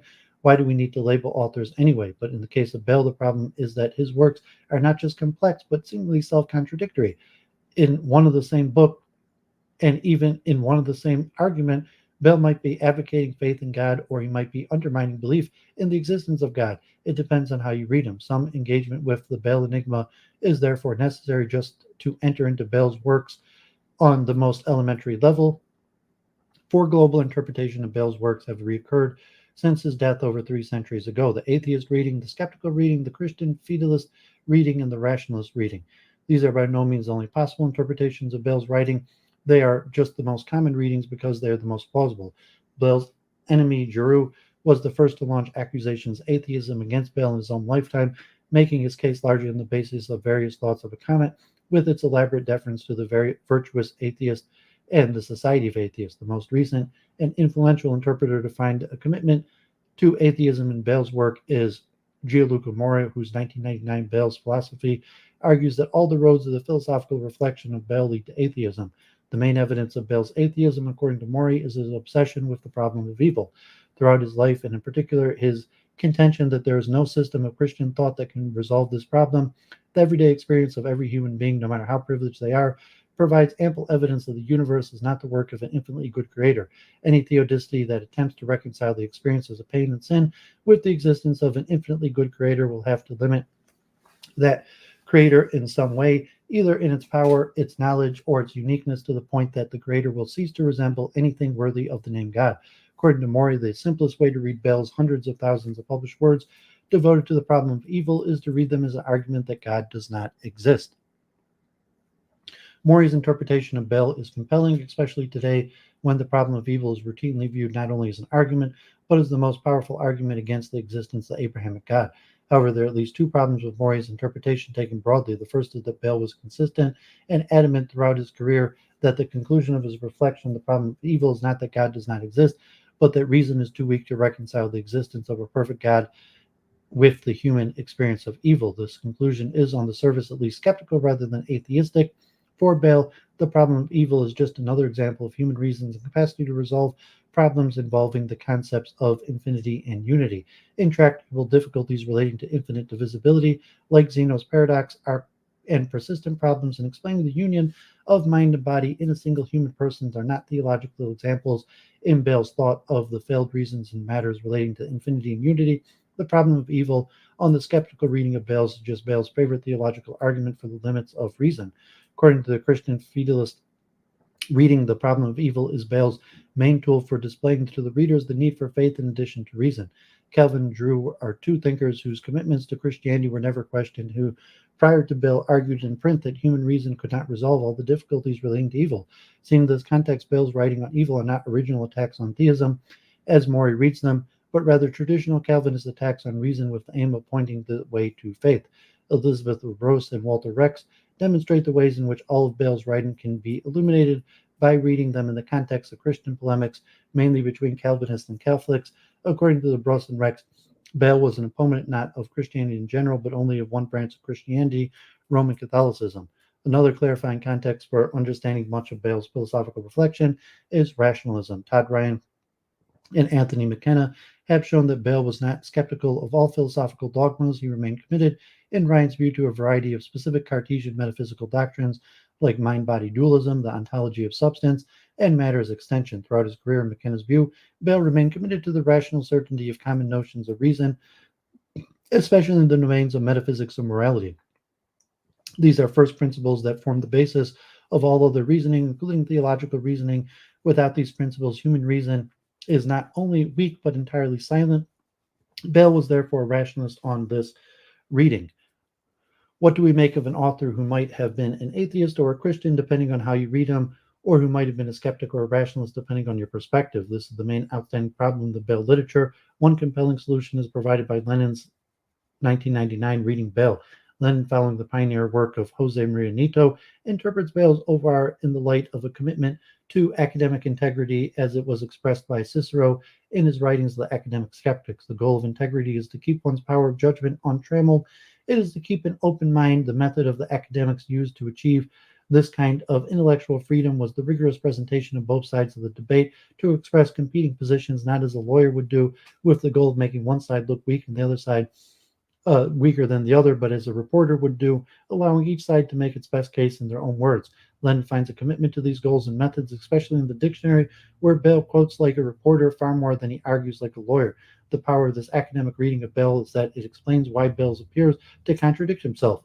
The problem arises because readers of Bayle fail to recognize that Bayle did not personally believe everything he wrote. Sometimes he was merely laying out somebody else's position for the sake of balancing arguments and promoting academic freedom of judgment, just as God, the author of creation, allows creatures to conflict with each other and even oppose God's own plans for creation. So too Bayle, the author of the vast oeuvre, allows the characters and philosophical theses in his work to conflict with each other and even to oppose Bayle's own stated aims in his works. The Bayle enigma, just like Bayle's beloved problem of evil, may well be insoluble because the role played in each by the conflict between authorial design and human freedom. Okay, so thank God I've kind of woken up, but considering I've already been going, um, considering I've already been going over 4 hours, and Gassendi and Arnault are both quite long, I will have plan on continuing tomorrow. So, God willing, tomorrow I will finish with Gassendi and Arnault, and maybe I will also do an introduction to Descartes' life, Descartes, another overview of Descartes' work. So, today we looked at Descartes, and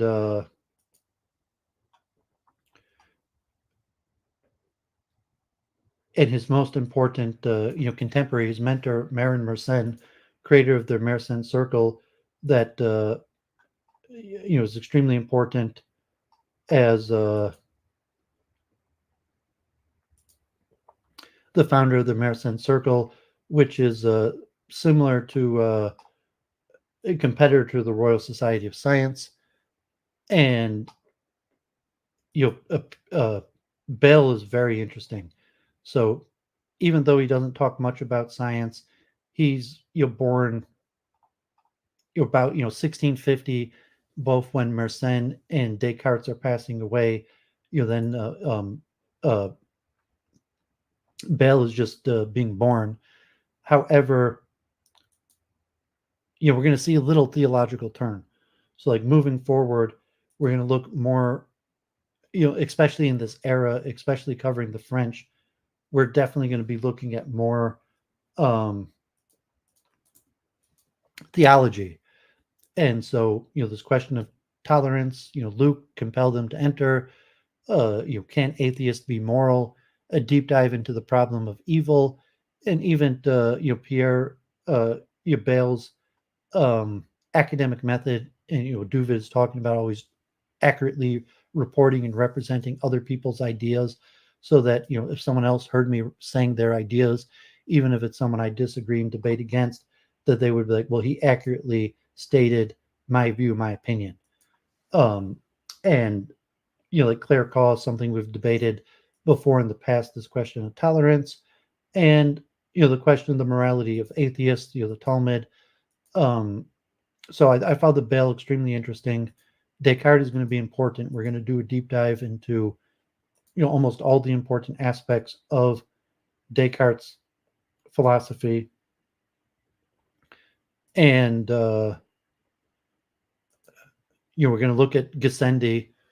And then at a future time, we'll see some more names like Mellenbrock, Pascal, and we're going to do a deep dive into Leibniz, and you see like kind of like the from Descartes to Leibniz, and to look at like Bayle, and we're go back in more of these names.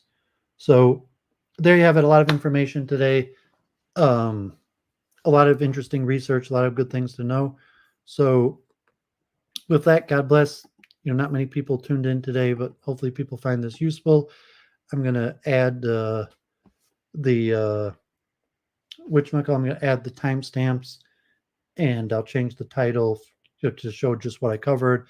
I'm going to make a new stream, God willing, tomorrow afternoon. We will, try to finish it up and keep it moving. So, God bless. Have a great evening, and we'll see you hopefully tomorrow, and then Sunday for weekend review.